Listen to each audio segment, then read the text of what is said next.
Demolition.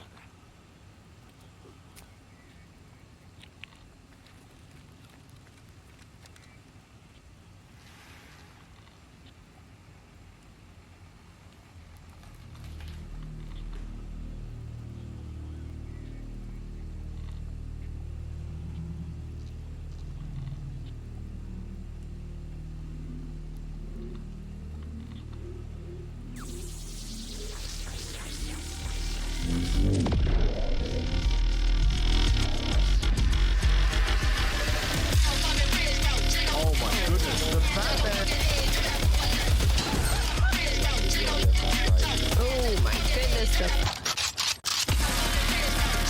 Wow. Oh! Aiming for the toilet. Let's go, ladies and gentlemen.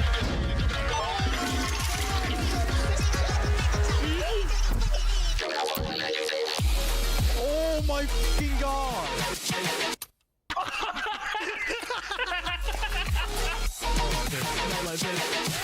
Oh my god.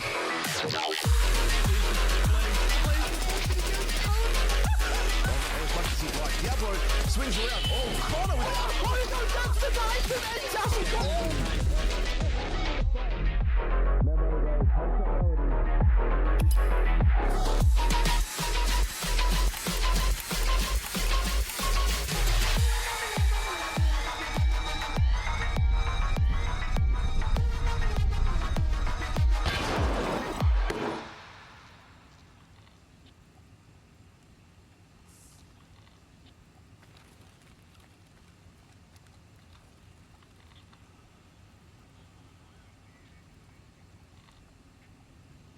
Hello, ladies and gentlemen, and welcome back to the Hunt Premier EU Pinnacle Elimination Tournament. My name is Correct Wisdom here on the Hunt Premier Twitch channel live, partnered up with Battle State Games, sat in the booth with the man, the mystery, and the man of multiple colours today with that dapper-looking t-shirt. It's Hot Sauce. How are we doing? Are you ready for an exciting weekend's worth of action? And boy, oh boy, have we got a stocked one for today.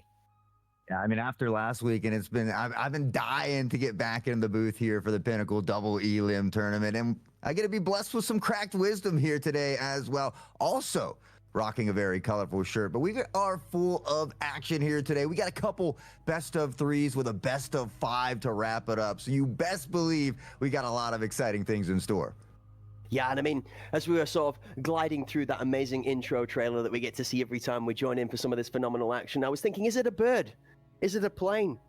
Well, no, it's just 5 of the remaining EU teams we've got left in the Hunt Pinnacle tournament to be battling it out today across an exceptional length of matches. Like Hort so rightly said, 2 best of 3s, and then I think maybe a first for a Hunt Premier, but a best of 5 on the table for you folks at home. That's right, we could be going all the way down the long way down the runway for the last game to the end of a full 5-round slobber knocker and a potential absolute cinema of a performance, which, in the casting chair, cinema is what we're all here for. Yeah, and I gotta say, man, I'm excited for that Sicario Pandaric Apex matchup as well. This is a team that we've finally seen suffer a defeat, not in the HPL, but in the Arena Cup Series. Pandaric Apex did what teams haven't been able to do for quite some time, and it just goes to show how much time these teams have been investing, not just on screen, but off screen as well. Their hard work has been able to pay off in ACS. Now we have to see if they can do it here once more in the Pinnacle. It is a double elim tournament. If you're in that upper bracket, you're still, you got some room for mistakes. You got a little breathing room to work with, but on that lower side, it is do or die, win or go home at this point.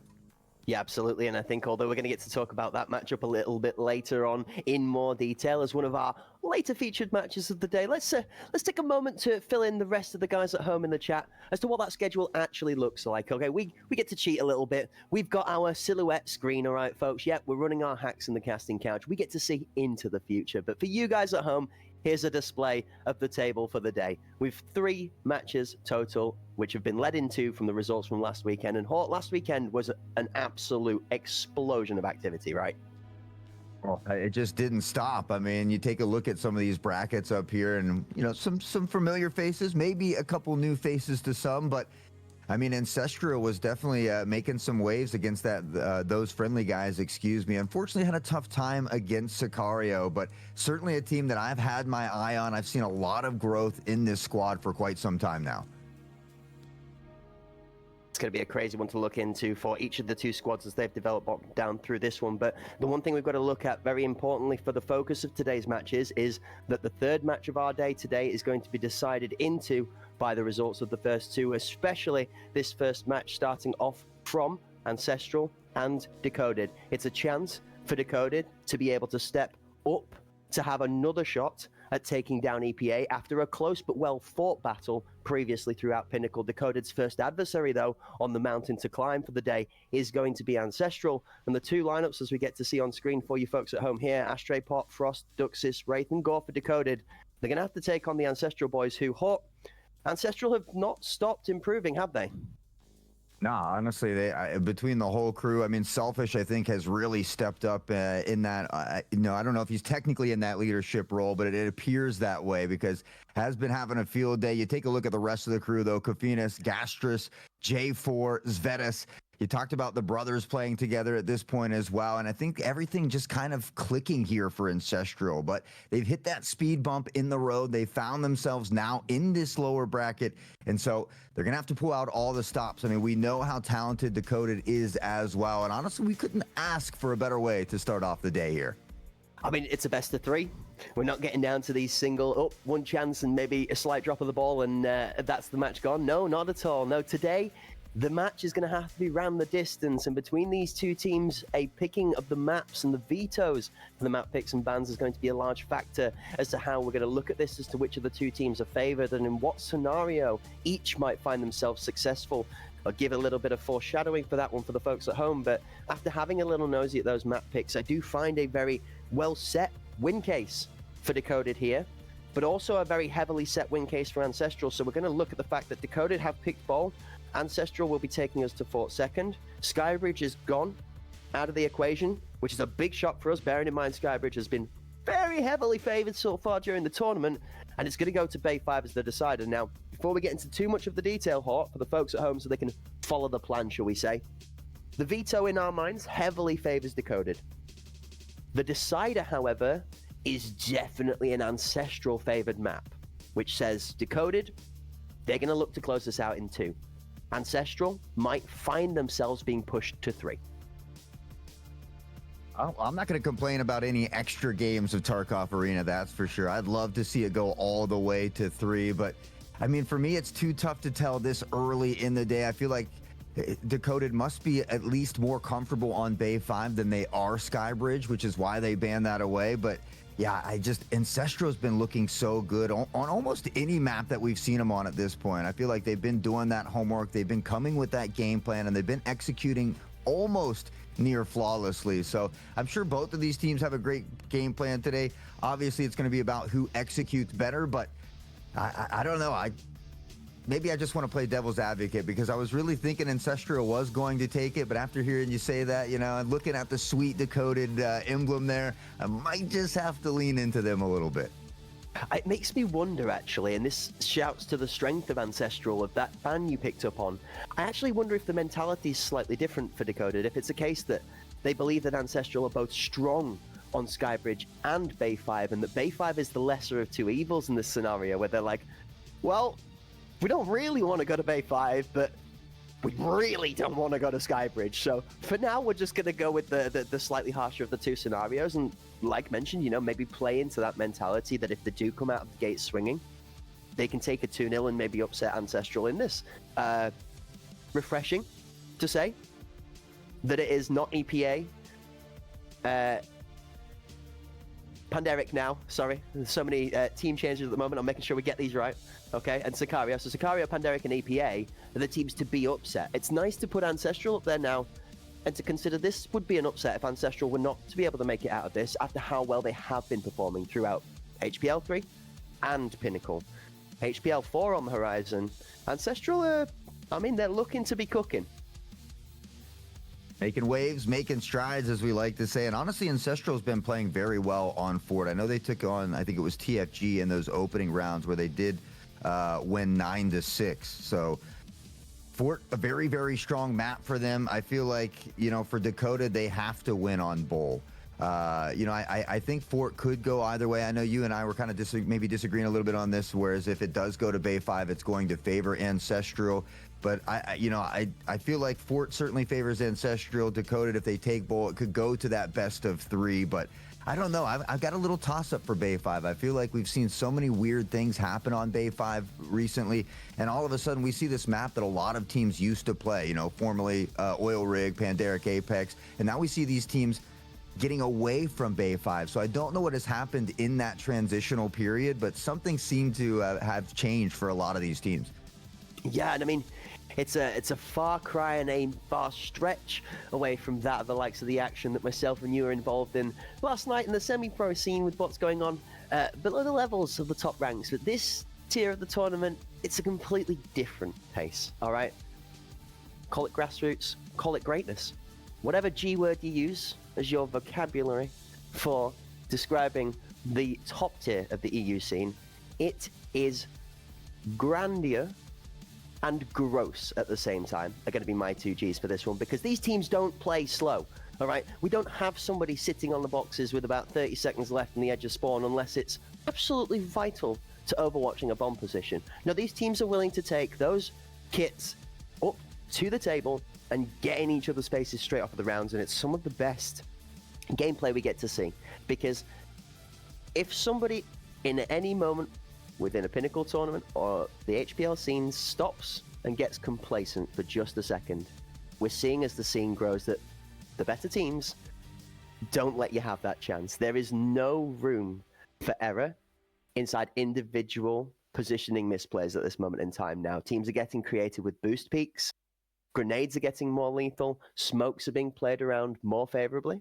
and audio is being worked into as well better in teams' favors as people understand how the maps play better. So as we start to cook those players into that all-important Chemical X for Magical Match number 1, Hort, who's your favor on this one? I know we've not got much information to work out, but if me and you are throwing in a pond, Skimmer, a stone across the pond, what are we going for? Are we bouncing 3 times, or do you think we're lighting a campfire? You know, I'm gonna have to go with Decoded on the first one. You know, I think Ancestral could take Fort. I'd like it to go all the way to the best of 3. I want to see all the action that we can here today. I just love, you know, showcasing all the wonderful talent that we've got here. So I'm hoping it goes to a best of 3. Obviously, both of these teams want to close it out into. Ancestral has been on a nice little tear, but again, they both find themselves in this lower bracket, and we talk about how aggressive these teams have been, but I feel like as far as how fast these maps are, Bull is probably one of the slowest maps of the 4. And if any of you guys at home that have joined us today for the Hunt Pinnacle Premier Pinnacle Tournament, so many P's, it's too much to be able to trip over on my tongue, but perfection is not the point for this one. We'll kind of get you guys interacting with the gameplay in the chat, all right? So if you're an Ancestral fan and you're here to support, then let's get a hashtag Stoke the Fire. Just try and infuse some of that chat power into these teams and get them arising. But if you're like Hort here and you've maybe got that golden streak through the hair where the wisdom comes from, then maybe it's a nade out in support of Decoded, okay? Regardless of whether you're supporting Ancestral or Decoded, ladies and gentlemen, let's see you loud and live here in the Twitch channel in support of either of these 2 teams as we get underway for our first of 3 phenomenal matches, our first of 2 best of 3s, and the first of 2 of the final days of this Pinnacle tournament. Well, they say, you know, hand grenades. What is it? What is the saying? It's only close except horseshoes and hand grenades or something like that. I don't know. Whatever the kids say, but you know, they're gonna have to get more than close. They're gonna have to go all the way at this point, and so I feel like they're strong on Bull, and I think, you know, utility is going to be a big part. We talk about that in Skybridge and Bull both. So I think utility is going to be the big factor, more specifically on this map. I think we've seen a lot more util come in for Fort. I often talk about Andreezy and the easy nade lineups, but well, we have to wait no more time, Cracked. We already right in toward Bull. Scores at 0. We've got Ancestral taking on Decoded in a best of 3. One key thing I'm going to be looking out for the folks at home to pay attention to is when we swap to Ashtray Pot. Oh, I don't even need to see his perspective. That man's on a TRG in that position right there, or a marksman of some form. We're about to get gambered as we swap, and he isn't on a TRG. But meanwhile, Shotgun and Frost, Agurkus now Good to see stepping up for Decoded in this one. Agurkus, Ashtray, Duxus, Frost, and Gore playing on the team of Decoded today, trying to take that win home versus Ancestral in what would be an upset. Slow and steady is the opener though, Hort, and it's a 4v4 tough line of scrimmage on the A site. Yeah, we talked about, you know, Bull is a little bit slower, I think, getting going here. These lines that you can smoke off, but you want to be cautious. You've often got people kind of lurking around Jin or different spots on site, and there's some really good nades here as well. Unfortunately, caught with utility in hand. Kofina's going to find the first one here into Agurkus, and shots ring out from above. It's Frost to find Kofina's already back and forth. Oh, the one bullet. He hits him in the top of the head and then runs out of the bullets in the magazine. And Geist is going to be given a free chance to be able to take what turns from misery into success. Ashtray does have to respond to the Balti, but it's going to be too little too late after Ancestral gets saved by a rare mistake out of one of the Decoded members on the push. Frost almost turned that to his team's favor by making the proactive play. But Ashtray is going to bury the member on headshot. Force dispelled for a second. Does he have access to get this bomb on site, Hort? There's no way, surely. He does. And they're giving him it. For the gamble here. Oh, they're going to press forward Spanish, though, and that's the problem with that Bolty. It's tough, the animation, and even if you find that first one, they're both there, that buddy system, it's going to be hard to get both. So great decision-making here by Ancestral. They're going to start off on the right foot, find round one here, and so all of a sudden, you begin to wonder. But it's so early, we can't jump to conclusions just yet. Decoded needing to make sure they put rounds on the board, though. We always talk about the importance of getting multiple rounds, especially when that magic number's 9. It's not a very far way to go. I think it's such a well-said point, and honestly, that's even down to how it was executed from Ancestral out of the first round there. Good composure shown. No nerves, it looks like, out of the gate. None of this, neither team feeling a little bit sluggish. Hort, I'm very delighted to see that everybody is cooking straight off the rip. This is an interesting setup, putting the bomb up on the 90 box. Waiting out a grenade, it seems like. Okay. 2 nose, 2 plat. 1 out towards ambulance. Very A-favored from Decoded in the opener. We do see a 3-2 split from Ancestral, though, just in case they go for the ankle break strat and swap points every round. Defensive positions on B, though, Hort leave Ancestral in a good position to adjust if they need to.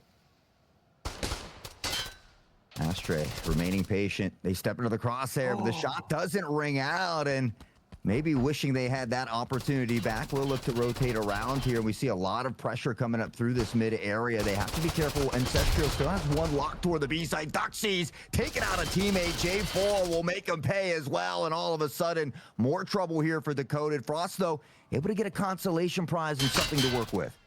Now, I knew I had myself prepared from last week. Ashtray Pot with the jump shot into top apps. You have got to be kidding me, Ashtray. Round 2? Oh, somebody's locked in today, chat. That's disrespect right there. What a shot out of Ashtray, and he needs to make that play at this moment in time to settle it for his team. It went from good to bad in the roller coaster of emotions. Gore, again, as he started off the round with the first initial pick that started that action on the top apps, again takes authority into split and gets his man. Final defending member from Ancestral is so distended from the play that they are safe to be able to look to set up to re-challenge, but 1v3, this is near impossible for Geist at this moment in time. Certainly don't envy the situation. Gore's going to find it with ease, and Decoded will answer back off the back of Ashtray, who was a menace that round. And you know, I think we've seen a few snipers coming out here saying, hey, we're looking to give that ace a run for their money. It's round 2 and I'm already shouting. I mean, those of us that have familiar experience with me casting are probably not surprised, but that's very quick. I'm going to be honest with you. 2 rounds in and we're already seeing people popping jump shots like it's casual dust brushed off the shoulder. Ancestral, I'm not going to say they dropped the ball there. Short of Decoded not firing a team kill, that was a very, very confident Decoded round. Gord took the play 1v2, found his man isolated in a 1v1 under apps, and then made the rotation so much more viable. Slight mismatch in the gunfights afterwards. Had it a bit wonky, but it was well stabilized. This time, Geist just has the better of Frost, though. First time, Frost on entry has not found his man first before going down. Yeah, that's a nice thing here for Ancestral. They find that early pick, and now they can just back off a little bit, kind of play this 2-3 or 3-2 split if they choose to do so, and kind of force Dakota to continue to press forward here into their crosshairs. Kofinas now up into an advantageous position. Can just kind of hang out. Hearing that audio cue from Duxus as well. We see that patience coming in, and I like the fact that we see him holding on to these nades a little bit, but Geistris finding Duxus. Now Kofinas is going to step forward, but Agurkis waiting patiently will shred him down with the piranha rounds. I think you hit the nail on the head, and I think patience might have been key there. The first pick was good, but sort of a slightly over-ambitious swing off of sight leaves the man taken out in response rather than going too far. Gord's back is exposed, but that shotgun's going to need to find a home in the dome. The piranha does manage to take down and fold the model of Gore, but it's going to be just to cover the side of sight. Dakota have got pressure over the side. If they read that there is still only a sole defender here, they might be able to get in to isolate this one. The Ancestral defender from Split does not have anything on impact regarding this 2v1 here. Crucial that J4 manages 1-for-1 at least. Oh, he knows full well. Ashtray's signing up the nade for sight, and the two of them are going to run probably quite aggressively. Ashtray crucially goes up top. Jarve only gets one. And never mind. Woo. Blink and you might have missed it, Crack. J4, I mean, again, Decoded having the numbers here. Ancestral just being patient, doing what's smart. Great situational awareness again, and J4 with a nice little two-piece there. It's been unfortunate. Ashtray has had some success, but he finds himself in these final moments where that snipe just isn't quite as good in that up-close CQB action, and so a tough situation to deal with. Ancestral is going to come back on top, and the game of tug-of-war continues. Interesting choice of aim from J4 there. And I mean this in regards to the shotgun. Obviously, the shotgun with the piranha rounds, very flesh-heavy oriented, so you're aiming for limbs. J4, however, this time is, again, a headshot absolutely crunching. 2 down! It doesn't matter whether it's got penetration value or not. If it's got a chance to go through tier 3, J4 is saying, I'm having all of that. Flash rings out here as well. Agurkis Frost in a tough position. 5v2, the player advantage definitely stacked against him, and Kofinas has already spotted one, continues to eat up his space, and now we see that aggressive play that we see from Ancestral coming out. Even on that defensive side, we can see this confidence starting to be exuberated now on the battlefield, and again, Kofinas, these Enforcer classes are chopping them down. Geistris will find the final one, and Ancestral begins to put a little distance between them and Dakota. We're in that territory, aren't we, Hawk? A couple of those rounds being put together consecutively start to become a little bit scary. We do say 3, really, is kind of about the extent before you start to get concerned that the team is running away with it. So I think Dakota are going to maybe look to try and get a grasp on the game and the tempo just a little bit within this next couple of rounds. Maybe this one to try and make something a little bit different, drastically impacting the flow of the game would be crucial for the Dakota side. And Ashtray, again, is going to be on this sight box that, I mean, it's a line of sight that heavily favors towards tower. You can catch up a pick, but Selfish is going to land a grenade onto Agurkis, and it's not weaponry, but utility that is owning the opener in round number 5. Venus on a tear, and it doesn't matter what side they go to. They have to deal with one of these Enforcers. Ashtray, a nice little peek pop shot finds Kofinas in the dirt, but again, how much work does Ashtray have to do on this sniper? He's going to need a little help here sooner or later. Yeah, we talk about 20%, but sometimes a player does not have their best day, shall we say. It's okay for a teammate to pick up a 30% or a 35%, but you can't have one player doing 80% of the work. It doesn't tend to pan out over the long span of a first to 9 victory game. These kind of players, especially when teams are able to overstack into your 2v1 or 3v1, there's only so much talent that outweighs probability.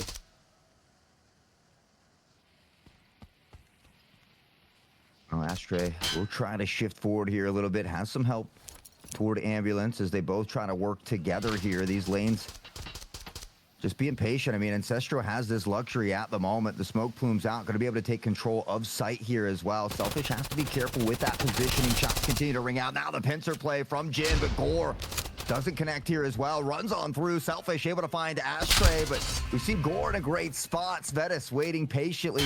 We'll pick him off. They'll read the play, and Ancestral continues the domination. I think you hit the nail on the head. Patience. Patience is the key at the moment. Feels like Dakota are trying to push just a little bit too much out of the beginning of the round. It's 120 seconds to play with. Doesn't necessarily need to be forced so much, but the other thing that you've got to point out right now, I mean, Grenades from Selfish. They've not killed somebody every round, but you hear them going off, and you can see on the minimap the Decoded team having to adjust because they are landing in places that are threatening. They might not be hone accurate to the point where it's a kill every round, but it is applying the pressure that Ancestral are looking for on the defense. Yeah, Ancestral's doing a good job of mixing up where they're starting here as well. We've seen the shot ring out. Kofinas has no problem taking out the ankles. Selfish will find the Kobe onto a Gurkus as well. And Ancestral continues to dominate with these early picks. They set themselves up for success with that player advantage. And they continue to work off of it. Frost knows exactly where Kofinas is, though, but he's fearless to peek the pop shot, and he nails it. Frost goes down. I mean, Frost is absolutely greeding his life out to repeat that there. Kafenis hit him in the head on the first peek. I'm surprised he survived that one, but to repeat it in exactly the same spot on a timing is crazy out of Frost. Bomb goes down and Dakota to the left with a really tough fight now after that, as Kafenis is going to prone out Selfish on sight. Will snap the head of Gore off. Ashtray does do exactly what he's done so far all game, and that is to be worth his man's worth of weight, but not able to play all 5 roles for the team. He's got minimal health left to be able to fight this off, and I mean, it's merely blood in the water for the piranha. Yeah, you know how they are once they smell blood. Unfortunately, here for Decoded, it's been a tough start. It's not too often we see Duxies with a donut at 6 rounds in. You've got a Gurkus there with the breadstick as well, and so just a couple players having a little bit of a tough time getting going. So, you know, that happens sometimes, those first game jitters, not quite warmed up. There are, you know, a couple causes for that, but luckily if they should fall here, they're going to have another opportunity, but they've got to start finding a way to at least get some rounds here and there and build some of that momentum. Ashtray throwing that early grenade towards Splitters. None of the Ancestral members are defending that site. Actually, they've gone 3 towards the B site. Ancestral trying to read that Decoded would find themselves less success on the A site. They've overstacked B, and they might find themselves in a bit of an issue. And there's Selfish! Has himself a grenade from high in the sky, and Duxus is going to turn from 6 deaths to 6 rounds to 7-7. On the backside of it, Kofenas and the Gurkus on the shotguns pick one apiece, but Ancestral will close it out. Oh my word, we don't get time to talk today. Yeah, someone threw a ton of gas on that fire because it is roaring and ready at the moment. Ancestral, I mean, we talk about the strides they've been making in the scene, and it certainly is something to talk about. 6-1 against Decoded, especially on Bull. I mean, I gotta say, it's not something that I was expecting to be this detrimental, but I mean, I should have expected Ancestral. They've been putting in the work. They've got the brothers now here as well. And again, everything just seems to be aligning for them at the moment. Yeah, absolutely. And I mean, I don't know, the familiar sense of deja vu just sort of descended over the casting desk as the familiar smell of the gas station burning in the background came back for a moment there. Flash off towards the curtain, there's one off the top. Duxus is going to jump and fly, but those wings are going to be cold immediately. To the ground he goes as Gore is going to follow him. It's 2 sleeping lions from the Decoded squad after the third. Picked off the back end, and Ancestral have a full 5v2 control again. Ashtray, certainly for not lack of trying here, has got 6 kills already and continues to be a menace with the snipe, but when the numbers are stacked against you like this and you just have this single fire, it's really tough to kind of navigate this, but we say it's tough. Ashtray makes it look easy. A beautiful snipe here on the Selfish. Gurkus beginning to work up towards Jin. Shots ring out dangerously close, but able to dip behind here for the moment. And with that, has an idea. Gurkus finds Geistress. And now can he get the second? He does. Fennis goes down. Decoded. They need to find this round. Oh, and then Kofenas has got a shotgun of his own, though. There's 2 of them left alive. It's both shotgun enforcers. You begin to believe, Hort. You start to think that your name is Joseph and you've just put on the technical dream coat of being able to find your way out of the madness in the Skittles packet. But multicolored, it's not. Sunshines and rainbows, it certainly isn't. It just turns out to be false hope. And, well, I mean, we might have to take a trip out to the APAC region to go and have a chat about False Saint to teach us a little bit better about falsities and untruths, because right now, Decoded are having the wool pulled over their eyes as to how easy this game is going to be, and definitely having that mentality changed from what they started out the gate with. I would love to see something extremely wild from Decoded here. It's a swapping of sides, play something to try and take some of that momentum back, whether it be a heavy aggressive push, allow side retake and then aggressive retake, just something different to catch Ancestral off tempo and just put a little brick in the steps.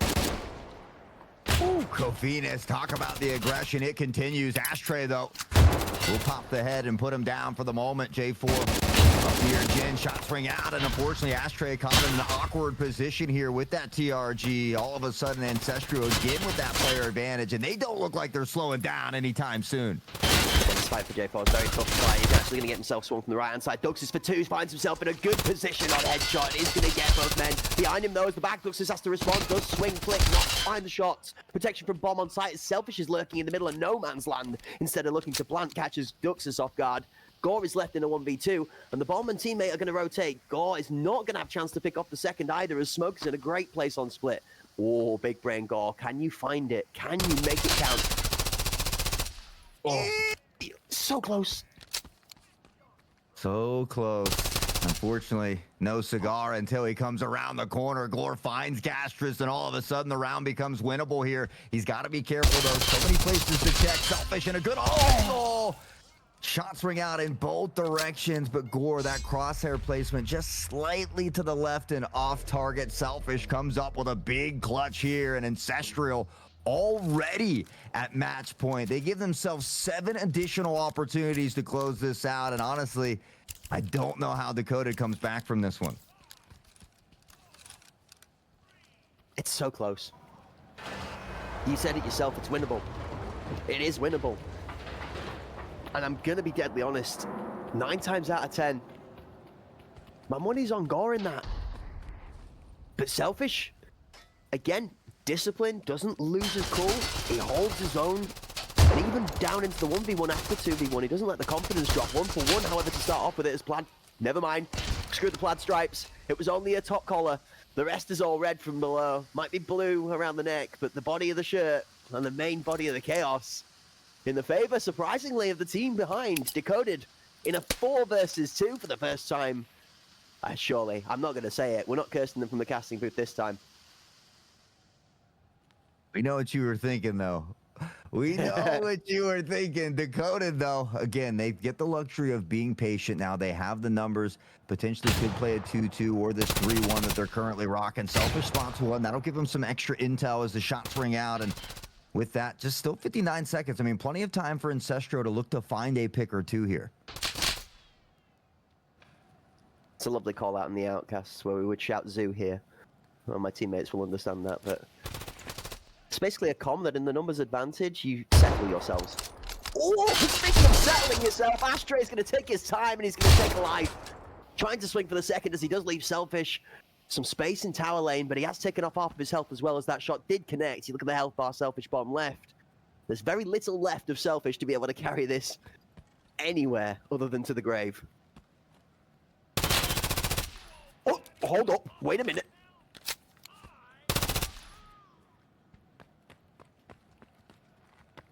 Now we're thinking maybe it's in the cards. Only 8 seconds to work with, though, and that makes things a bit more difficult. We'll opt to pressure in and should be able to find that plant here as well. It's enough to take it, though.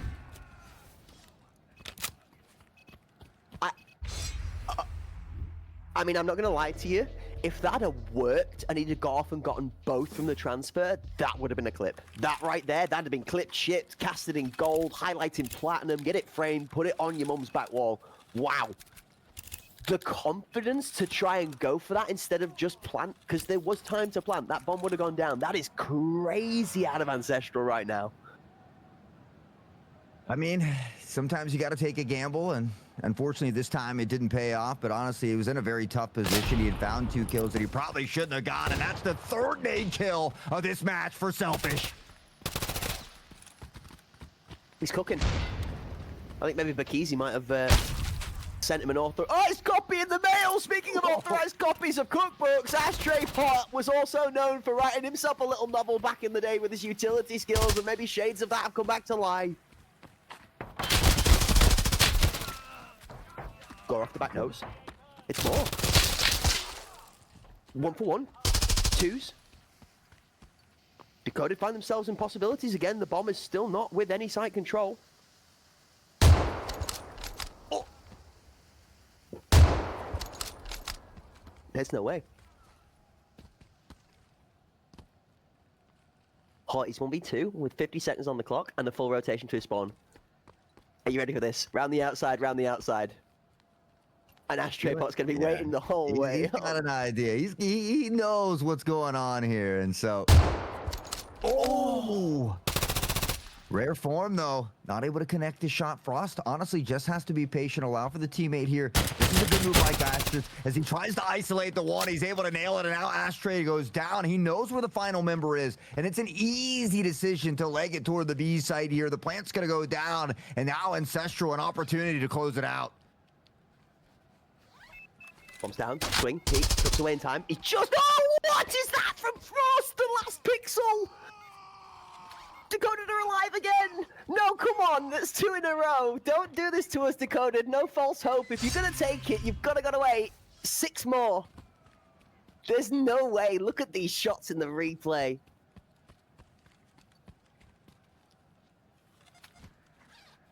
Yeah, honestly, Frost was nutty for this one.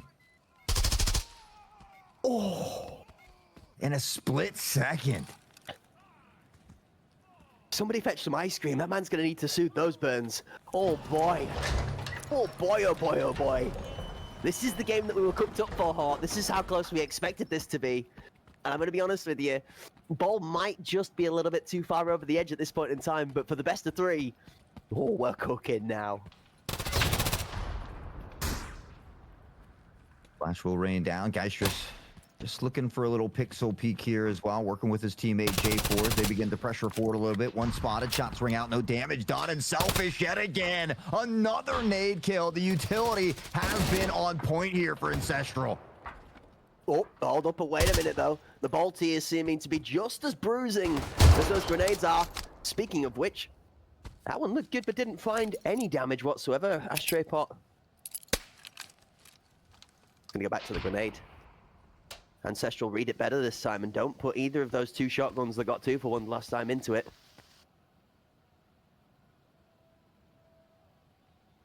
Ancestral looks shaken a bit here, Hot. Yeah, they've got a ton of rounds to work with, though. And so I feel like they don't have to really feel that pressure just yet. Selfish finds Duxies, who blindly pushes through the smoke. It's a dangerous decision, but it doesn't pay off for him this time here. Kofinas now on to great positioning. We see this plant going down, and Dakota, they were kind of set up for that B-site pressure here. So Ancestral in a great position to close it out. J4 finds the juggernaut of Ashtray. Selfish gets score, and Agurkus alone in a 4v1. I believe we're going to be headed to map 2. I believe you're right, Hot. I don't believe in miracles, not this time around. It just looks like an Ancestral closeout. We saw Decoded do one thing that we asked them to do after the swapping of the sides. Get a bit weird with it, get a bit swifty with it, get a bit aggressive with it. Take some good fights and come out with the numbers advantage on top. The rounds they did, they put home, and they got rounds on the board. Ancestral, however, were much stronger in the overall concept in the onset of the game. Going to be looking at Decoded in game 2 to start off with those final 3 or 4 rounds worth of play, opening up our next map, if we're going to have any thoughts of a best of 3. Yeah, I felt like it just took a too little too late for a couple of the Decoded members to get to popping off, basically. And so we started to see that at the end. We even saw a nice double nade kill from Ashtray, but Selfish, 4 separate nade kills, 17 kills, 16 of those kills, headshots. My man is on fire today. And so that emblem, that roaring campfire, I mean, you can't think of a better emblem for this squad because they are hot and ready to go. Yeah, I think the socials are going to be laden with pictures of, I don't know if you've ever caught it, Hort, all right, but you see a man in arena that sometimes in the spectator cam from a distance, his arm just turns into a windmill as he's kind of like winding his grenade up. Well, it feels like that Selfish out of Spawn this game as he's just kind of potatoing one every round and it comes out consistently. One after the other, after the other, after the other. And the thing that makes me very impressed with this is it's not the same person that's dying every time.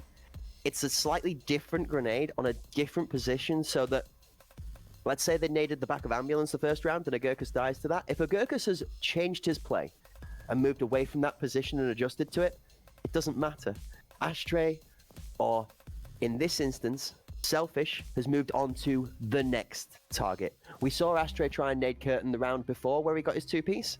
and somebody moved away from it. So instead, Ashtray, again, they adjusted, play safe off a plat, and they played heavy into Gen. Ashtray played off of that information and naded 2 in Gen. There's a lot of grenade masterminds going on here in the background for both teams, but on the day, Selfish is definitely holding the crown in that duel. Yeah, I mean, I would have to agree. We saw nade after nade after nade, and just continually. I mean, we talked about Bull being kind of like Skybridge in the fact that it is heavily utility driven, and so we find a lot of these nades, a lot of these early kills, just giving them that player advantage to work with. It allowed them to be aggressive, to have that confidence, and it didn't stop on defense as well. So Ancestral certainly looking very dangerous, but again, we saw that life being breathed back into Dakota there at the end of that match. So Ancestral took away their map pick. Doesn't mean Dakota can't steal their map away as well. I mean, we knew we were in for a very exciting day today, but now things just got a little bit more interesting here, and it's only our first series. Yeah, I think Ashtray Pot might be feeling a little bit of woes of nostalgia there for the first time we interacted. The last time, I think, that anybody ever died in-game to an in-game feature of the scenery. That's right, Ashtray Pot turned to cinders on one of those fire barrels in Bowl many matches ago now. A couple of years ago now at this point, actually. But didn't quite come together for Decoded. Maybe the pin was pulled a bit too early. Maybe it was an impact grenade that was thrown just short of the fuse time and it went off in your own face. Either way around, grenades come aplenty, and we get multiple chances to throw them. So just as such, Decoded are going to get a second chance to throw themselves at this best of 3 matchup here in our second map. And I wonder, Hawk, is there any chance we could maybe peruse ourselves over our second map choice? Maybe even refresh the folks at home with an image on screen of what the second map we might be going to is, and then to talk a little bit about how that's going to play into the game. Oh, good old Fort. Honestly, I love Fort. It's been my favorite map for quite some time, and there's some really cheeky nade lineups here for both sites that I haven't seen a lot of teams utilize. So that's one big thing I keep an eye out here for Fort. But Ancestral, they're very comfortable on this map. We talked about them toppling TFG in the opener of the Hunt Premier Pinnacle double elim tourney. So they're confident, they're comfortable on this map. It's going to be up to Dakota to pull out the stops here and send us into a best of 3. Interesting thought process for both of this as well. 2 shotguns that Ancestral have shown they are very comfortable playing here. Yeah. One on the side of Decoded, and then the TRG, or a marksman. It does show a heavy disparity in firepower, and where we have seen that both kits do their job, and we have seen Ashtray deliver that bolty home for a lot of damage in lots of rounds for Decoded. This is where we talk about player impact and kit impact a bit more, as it's that conversation we had where Ashtray Pot is on site 2 versus 1, and the kit there, any other weapon, and you feel like Ashtray Pot has that in his favor. Because of the bolty, there's a very clear way to be able to counter that position in the game right then, and Ancestral play to that factor.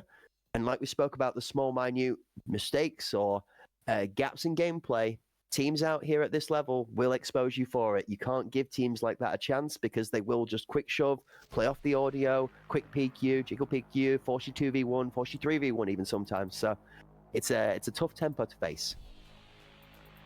Yeah, I agree. A tough tempo to face for sure. I mean, Ancestral is very aggressive, and honestly, I mean, we've seen some big teams in the Arena Cup series benefit from that aggressiveness. I always think back to Virtus Pro or Virtus Plow as they plow through the competition, because they're an extremely aggressive team, and it seems like a lot of teams don't know how to either deal with that aggressiveness and or match that aggressiveness. And so maybe maybe Ancestral taking a page out of their book, or just it's something that they're comfortable doing. But yeah, I have to wholeheartedly agree here. The aggressiveness from Ancestral, their continuous ability to hit these important shots, crosshair placement, everything seems to be on point at the moment here for Ancestral. So again, if Decoded can find a big stop, a big win here on Fort, all of a sudden you feel that momentum begin to shift though, and all of a sudden Bay 5 just gets tossed up in the air and could be anybody's game.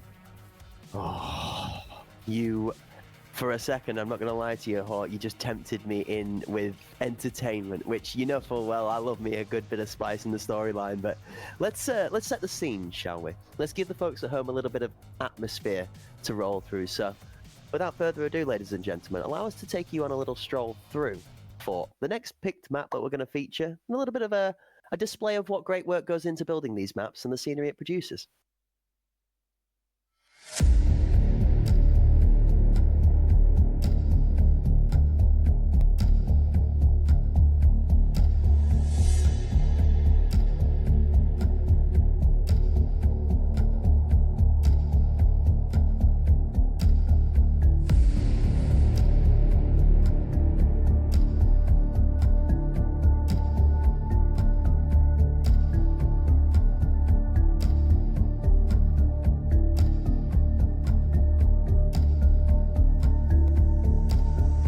Just whilst we're rolling through this here, Hawk, for the folks at home.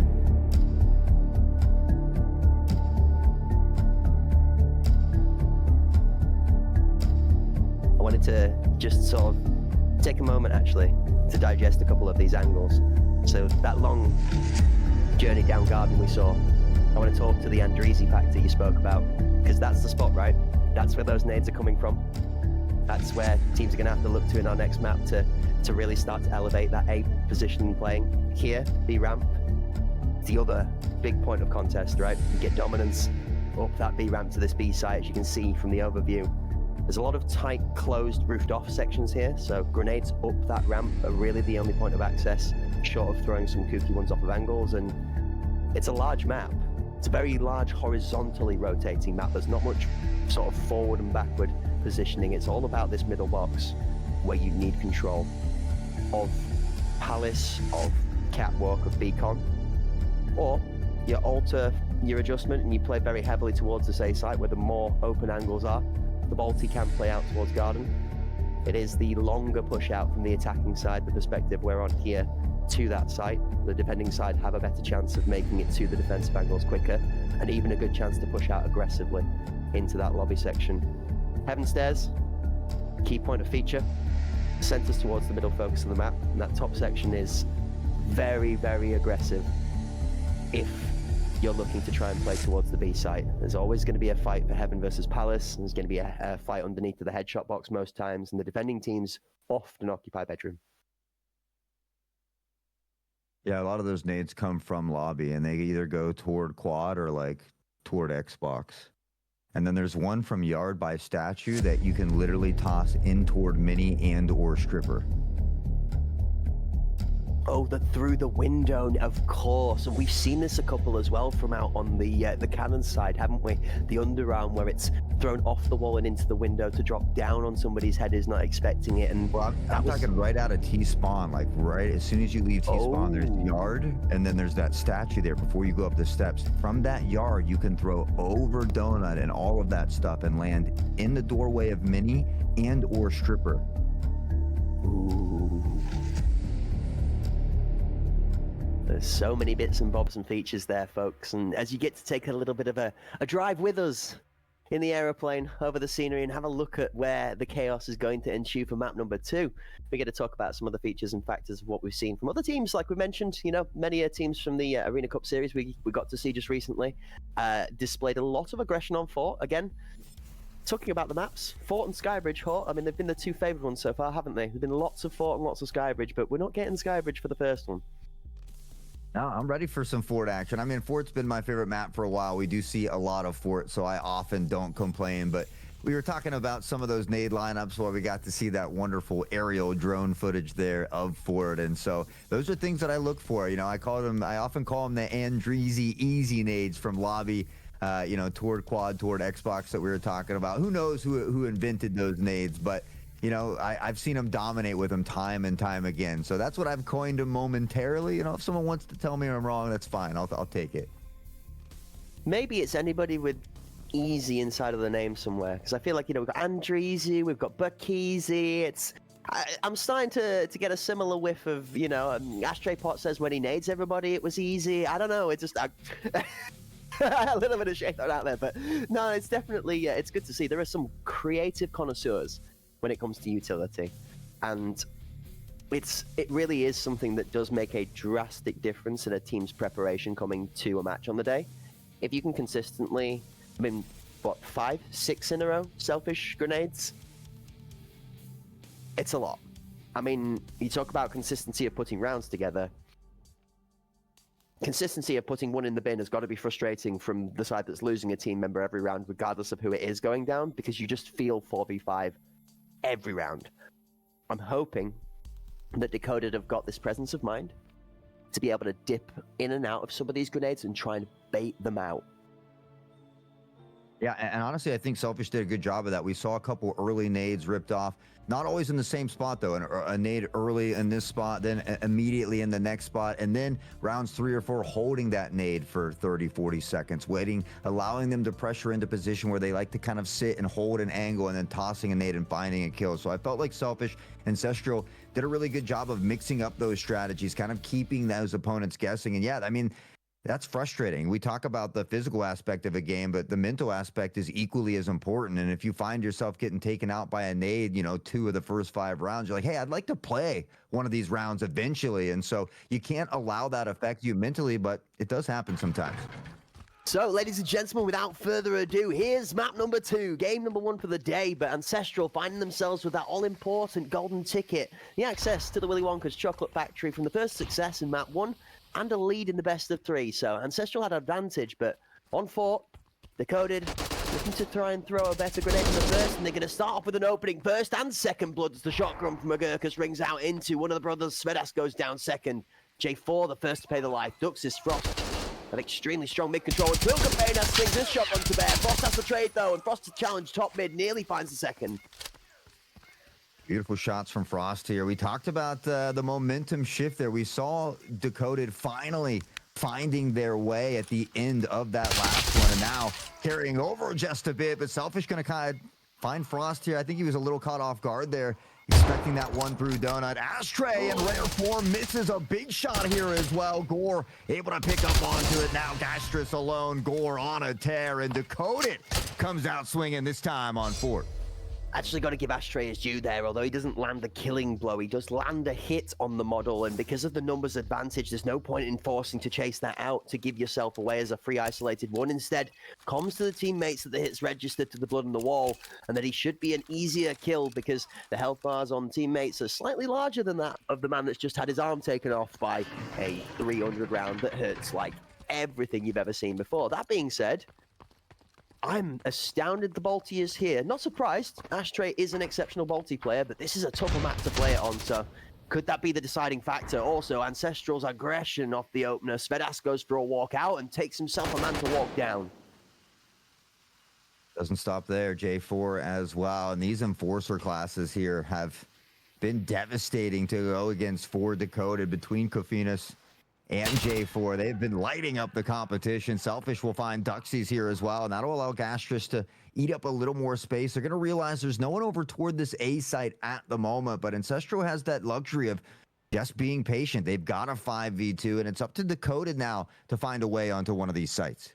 I mean, you've hit the nail on the head, and the positions, the forward defensive positions that Ancestral have taken, this 50-50 split of the map where they have full isolation down the middle line, means that Decoded have a tough chance. They have to fight into it. Ashtray's going to run around in circles. Ashtray actually was!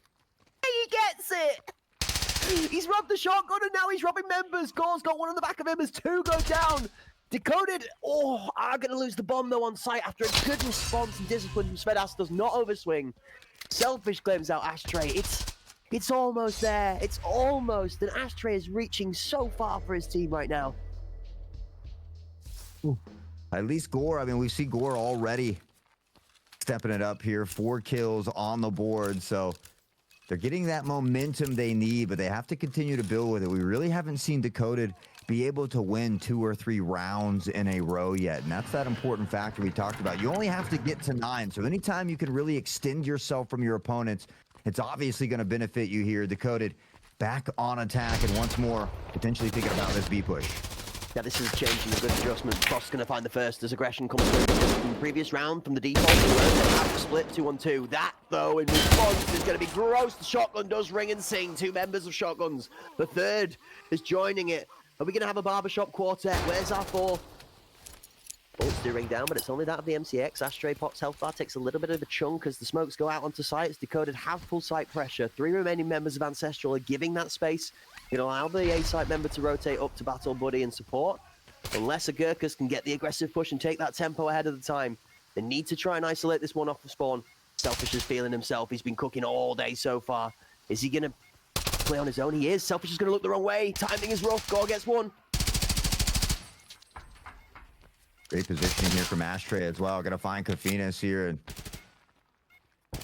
apparently has picked up a weapon at some point. Gastra spots one. The hip fire is good. Gore goes down, and now he's aware that someone's probably lurking closely here. Quick shots toward Ashtray. The peek doesn't come from Stripper, though, and with that, they've got this buddy system. They can work the 180, the pincer play, and now might push after this audio cue. Here comes the peek from Agurkas, who was patiently waiting there. A great round for Dakota as they make sure to retain this lead. They're making sure that Ancestral doesn't get too far out in front of them this time. It's a crucial point to make, is that I think Dakota have got to ride this momentum all the way out in the lead as far as they can until the swap of the sides. They need to put as many rounds home on the attack as possible here to be able to fend off this Ancestral squad, and they're doing a great job of it. You've got to give the discipline to Agurkas there. Inside of Mini, as Ramp is being challenged, if he steps out and fires to support at the wrong time and doesn't claim that trade, he gives away his position. In playing the discipline and allowing the tempo and the pressure to be forced onto the remaining Ancestral member, he gives himself the chance to just re-swing the bomb when the time runs out. This time, Shotgun claims the first. The Shotgun versus Shotgun goes in the way of Ancestral. Agurkas down early. Gore looking for something, but he doesn't know Kofinas is in the corner. And again, Ancestral, great positioning. Svetis, Kofinas back and forth. It's Blue in the kill feed, and Ashtray again finds himself all alone. Yeah, and quick undress and wrestle syndrome as Ashtray Pot has claimed himself a shotgun, but as the only member to have done so, he's going to claim his teammate's shotgun rather than an enemy's, and it doesn't do him any favors either. They wear a kit that's previously been felled, and Ashtray Pot finds himself falling alongside the memory in a similar fashion. 2-2, back and forth. The tug of war, a little bit closer than that previous one, but yeah, what were you about to say about aggression? Not at all. That was it. It was just aggression. Merely a comment to nod towards your perspective on that one. I'm finding myself lost in how aggressively Ancestral are coming out of this opener. Kofinas, they're already looking at the stick. What is that? Love the way the sound know where he is.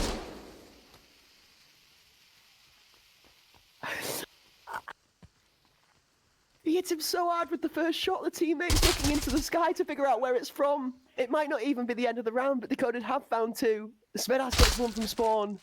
Selfish gets one from deeper.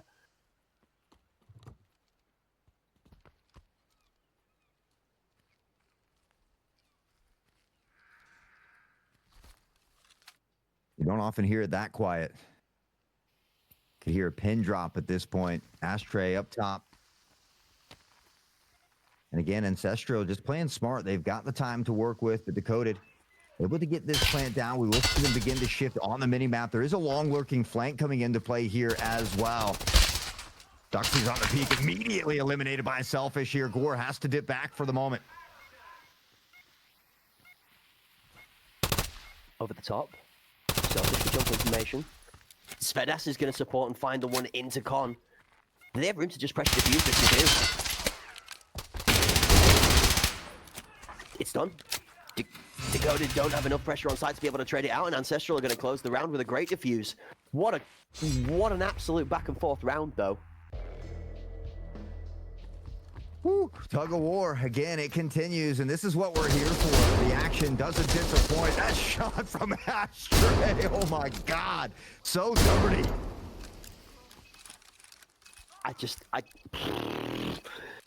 You talked about aggression. That's 2 versus 1, and that's the 2 big beefcakes that are pushing down into mid, and the Balti there with the paper bags worth of armor stood in front of the 2 big tanks, just laughs at them and says, my bullet's bigger. Fine, here we go. Knocks them down like dominoes. It's a good nade out toward cannons. Nobody home this time. Ashtray again got the first, and Confeda straights him out, but Duxus trades back. Dakota read the same play again, and they win it this time around.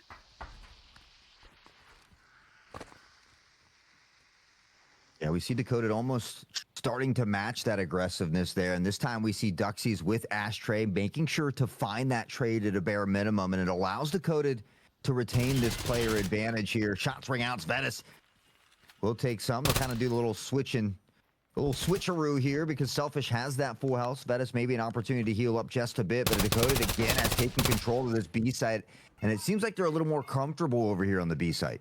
Selfish has moved up to take pressure onto Arch, so he's able to challenge this. The double swing off the site as Agurkus and Gore move away for space. They're both teams looking to play this very tactically on positioning. Shots upwards, downwards. Gurkus from the top of the box gets the better of Selfish for the first and chases all the way into the support teammates. Fedas finds one. That's the second going down. Uh-oh.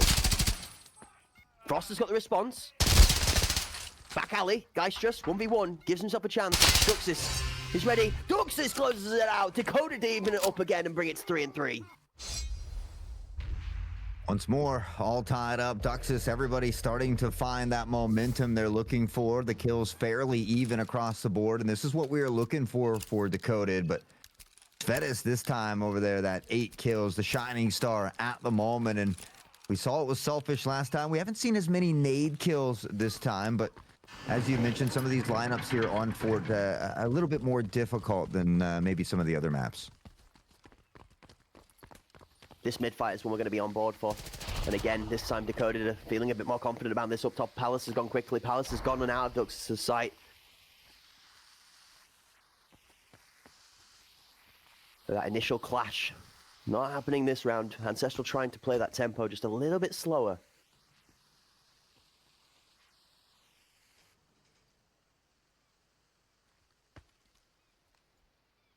Funny how we get these very explosive rounds and all of a sudden it slows way down. Ashtray, though, gonna again find this nice snipe. And the fact that he's able to navigate this TRG so well in these close quarters on Fort, speaking volumes, as Fetis able to find the headshot here on DeFrost to bring it back to a 4v4. Gore has an idea there's one lurking around here as the audio cues come in, and oh god, Ashtray finds a teammate. Kofinas drops down, and with that, more disaster spells for Decoded. Duxis is going to find one to try and stabilize, but Selfish is there for the response. That's an interesting one, and I think Kofinas is looking as confused at Colt as we are at this moment in time as to how that one ended up turning out as it did. It looked so much better for Decoded in that sense. The member watching Gore looking up to Palace was playing the trigger discipline exceptionally well in not shooting at. I think it was Kofinas up top there running back and forth, just trying to pull the shots out. Then as that trigger discipline goes the other way, Ashtray's getting baited by the audio instead of Gore and ends up then swinging his teammate in Colt, and it all falls apart as that's the bomb carrier. And, well, Lemony Snicket's had a moment. He does like his old cameos inside of our Hunt Premier tournaments, doesn't he? Indeed, he does. And maybe just a little break apart in communication. I mean, that's something you got to try to communicate with your teammate there. But as we talked about, it is a fast-paced game in this aggressiveness here. Maybe just falling apart a little bit. Duxies opens it up with a nice pick. We saw that shot from Ashtray, dangerously close to finding a kill there as well. And for the first time, Decoded now beginning to work toward the B site. Selfish has it locked down, but Frost a quick peek, and what a shot! Decoded are doing a great job of juggling the attention of the members of the defending side, as well as Ancestral have been doing too. This time, however, Ashtray Pot's going to get caught with his hands in his pockets and a sprint animation. J4 playing defense on the back. The shotgun from the flank finds one, but Frost is ready to close it out. Decoded might just have done enough here. That flank could have been everything. Kofinas found himself in the best position in the world, but only good for one as Frost's response time saves back into the scene. The second again for Frost as the initial opener in map number 1 starts to be closing it out for our second. I'm pausing because again we're on the roller coaster of everything changing in an instant. Man, how many kills did Frost get that round? 4, 5? Was it the ace? It's a 4 stack. It is a fat 4 piece. You are absolutely right. I mean, the man was going nutty in that round. And again, that's what we like to see here for Decoded, trying to work their way back into it. It can be a bit of that momentum shift they're looking for. They're able to tie it up here at halftime. So really no harm, no foul, but they really would like to start off this next half with a round win. They haven't really been playing from in front of the pack here yet today. I'm sat thinking, is it enough? We talked about the map flow. We talked about how Decoded probably had themselves in the best scenario across the first 2 maps to be favored for home turf, even with this being a Decoded pick. Sorry, an Ancestral pick even here. Apologies. I'm thinking from the mindset of Decoded right now, because I do feel that even though Ancestral are even here, they are in the driver's seat. We know that Ancestral are going to come with aggression, and they're going to take space. Hold up a minute. Oh, hold up a second. Now, this is interesting. I love this. This is creativity here to its max hot. Talk me through this defensive play from Ancestral right now. I mean, honestly, I love when attacking teams are very patient on the attacking side here. You see Ancestral just kind of playing a default position is what we like to call it. And so if you can potentially bait out some over-aggressiveness from Decoded, look to find that early pick and give yourself the player advantage, it can work out. But Decoded doing a great job of being patient here, not biting to that play ahead. And Frost spots one early, but it's Gastrus from downtown. A dirty little headshot there, and now they spot a Gurkus as well. Pre-fire raining down Zvetis. Gastrus now on that flank in behind from the spawn side. There's no rotation from the A side here as well, because you take a look at the mini-map, and someone's doing a good job of holding them over there. You hit the nail on the head and quickly goes. The button pressed down like aggression applied to the throat of the Decoded squad as the first member triggers the two-man flank to go around the outside all the way home base. And it's going to be a home run from the Ancestral squad, only losing one member so far on that first attacking round. That was executed exceptionally. They played their time, they wait their pace, they even outweight the matched discipline from Decoded and win that initial gunfight. The access point is opened, they flood through cannons, and the rest of it is textbook. Yeah, I mean, the simple fact is Ancestral is just hitting the shots. The crosshair placement's great. They're winning the majority of the gun battles and just happen to be shooting better here today. I mean, we saw it there on that peek up toward Cannon, instantly finding that first pick onto Frost, having an idea that someone's probably posted in mini, and it just goes back to the situational and game awareness of a lot of these players. Adjustment, aggressive mid out from Dakota to try and take some space and just deny this shotgun, but Cathanas is going to win the fight. This information from Ancestral is probably going to ask them to rotate a little bit further back. They realize that Cannons has played way more reserved this time. So now they're looking for Arch. That Dakota member in Arch, however, is going to be caught under fire very quickly. There goes Frost. Spawn has a response. Spawn does not have a response. J4 takes him out immediately. It might cost a team kill, but it's dealt with quickly.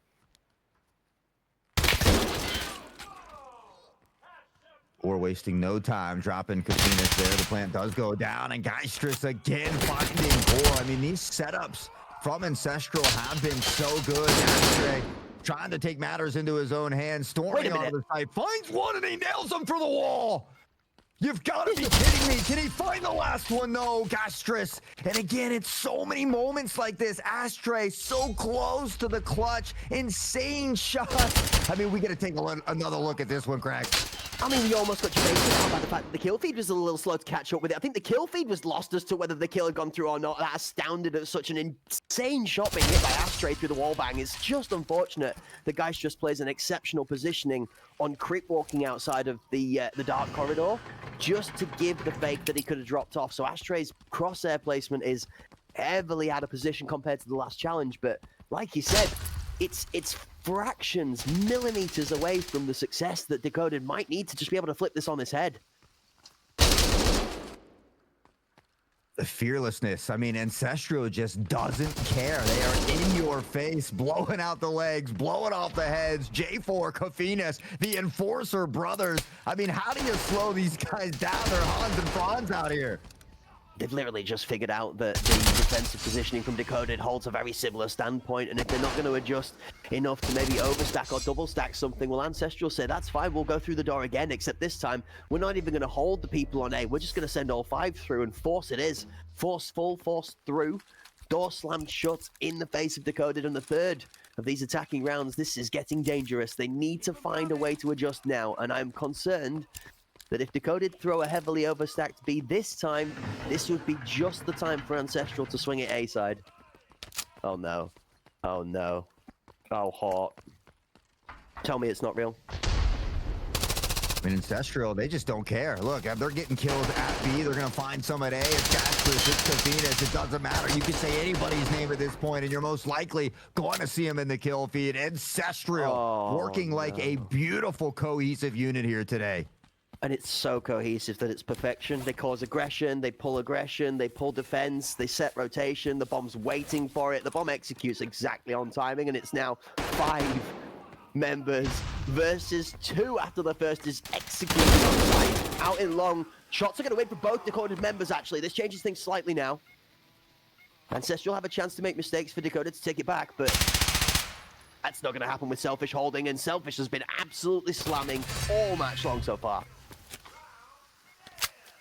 Yeah, and again, I mean, much like we saw in the first map here, at this point, I don't know how Decoded comes back from this. Ancestral is just on fire. I mean, if they continue to play every game like they're playing here today, they could certainly upset a lot of teams. You're absolutely right. The strength and performance from Ancestral. I mean, Decoded have definitely not slept on things, but they've just been so much more outpaced in this second map specifically than they had in the first. I mean, they started the first map off at a disadvantage. This one they held even all the way to the half, and it's improvement, but it's not quite enough at this moment in time to take down the campfire. I mean, it's not just a campfire, it's a forest fire at this point. The shotguns, they might as well be firing Dragon's Breath rounds because people are being set on fire. They have just, it's been hard for Dakota to deal with. They're going to find Kofinas here early, though, and that's one of the enforcers down. They still got to get through the other one, and look at that, pressuring on together. They've got the numbers. Astray continues to hit some dirty shots, but it's just not enough. Gastris answers back. It's a nice headshot. Frost able to deny the device plant, but only for a moment as Gastris finds Frost back and forth, and now Agurkus, a chance to clutch up the round. Possible. Really possible. 1 minute on the clock, bomb not planted, safe positioning, and it's shotgun versus Selfish. The problem is, it is Selfish, and this man is more than ready to take this fight. Agurkus is going to have to swing low and quick. Avoids the headshot angle through the wall bang. Listens for the rotation. Fully aware. He's going to match the pace.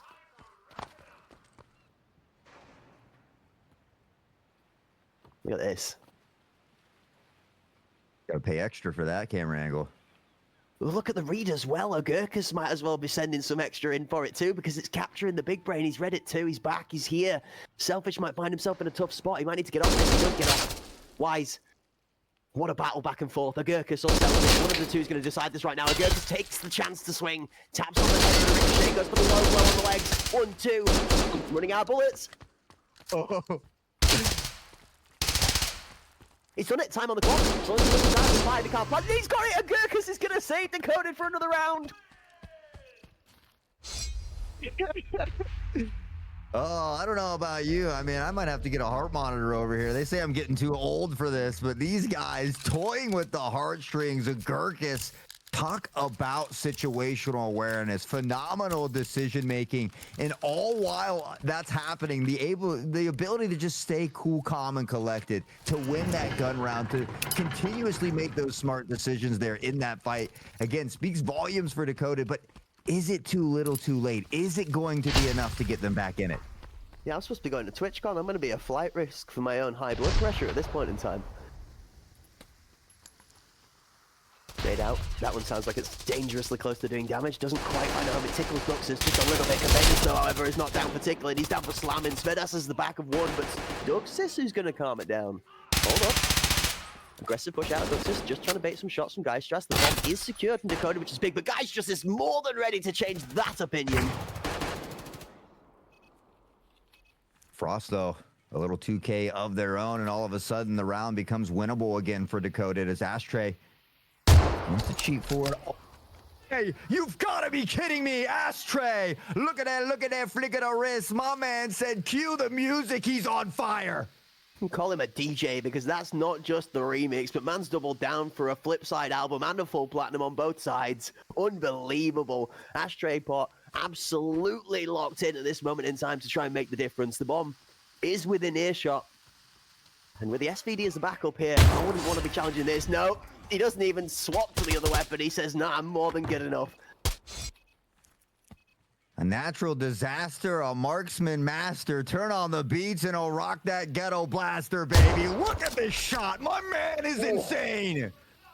He's disgusting. It's just unreal. Is he built different or is he just inhuman? I don't even know at this point. I don't know how Dakota was going to make their way back into this, but I think they found a way off the back of Ashtray here. Frost with a nice 2K that round, and all of a sudden, Dakota, an opportunity here to work toward tying this up, to send it into overtime, and that nade just shy of landing beautifully. Oh. Ager's on the outside. This is tough one for Frost. Menace has got the better angle to the left hand. Geistrus is going to respond to the one who's forward two. The one apiece from the two front bodies. Never mind, shotgun for two back. Duxis is third. Blink and you'll miss it, and the bodies are down. 3 versus 2 as Dakota have numbers advantage. The bomb trap. Uh-oh, you don't want to peek that against Svedas. He's breathing with an inch of his life, and he's now no longer got it left. Dakota 3 versus 1. Bomb in no man's land. They've done it again, Hawk. They're 1 kill away from taking us to a round close to overtime. Dakota just might have it in the tank. Insane. I mean, we see Ancestral taking those first 2 kills with ease, making it look like a SEAL Team 6 action, and then Dakota able to answer right back. We love a team that is not willing to give up. They continue to fight tooth, nail, and grit all the way to the end, and you certainly love to see that in a team like Dakota. They've got the crossfire set up, and they're in great position to be 1 away from tying it all with Venus. He finds one. It's a Gurkus to make sure they get that important round, and now Dakota just 1 away from sending us into our first overtime of the day. It looked like it was going to be dangerous. The shotgun started swinging, but a Gurkus started it. And he said, that's not good enough, I'm finishing it too. Brings out the shotgun, the third goes down, and Dakota'd move it. Within reaching distance, within breathing distance. 1 round is all that separates them between this and overtime. And a thought for map 3. That nade out towards cannons. There's no way they're going to be out there quick again, surely. It goes off early this time. They wait for it, and Ancestral follow through. There are 3 deep defending members from Dakota. This position is good. Ashtray's going to know Palace's pressure. Svedas is not going to get the free picks he got last time. Agurkus in a much better position to hold this off. 1-for-1. Ashtray finds the ball. Geistrus just has a better of Frost as the opener. Svedas does take down that shotgun crucially. Ancestral have sight.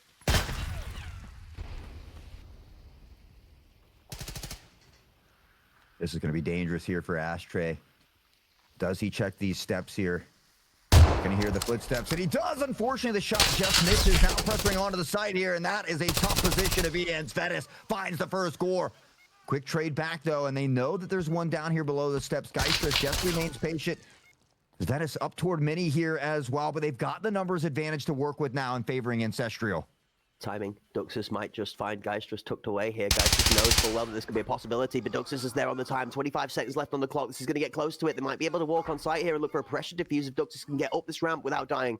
They need to take that space. Gore knows there's 2 challenges here. Mini's most likely. Mid-secondary. Svedas is backed up to the steps, and they need to know this now. They've spotted him, and they're going to have to push aside pressure from Arch. Shots out as Duxis. I'm going together! You're kidding me! It's it! They're them! He's him! We're going to overtime with you, baby! It's in! 8-8! Dakota do the impossible and take us to overtime!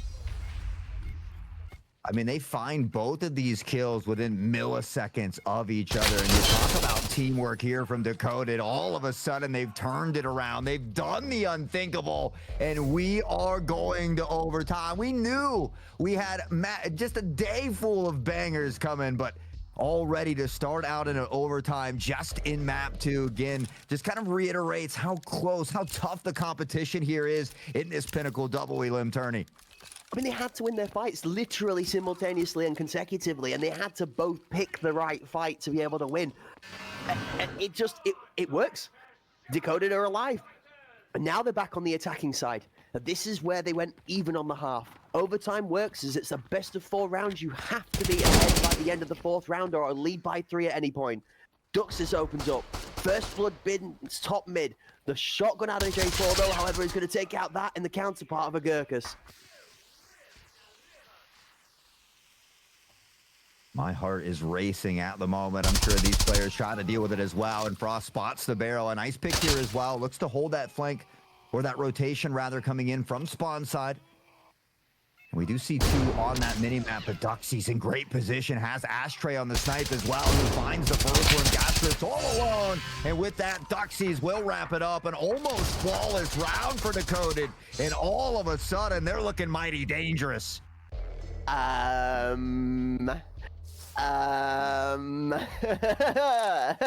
this look like an Ancestral favored map anymore, Hot? I don't know, man. I mean, you know, if I was Decoded, I'd be upset that Ancestral took my map away. So I would be out here to seek some revenge. Yeah. I mean, oh boy, eyes on mid. That's all. Eyes on mid. Where does this fight go? The first blood has been crucial in so many rounds. Ashtray's taking the challenge this time. Big risk taking here. Close. You know he's good for it. You know he's good for it. We don't even question it. We don't even ask it. Just an absolute slab demon on that ball team. 1 for 1 on the shot for the teammate and the enemy inside of Mini, though. Frost doesn't care. Decoded don't give it any cares in the wind right now. They're just giving all 110%, the kitchen sink, and even a teammate if it happens to be in the way. Decoded said nothing is standing in the way of our victory, not even a teammate. Finds the 2, but they keep that player advantage. Svetis right now just being very patient, hoping to find at least one of these picks. And again, shout out to the camera crew, always bringing the beautiful angles here as we get to see everybody exactly where they're posted up here. Geistra, Svetis, the brothers trying to work together. This is smart. Decoded are placing themselves, not picking up that bomb to try and use where the bomb is to work off good information. You see the grenade comes out to a possible, probable position holding that bomb from. Then, under the cover of that utility, they're going to pick it up and try and rotate. Tossing the swap. Frost does a little bit of a circle down to try and dink and dodge him onto the side. The shots from guys just elite. Duxis and top mid. And they know.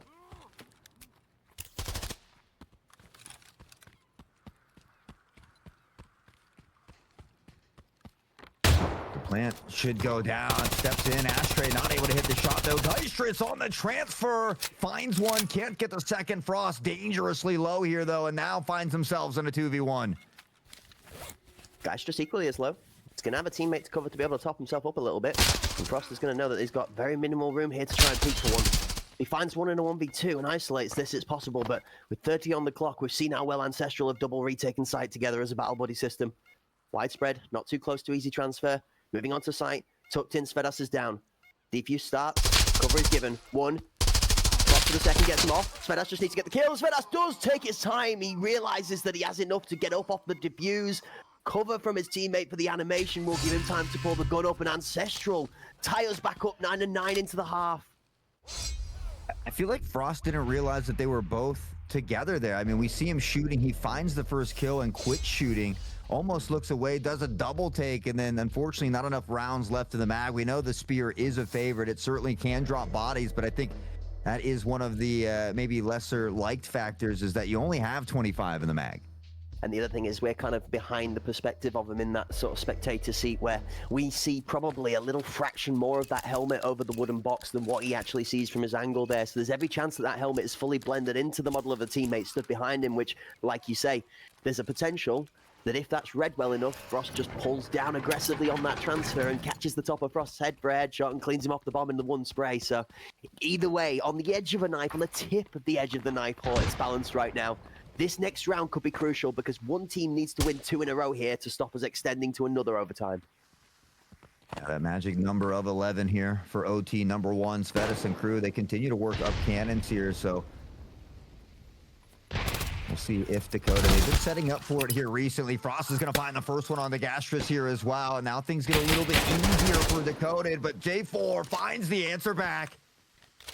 Got to say, that's a big picking point. Frost with the first blood has been a big factor for Decoded, but just in the later rounds of this game, it feels like J4 has gotten the better of Agurkus, where Agurkus was carrying part of that heavy weight in the back rounds for Decoded in the second half of the map. So interesting that Ancestral have managed to adjust to this. J4 able to bring himself to another level individually in that specific 1 versus 1 to help Ancestral find the footing.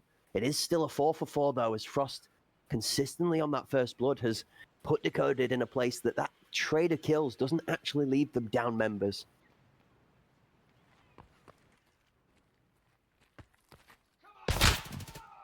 Oh, Frost catching Svetis on the jump over is huge. The device goes down. Gore finds J4 and Decoded back on top at the moment here, but they've got to find a way to close out these important rounds. They have that number advantage, and they need to make sure they utilize it. This is the one round that Decoded have to put it in here. You've got to think if Ancestral are able to push it even to a second overtime, as Frost has decided that he's got it all in his hands to make the win, and Ashtray Pot is going to be inspired to greatness by the leading man. It's down. Decoded are up 10-9, and against all odds, as we jump into the great viewpoint from the replay here, it's so close, but single individual plays and things like this from Frost. Oh, and then Ashtray. It's almost like it's casual gameplay at that point, Hawk. One more is all Decoded needs to send this one off toward Bay 5. They were down 8-4 at one point. Ancestral just needed to win one of the next 4 rounds, and now it's Decoded that find themselves up on top. A lot of pressure now mounting toward that B site. 3 stacked there for Decoded as Svetis and crew has begun to make their way through spawn. This has been a common routine for them here in the last few rounds. The peak and Frost finds Svetis first. Gastris able to answer back, and we'll get a second one onto Ashtray. I mean, you hit the nail on the head and you set it up for what it should have been. Frost did find the first one as the original gameplay, but this time around the response from Geistrus is better for both of the members, and the 2-for-1 trade-off falls on the member of Ancestral. And then additionally, that shotgun duel goes down again and also goes their way. Gore is going to be picked off by a floating Cabanas that's got all the space in the world, with Duxis the only member left for a response. 1 down, 3 left alive, and 40 on the clock with the bomb planted. Duxis has a lot to do here to save this from going to another overtime. I mean, what a way to clutch up, though. If you're going to close this out 11-9 and really put a mental blow in for the 3rd game, this is how you do it. Yeah, unfortunately, so many different angles to check. Ancestral just doing a great job on this post-plant positioning, ensuring they get that round win. Geistrus has 20, Svetis 18, Kofinas 17 as well. And well, you guessed it, we're going to another overtime.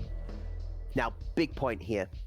The further into overtime we get, the less impactful the mental is going to be, or the more impactful it's going to be. It goes one of 2 ways. You become numb to the pain and you just lock in completely emotionless on the logical factors. How do I outplay my space different? Or you start letting the pressure fuel you or fold you. You say, we have to win these next 2. We can't win these next 2. We have to win this next one. And it becomes a do-or-die scenario.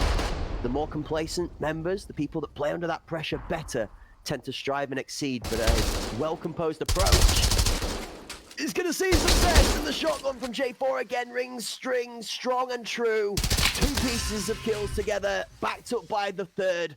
And it's another shotgun which finishes with Selfish on the MCX, closing it out, and a flawless round from Ancestral.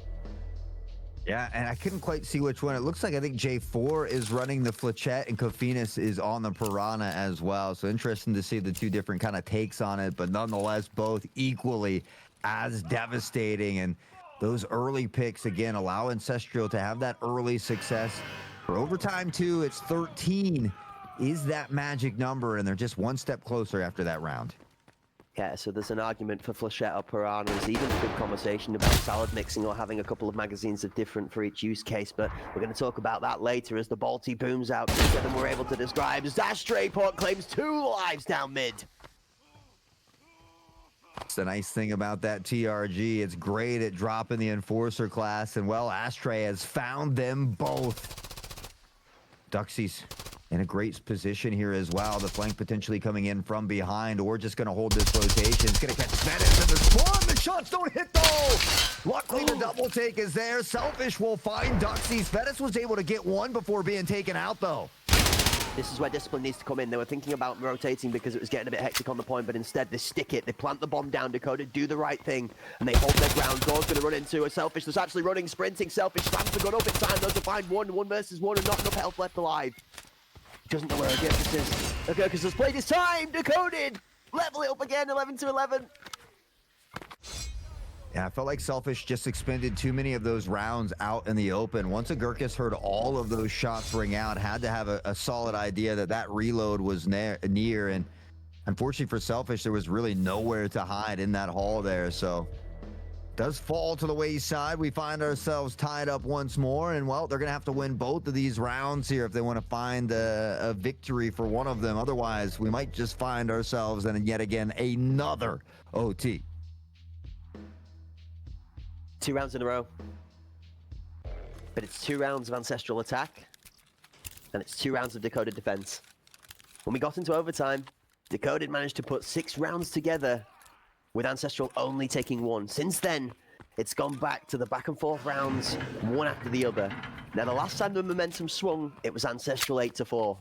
This time, if the momentum is swinging, it's going from Decoded back to Ancestral. But this is where I talked about pressure, and if you want to talk about any team that really does fight with an extra level of skill when everything is on the line, Decoded, I think, is one of those teams that responds to pressure phenomenally. Now, can they work out this cannons push? It's been a big part of the B-side controllers. Can they contest cannons? Or can they find the trades out if they lose the initial fight?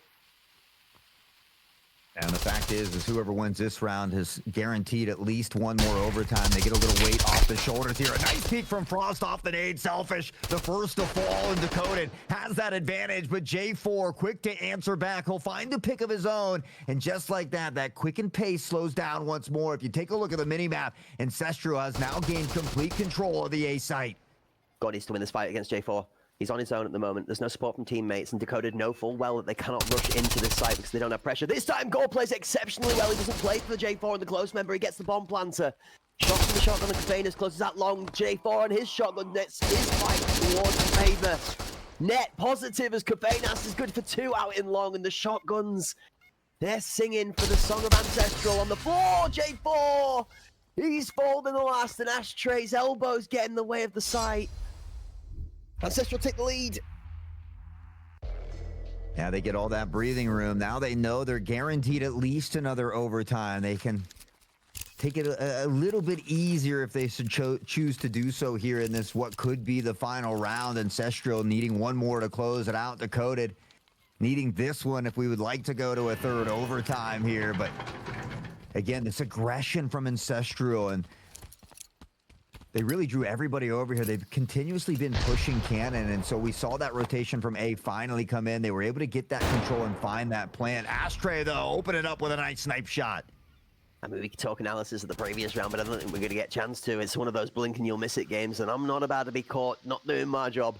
Especially the same that every single member on this pitch right now is thinking that thought through in the back of their head over and over again. And speaking of being caught not doing their job, Frost not allowing that to happen. He's in the kill feed again. The shotgun from J4 also looking to keep the tail strong. Agurkus, however, is alive on his shotgun and wins the fight too. 2 members of Ancestral left alive in the position, fighting for a chance to escape out of a very, very close match. The back of J4 is turned at the wrong time. Duxis has one, he's out of the angle, and you know he wins the second after that. Good night. Decoded say OT again, and we got another third. It was looking a bit dangerous, but those 2 picks from Duxis were huge there. And unfortunately for J4, we talk about timing is everything, not playing out in their favor. Great patience from Duxies. They've got 4 MVPs in this matchup alone already, and Decoded finds another opportunity here to get a map win, to look to extend this series in toward that best of 3, and we got quite a few players now scratching at that 20 kill bomb. Did you make sure you went to the shop before we started? Because I hope you're stocked up on energy drinks. This is set to be a stormer today. There's still a chance that Ancestral can close this out, and we could just still see a 2-0, but I'm not going to lie to you. It would be one of the longest 2-0s in the world, and it definitely would not be indicative of how this game has gone. Ashtray's hunting, searching, probing, hoping for an opening. Cabanas, however, oh, there's no way he wins this from here. Ashtray, watch out. That shotgun's praying your ankles are exposed. You are God's clear here. This has to be you. 2 down. Shots from the shotgun to come in. He tries to get out, but it's not his time. Response from Duxis though, and he is going to take down one of the shotguns. That's big. Whoa, God! God! Wait! What a moment! What a triple kill coming out from Gore. Snapshot decisions, quick to the head, the competition seeing red, and well, Gore said, enough said, baby. I'm here to play. Doxy's great positioning. Baxter's trying to inch forward down into the prone as Gore peeks, finds the kill. And what a quadra in the making here for Gore. This game is amazing. Everybody is having their moment to step. Duxis takes confidence into the shotgun, and in fact, he just shouldn't win. TTK on that shotgun is better, and this 1, 2, 3. Goodbye, good night. Get out of my sight, says Gore. It's gory. It's way over PG rating. I'm telling you now. That's 18 plus for disgusting. Oh my word. Decoded back on top yet again. In that driver's seat, Kofinas now has been tucked in here quite a few times. So it'll be interesting to see if they check this corner. Gurkus on the other side, though. We see him finding J4 through the wall there. And it's another free pick. Unfortunately, Kofinas the peak. Astray and Frost both go down. And it's selfish for 2 as well. It doesn't stop there. They're not allowing that tempo to stop and stifle or get stale. No, instead, they slam home the tempo of the timing. They take an extra peek, and Selfish slams home another kill. It's 2 in a stack of 3 as Ancestral are behind on the tempo, but they step up to the plate. Hold up a minute, though, because King Kong Gore is still slinging his bullets around 2. Just slowly inching forward here. This could be dangerous. He spots the barrel. That makes the pre-fire a bit easier, but Selfish waiting here as well. The buddy system working out. Ancestral has that advantage. Can he find this pick, though? If Gore is able to come away with this pick, all of a sudden the round becomes very winnable. Unfortunately, can't find it. And guess what, Cracked? We're tied up yet again.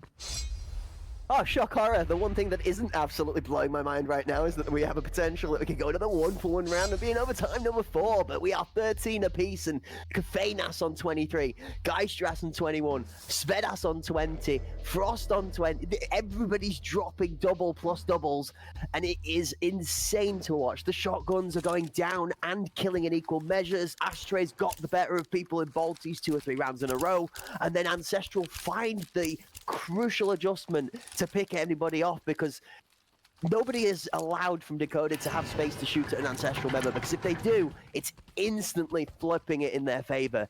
If somebody is caught with their back turned, though, it's going all Ancestral all the way through. There's got to be chaos. I'm going to pause. Selfish found that first one. Svedas gets caught with smoke in hand as Gore will eliminate him. Geistras able to get that trade back at a minimum. We'll collect the device. They still got that player advantage to work with here as well. They begin to rotate. And now a game of cat and mouse. Duxy's from behind. He finds the first and the second. J4 goes down. Duxy's now looking to do it. He shouts out about it because he's not got enough health left, and the stim side effect comes through as he's just going berserk. Berserk is right with those kind of kills, but he's not going to find Selfish out of the cave. Astray with the bolty. Oh my gosh. Look at the discipline out of Duxis. He could fight here. He could swing here. He waits and waits and waits, and it's perfect. The only thing he gets unfortunate with is that he's robbed that he doesn't get the nice transfer on the first spray or the transfer into the third as he re-swings lobby, but it's on a knife's edge, and Ancestral again have the lead to close it out, but it doesn't look like it's done yet. Yeah, I mean, if there's one thing we've learned here early, it's you can't count any of these teams out. Ancestral had a real opportunity, though, to do it here in that third overtime. They're going to let the nades sing, but Dakota's done a good job of playing very far back on this B site because of the aggression from Ancestral, and it's kind of helped them been able to deal with it. Frost finding this first pick on the Geistras. The Bomberman team have played a lot more hidden this time around, though, and the slow pace is going to try and telegraph that they're not doing this, that they're doing the rotation they did the last time when the Frost fight was one towards Cannons, and here comes the swing. Bomb spotted mid big though, and Gurkus gets the kill! Sorry, excuse me, that's not the bomb. I'm confused by the minimap. Gurkus is going to step out into the middle. 1 for 2 as Svedas and J4 actually pick up kills apiece. The third is Astray Pot buries the man in dark. That's the one that they needed. Dakota have put themselves on the precipice of another overtime with the bomb trapped in dark. Down goes J4. Astray's good for that. And it's overtime for baby. We might just be here all day. I'm here for it. Same. You won't find me complaining. Yep. I need to maybe petition to Uber Eats to allow them to fast deliver popcorn, but other than that, we're good. 14-14, 24 kills for Kafinas, Gastris, Vetus, both in that 20 bomb region as well. Ashtray, Frost, Agurkus knock it at the net there for his 20 bomb, but I mean, we have seen a ton of back and forth, a lot of great kills, and neither team really wanting to give an inch at the moment. And look at Duxis and Gore, 69-13. And they're the players that we're looking forward into the highlights with. It's not that they've got a vast amount of kills, but the crucial importance of those kills. And speaking of crucial importance, Kafinas and Ashtray, the two kings of the initial carnage, come together clashing. And it's the shotgun that wins. But Agurkus has beaten J4 in his fight too. These points we talk about round to round as Kafinas has more than one from mid. Frost goes down. He's early, he's late. At the same time, like a wizard, he arrives precisely when he means to and takes out Kafinas. Svedas has got the better of Gore on site. The bomb goes down, 2v3. Ancestral have a good position.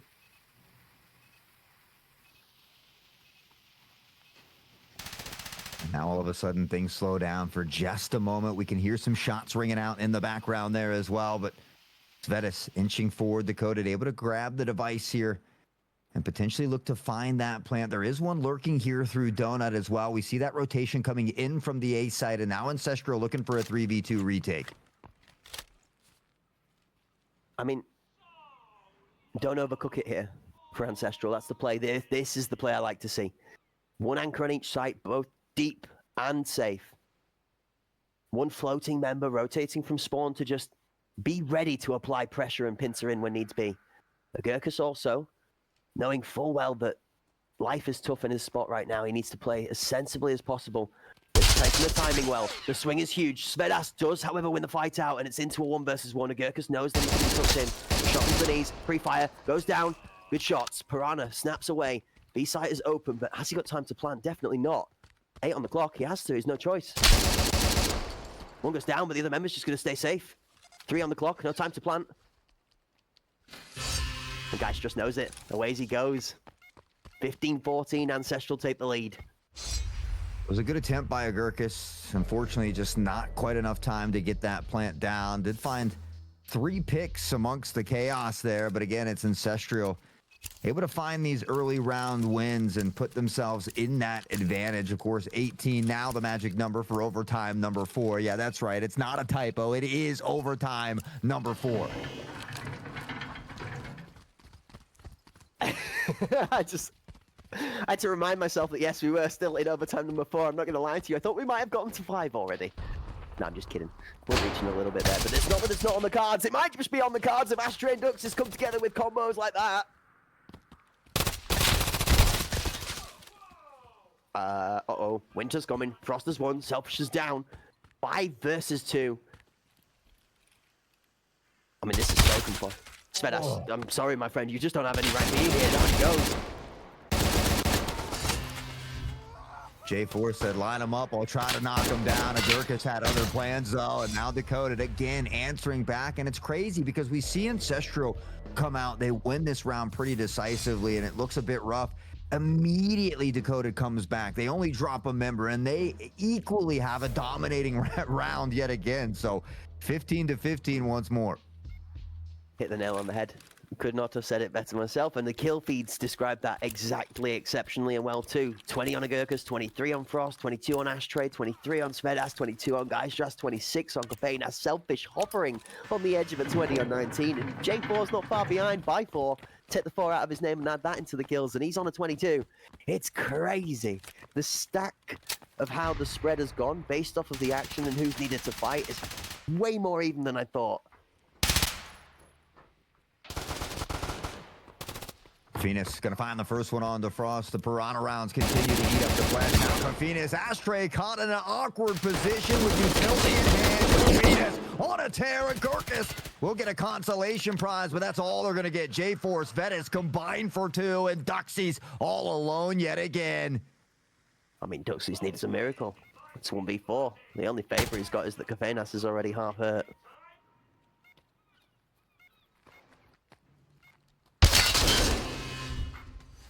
Nice try. No dice. Ancestral take the lead again, move to 16. One more is all they need yet again. I mean, this has been the theme for every overtime. They get close. They get one away from closing it out. And Dakota says, not today. We are not ready to go silently into the night. You just have to think. This game is tipped on the edge of the knife as to which one of the two is going to break first. Are we going to get out of the first half of overtime with Decoded having a match point at some point? Or are Ancestral going to close it over the line first? At this moment, every time Ancestral doesn't close it over the line, you have to think Decoded feel more invigorated to find that all-important win. Astray's ready for this. The second goes across, first goes down, Astray's tight on the angle for it, ready for the second two. Second gets tapped, but not taken out. I don't know how Astray does it sometimes on this snipe. An absolute menace here. That rotation, though, coming in and maybe a bit early because Ancestral is locked out. Unfortunately, J4 taking out Svetis. Wait, but Dakota have fully rotated up to the B site. The entirety of them ran away, and it almost encouraged the team kill. I mean, Ancestral have to be lost right now. They've got to be completely confused as to what happened. There was no call to rotate away whatsoever, but Dakota just gives space, and it forces a 1-for-1 for free by their own team. I'm as lost as Ancestral are right now. It's huge. Selfish is left to have to just try and fish through the smoke as there's nobody there, and Ancestral are being stifled for time. If they've not realized right now, they've lost 30 seconds to this already. Time slowly ticking away. 3 on the other side of the smoke. 1 tucked in here as well. And now with that, we will see Ancestral begin to pressure onto the site, look to plant that device down, and they bait it quickly just to see if any pressure comes in, and all of a sudden, Flash goes flying by. One's going to swing out. One's going to actually fully rotates into the opposite position, takes out 2. 4-1 as Duxus does win a 5 at the back. Is deleted by Geistras.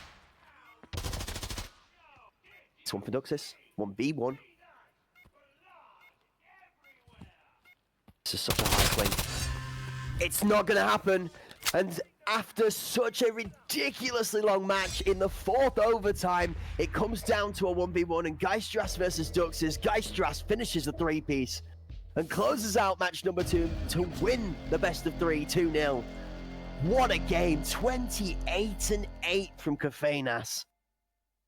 I mean, that was crazy too, because in that round we saw that TK. It was actually Dakota that had the numbers advantage, even circling back, but great positioning here from Ancestral.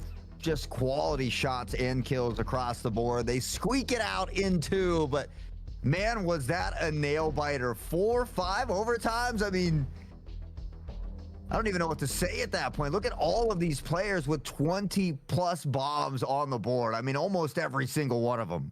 I think Svedas' comment in the chat highlights it perfectly. I think every one of those 10 players is going to need a shower after that one, because that was sweaty. That was some real top tier, high level, back and forth gameplay to see. Mistakes were made, pressure was applied, teams were just pushed back and forth, left and right, constantly having to better themselves to be able to overcome that person that was outgunning them for 3 or 4 rounds in a row. And what made it go the distance was it happened every time. Astray would get 2, and then Astray would get surrounded by 2 and have his back open. J4 would be killing, and then Kafeinas would be killing, but then Agurkus has got the better of them, and Frost is getting first picks, and then it happens the other way again, and Agurkus and Frost are getting killed first, and I don't know. I mean, mentally, that's almost where you're at after a game like that, because it was absolutely insane. But honestly, I wouldn't expect anything less over here at Hunt Premier. It doesn't matter if it's the HPL. It doesn't matter if it's a double Elim Pinnacle tournament, or tournament, excuse me. I mean, the action is always nonstop over here. And so, again, just honored to be a part of it. I mean, that was a fun match to watch, let alone get a cast. These guys absolutely put on a clinic for us here today. Just checking my pulse to make sure it's still there, just checking my heart rate to make sure that we're still breathing, just, maybe pinch myself to make sure that that was real, because I'm going to be honest with you, it wouldn't surprise me if it took us another couple of days to compile the highlights reel up for this game, because there's going to be an absolute flood of clips here from the challenges in mid. Remember that? Back this previous map, or not previous series, like this map at the beginning of it, when Astray was fighting 1 versus 2 into the Enforcers at the beginning, and then I can't wait to see the Gore 3-piece again. That was delightful. Dux's moments of glory in several rounds and 2 pieces in crucial situations. I mean, at this moment in time, Hort, I'm opening myself a sea life park, okay? I'm going to be filling myself tanks full of piranha, because right now they look like they are just the hottest topic at snapping at toes and ankles. What a game. Even works for the headshots. I mean, I can't remember if it was J4 or Kafinas, but one of them was just fearless. They said, we don't even need to shoot out the legs. I am confident in my ability to click heads. And I mean, was absolutely ripping rounds through the competition. But we got to see, I mean, honestly, even Dakota should be happy and proud of how they played today. Obviously, Bull was a little bit rough for them. It didn't go the way that they wanted. And I just felt like, you know, whether it was, you know, first game jitters or just not being warmed up on the day, because we saw them really come to life at the end of Bowl, but it was just too little too late. We did get to see it spill over into Fort, which was absolutely wonderful, but unfortunately, that is going to be all for Decoded here in this one, as we do bid them adieu and say goodbye, but a job well done nonetheless. Yeah, absolutely. And after 32 rounds of carnage, ladies and gentlemen, should we take a momentary glimpse back? Should we just take a second to breathe and have a look at some of those all-important highlights? Maybe not yet, no, because I'll tell you what, folks, we can't just let you in that easily. Anticipation has to be built, all right? So whilst Crack's throwing you the debate with the decoy out there, shout out Mr. Decoy, I'm going to take you through a couple of thoughts. I would say, Hawk, that after 32 rounds of carnage, we probably had enough in our second map to have played 3 maps worth of action in that there for sure. So we in the casting booth, we can't really argue for how much content we got. Only, I guess, wish that we could have had the 4th accidental map. Yeah, I mean, honestly, we love all the Tarkov action we can get. It's always an honor to get to showcase all the wonderful talent here that we have littered across so many different teams in different regions. But yeah, you know, it doesn't play out that way, unfortunately for Decoded. I'm sure Ancestral's happy about it, and I think it really speaks volumes for the hard work that we talked about, that not only are they putting on screen, but off screen as well. And so that hard work does pay off, and it's nice to see that paying off. So again, I tip my hat to Ancestral. They've been making strides, been making wakes over here in the scene that, you know, it's going to make teams a little bit, it's a little bit more difficult to navigate some of these rough waters now that the talent just continues to grow. And with that in the bucket, we do have to talk about what's on the docket, because that leaves Ancestral with an even tougher challenge. Now, I don't know if that's fair after how tough that match was, but EPA is lined up on the cards. And if Decoded are going to put that much of a fight into Ancestral, oh boy, they better be ready for Fox and company, because I know the mythical Wackler, good old Walker himself, will be waxing that shiny bald head to cook up all of the Giga Chad brain plays that he can come up with to be able to unwrap and unravel the Ancestral squad. I would also hesitate to say that the map pick choices were locked in definitely for EPA's mindset when it comes to the picks and vetoes after seeing that performance. You understand? I think after Fort, EPA is going to look at that map and think, well, there's a potential there. If they weren't favoring that beforehand, I'm not saying that that's a bad map for Ancestral, but they were pushed there. They were pushed, and a few gaps were found, even to the point where, I can't believe this happened, right? The last round, Decoded intimidated a kill out of them. Let's put it this way. And they intimidated a kill by a super defensive, like, we're just going to off-rotate off the site. We're just going to give you the entire site. And it caused the team kill. And I mean, to see that then not play out in their favor from the numbers advantage just goes to explain how crazy the game was. I'm still mind blown by that, honestly. That was such a good call from Decoded. Like, I'd love to know who made that call and just where the inspiration from that came from, because it worked. Like, that was so well read. I actually don't know if it was intentional. Like, there was a lot of noise being made at mid, and it looked like they were preemptively rotating to A, thinking the push was going to A. So I don't know if they intentionally did that to find a team kill, but it worked out in their favor, certainly. I don't envy them, though. I mean, they've already played EPA in this tournament. It ended in 9-4 fashion of favor of EPA, and so, but, you know, or excuse me, that was Decoded. So Ancestral doesn't have to worry about that. I was mixing up the two teams there. So Ancestral hasn't played EPA yet. So maybe a real opportunity for them to showcase just how far they come, because we know how talented Walker, I believe it was Pablo, I think, filling in or no, it was Kaner, excuse me, filling in for Blitzer Girl. So we didn't see Blitzer Girl in the mix last time, but hopefully feeling much better and have that full roster back. Either way, EPA, an incredibly dangerous team.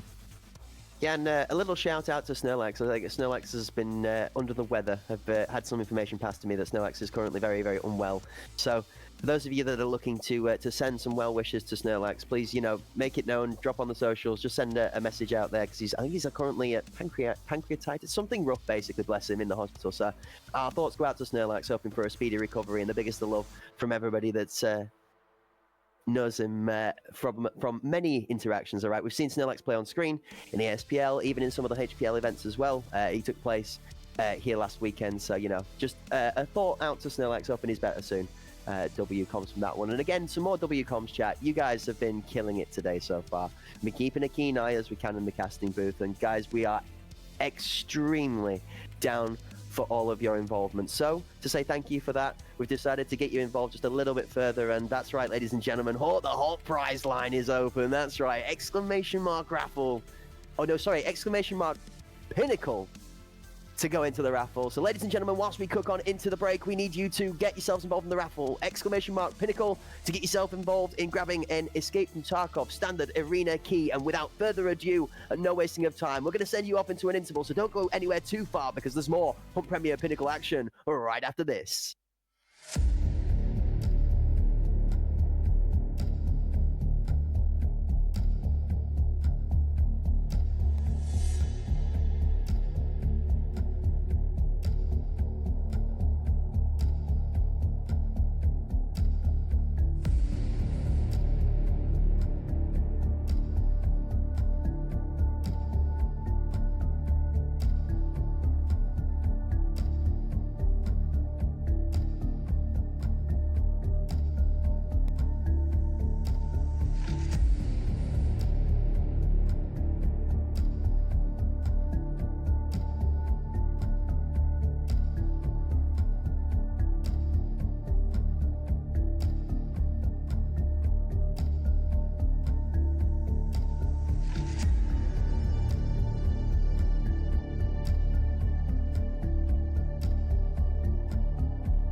Hello, everyone, and welcome back to the Hunt Premier Pinnacle Double Elim Tourney, brought to you by, of course, Hunt Premier in partnership with Battle State Games. We've got a crazy giveaway going on there as well, and we've had a couple, well, just one exciting matchup already. It feels like a couple because of how many overtimes we went into, Cracked.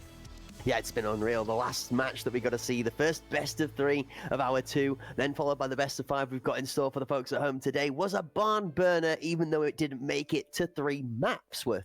It played 3 maps worth of rounds, and the second map's worth of match was phenomenal. 32 rounds worth of ridiculousness, and I mean, I think without needing to go into it into too further detail, Hort, although we've got to go into our next match featuring Sicario and Panderic, I think maybe time to take a look at a little bit of what just made that magic from the previous match, right?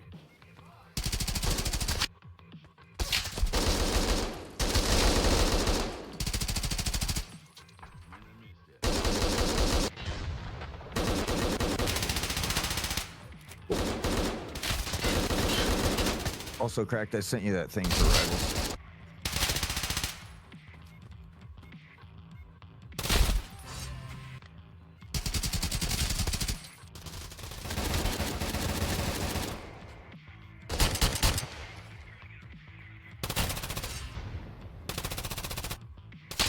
As these shots are coming out from each of the 2 teams here, from the highlights we're seeing, it's a back and forth chat. I mean, you'll have to forgive us in the casting booth for being a little bit stunned by the action, but watching this unfold again is just, it's unreal. Hot. How many times are we going to join in with Ashtray during this and see him just delete somebody?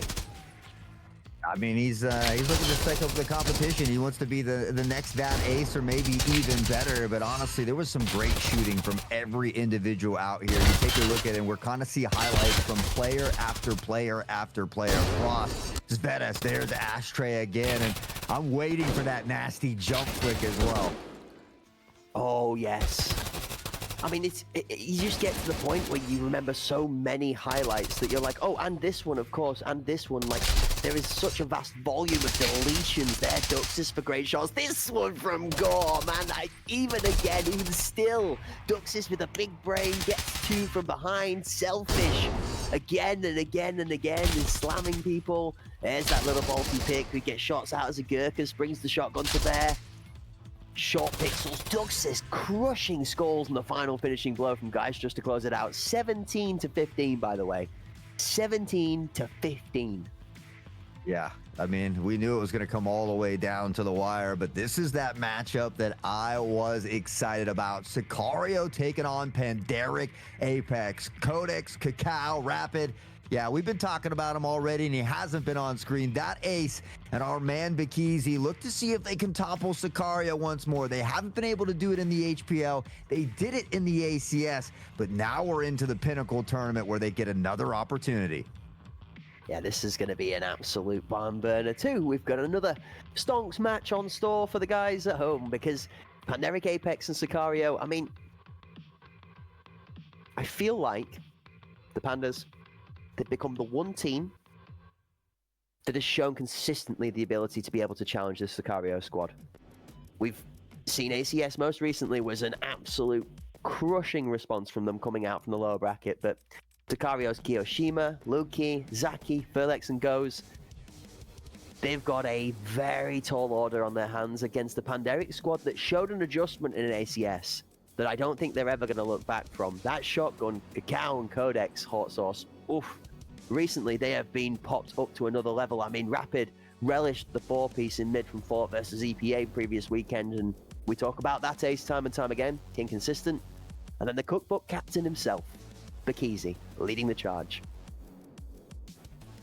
Oh, I mean, honestly, I flashed back to that ACS, and it was that opening round where Cacao was having some trouble. He swapped over to the Enforcer class, and we really haven't seen him swap off because he has been an arch nemesis. So Panderic, Apex looking to see if they can grab a dub and take that winner over Sicario. But speaking of winners, we got one in chat. Mr. Wisdom 8, our lucky giveaway winner here of that EFT Arena standard key. Make sure you join the Discord and create that ticket so that we can get that copy over there to you as well. We'd love to see you out on the battlefield. Who knows, you might be on a team someday and we get the pleasure of casting the likes of you as well. Yeah, wisdom all around today, I see. Congratulations to Mr. Wisdom 8. And with that being said, we are going to get a little bit more wisdom and information towards our next matchup. Here's the map, picks and bans, ladies and gentlemen, the Pandas. Well, we saw furious action inside of the fort for the last map of our first bout of the day. We're going back there. It's the Deja Vu Disco, but we're turning the tables a little bit. We're swapping the teams, and we're going to see how that affects the tides.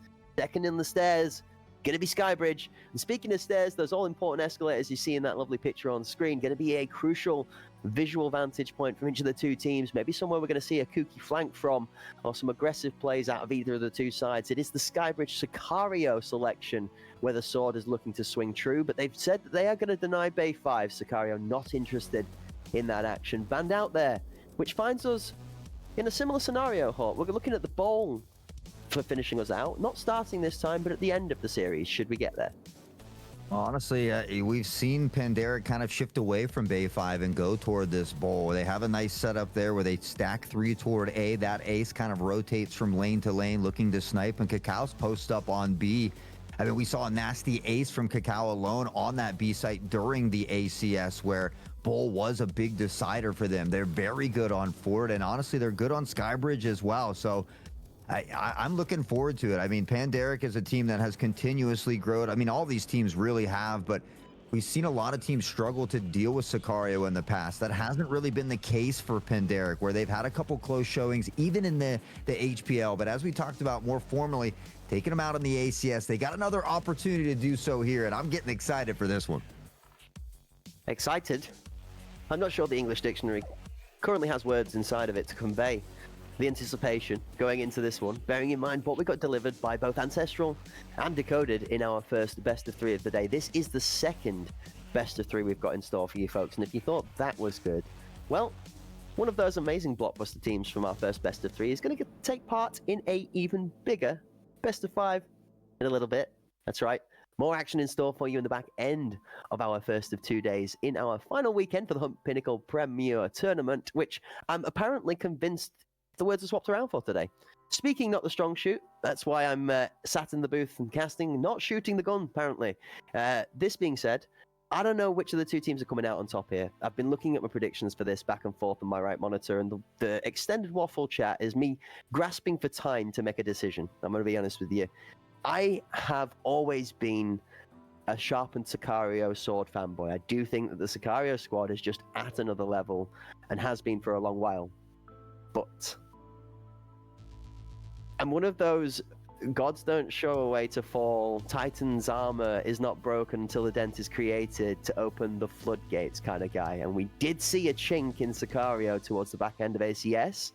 And I feel like that recipe for disaster might just be the key factor to a Pandaric victory today. So I'm going to go all out on a limb and say that this might be a 2-1 Pandaric, where they might just be a little bit set off their tempo in map number 2.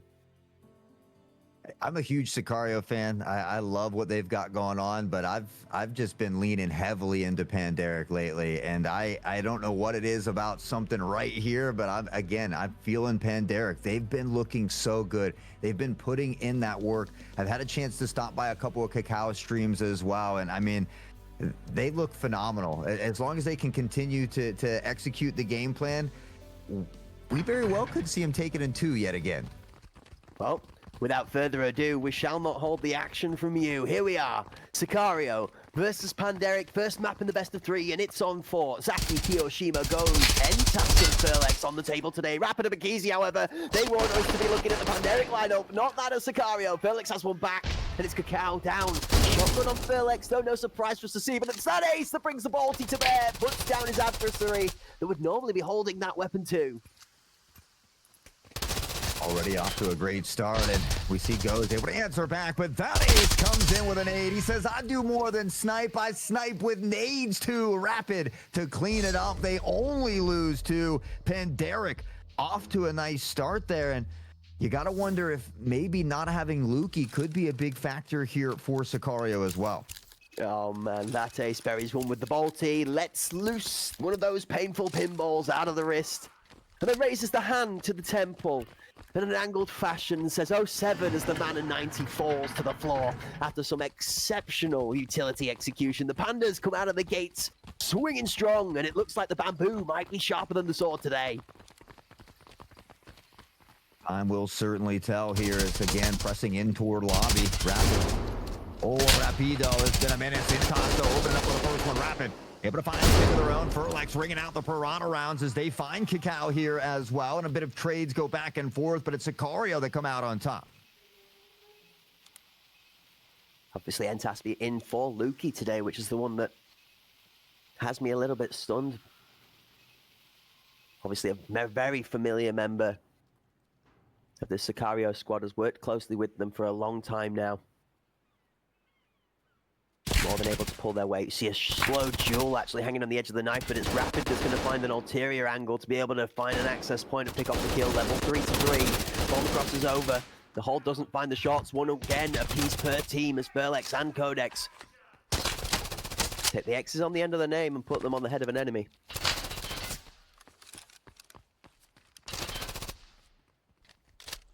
And they might be considering this rotation here as well. It has baited over two or both of the defenders here from Sicario. An opportunity maybe for Panderic to take control of the A site, but they're going to continue this pressure toward B. They've got about 33 seconds to work with here, so we should see them begin to quicken that pace here momentarily. Panderic are playing a game of chicken. They're not committing fully to this B site. They're trying to force Sicario to rotate into them either way. Sicario play it well. They split their adept and Goes tucks in the negative angle and then steps in the second he gets the audio cue. Well played from Goes. Favor falls for Sicario. We saw him. We saw the elbow. He's going to tuck this. He didn't see the elbow. We get to see it from spectator cam. I'm cheating. Sorry, my apologies, chat. But Sakiyo Shimo's placement and positioning was better. Rapid goes on site and Kyo fakes him out for the kill.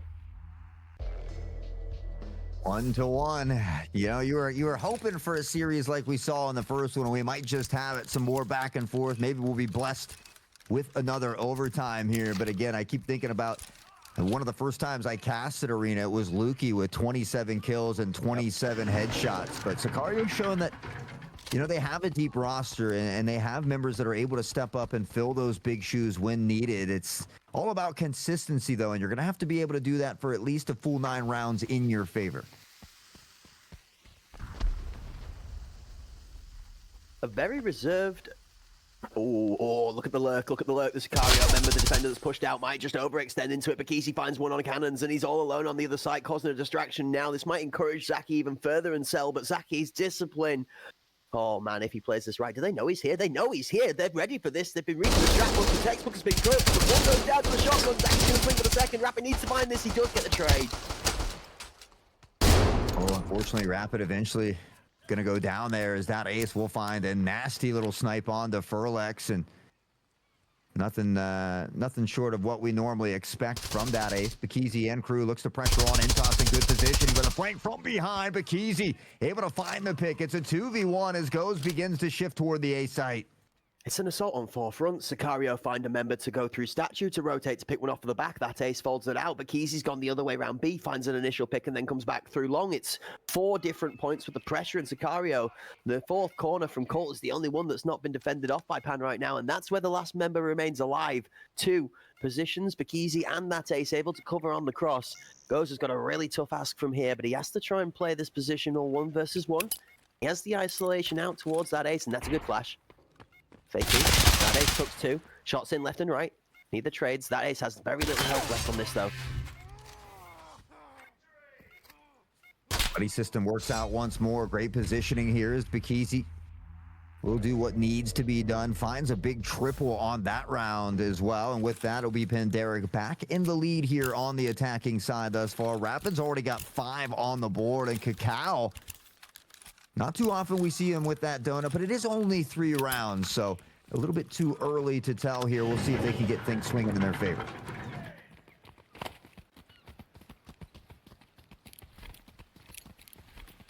Yeah, the comment in the chat, interesting. Has the map just started or has there been a restart? No, Tamaga, the map before this was that long at 32 rounds long, but this is the natural proceeding of play, believe it or not. Yes, astounded as we are, so should you be. And if you missed that first match, you should go back and see it, but hold on, we're going to talk about the 2-piece from Kyo. I think Kia called that one in from the banana phone. Rains down, finds the two-piece. That ace, though, quick to answer back as Zaki will go down, goes in great positioning, reads the play, finds Rapid, and Sicario doing a good job of picking apart these members of Panderic that are a bit spread out. Yeah, I mean, we really can't talk about how much people definitely, if you missed that first match, should go back and watch it. But what it's going to say is it is simply a prelude to all of the action for today. Every match is going to deliver today, Horton. Yes, sir. We are tied back up again at 2-2. 4 members of Sicario stand still alive. And the rounds are back and forth like a roller coaster. Yeah, that opening nade from Kiyoshima was absolutely huge for them and pretty key to them taking that round. A nice little two-piece there as well. We'll see him restocking on those nades here. Maybe looking for a second attempt as we will see Panderic once more kind of working mid and B area at the moment. Yeah, I think I saw in chat the one day that Kiyoshima was a shot put pro previously, something like that. So definitely explains the utility prowess. Able to throw those pinballs a lot lighter than a shot put, a lot further apparently, and a lot more accurately. This time around, Bakizi and the Pandas are looking to try and pressure out towards cannons, but Kyo's position is going to look to try and find on the ramp. He does. Kyo swings strong and true. Sicario take the first and the bomb. He's left out on the angle. He's good for 2 as Codex's rotation is picked as well. And Kakao find this one in the stripper. Kiyoshima's doing a great job of rotating around and kind of keeping the opponents guessing here. Already 2 picks on the board, continuing to dance with death here. His shots bring out that ace. Unfortunately, can't connect there as well. Does he realize Zaki has dropped off to the right side here, though? He's got to be careful when he begins to pressure forward. I think you've read that well. Cannon's player is well distinguished here. He's hidden also the audio from Kiyoshima, and Mini's going to be distracting that ace as well, that there might be somebody hiding on those back stairs. A good smart placement from Zaki actually to match that corner position on Mini. Entas working holding Colt location just to stop the rotation from coming through. There's 35 seconds left on the clock, Horton. That's what's concerning me right now, is this time is bleeding out really quickly for Panderic. You've got this flank coming in through spawn side here. If Rapid could quicken the pace, maybe potentially find one of these picks. I think maybe now hearing Zaki a bit as Kiyoshima tries to bait it out, but he finds Kakao. That ace and Rapid combined for 2. 17 seconds. It does give him enough time to plant, and Rapid should know where Intos is. They shot from mid here a bit earlier, so it does give him a relative idea where this pressure could be coming from, and it seems like they are aware of that situation. And Tessa's made his way into con though. That ace is tucked on the closest angle, and all he needs to do is to wait for the member to walk up, and we know full well that ace is good to convert on this one. It feels like it's shades of Ashtray in a similar form of consistency at that distance, doesn't it, Hort?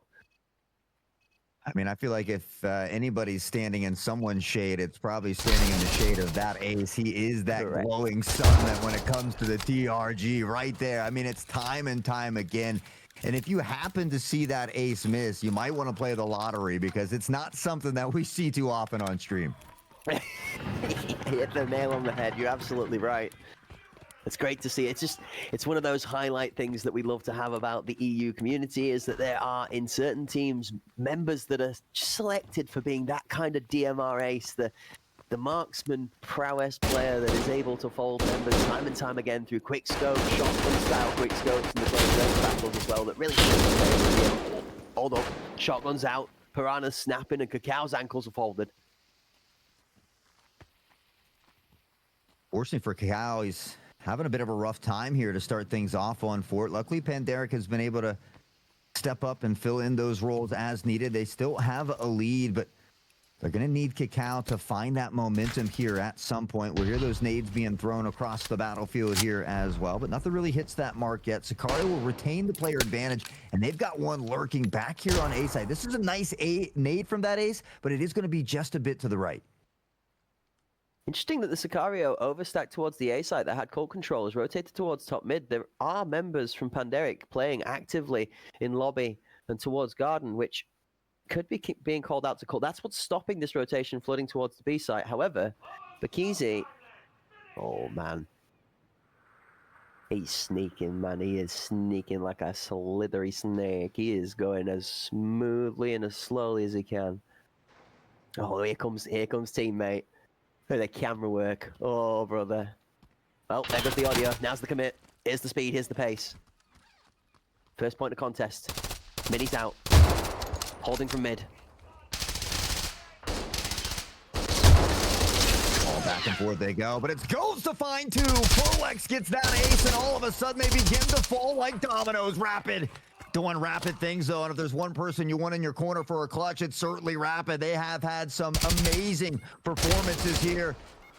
Unfortunately, stacked against them a bit too much were the cards. It's Furlex, the enforcer, to find this one. And well, if you guessed that we are going to be tied again, you guessed correctly, because that appears to be the theme of the day. I'm gonna say you read the same script as I did, Hot. Emotions irrelevant. It's back to a tied game and 3 apiece. No team is allowed to instigate any form of hope for us at this point in time. No. We must just wait for the gameplay to tell us what's going to happen, because both of these two teams seem to be absolutely balanced on either edge of the scales right now.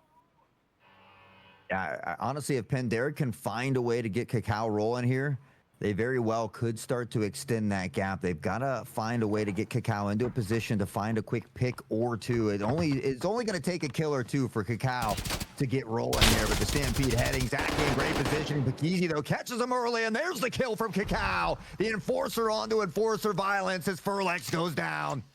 At the initial change of pace, the slow and steady wins the race onto B, then flips into the too fast, too furious on the A side as Kakao's coming in, shotgun a bear. Piranha again. Got shrapnel shells being spread all over the A site. The final member of contention for Kiyoshima is actually making this plant pretty hard. Go's playing his life here in short. Also, funnily enough, Sakara with 2 members alive are managing to drain the clock. I mean, fair enough for Pandaric. They don't have to do anything over aggressive here. Just take their time, slowly cut the angles, make sure everything is covered, and the bomb should go down. 2v5 retake. Oh my, Kakao sees the legs and he takes the legs. The man hits them with the sweep. That ace completes it as well. Tag team back again. Can I get a whoop? There it is. Straight back into the lead. Here goes the whoop. I don't know if it's a whoop at this time, though. I feel like it's very much a here comes the boom. The team so far today, all it takes is one specific variable that each team is looking for, whether it be a kill out to cannons and the flood goes around the outside, or that initial point of contact, the first person dies. Kakao pushes up to the box and claims the ankles out of the smoke.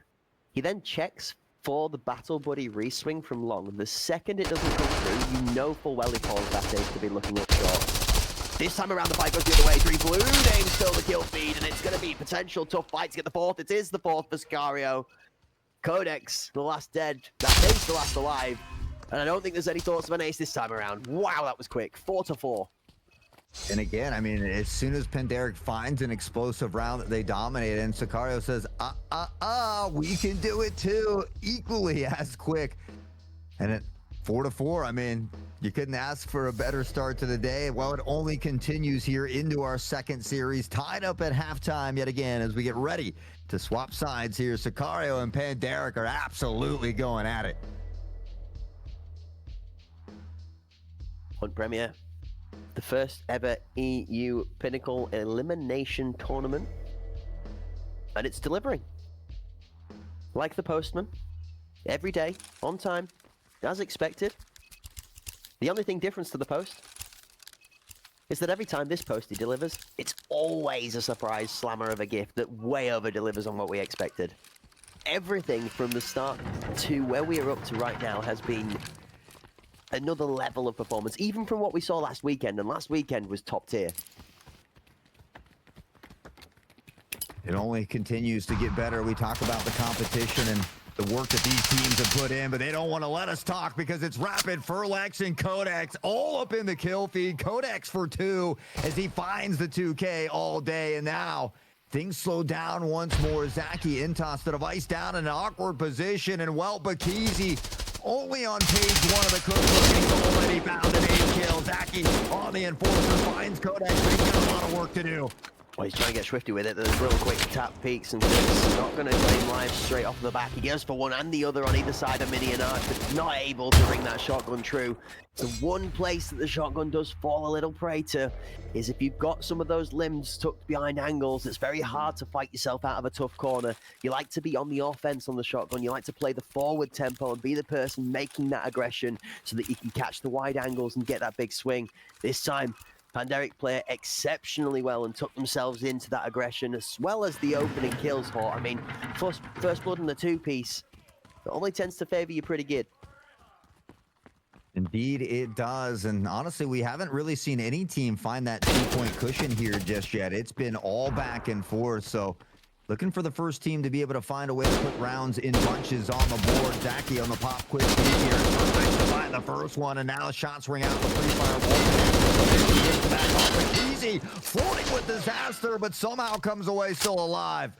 Disaster. He's dropping Ghetto and gone for the Pro Master, but this time instead, Furlex has decided if you're going down, I'm going up. Jump goes the Weasel, and Furlex finds the shot to the dome. That's ace. On the cosplay for the shotgun at the moment in the close quarters fight. Currently running this TRG, but trying to use it in close range. He's going to find himself trapped between two. Entas on the back of that fight waits and finds his win. 5 members of Sicario then respond to that pick, and oh my word, as we see through the walls, that looks like a thunderstorm pain. 1, 2 players with a challenge on Kakao, and he's going to go down. Codex is the last left alive to defend the device. Yeah, unfortunately for Codex, he's going to have to step into a firing squad and figure out how to come away with 5 kills in 40 seconds. Really 35 seconds and still find that defusal here as time slowly begins to dwindle away. That made dangerously close to taking the life to pop the peak, but Zaki and crew are waiting. Sicario will tie it right back up 5-5, and around we go. I'm just not going to get too out of mind about this just yet, because it feels like we are 6 rounds away from going to an overtime. 100% on that vibe. Definitely down for that hype. The one thing I would say is this one has been way more closely contested round for round than it has where the previous match was going maybe 2 or 3 one way and some back the other. This is one of those matches that does sit with those 2 very important milestone rounds. Any team that finds it to 7 first gets a chance to push it over the line and put more pressure down. Rapids core, then got 1-for-1 to Codex to take him back out. Zaki on the response, extends the trade 2-for-1 to Sicario. Shots and spawn don't find home, but Kizi's down and Zaki is the member to take him with him. Zaki's on a tear here in this Enforcer class here, finding Kakao.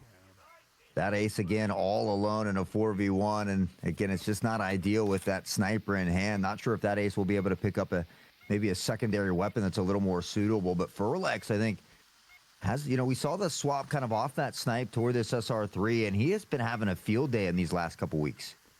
Certainly has. He's been on fire. Back to the Furlex we used to know. Form shows, form flows, and Sicario are going to take the lead this time around. Yeah, it's been Sicario who's been playing from down mostly. They've found a way to tie it up each round, but they really haven't found themselves on top. So able to put a couple rounds in a row. They find that lead, but it's all about getting that 2-point cushion and who can extend that gap here first. Panderic needs to reel this one back because we know it's going to be a nail biter.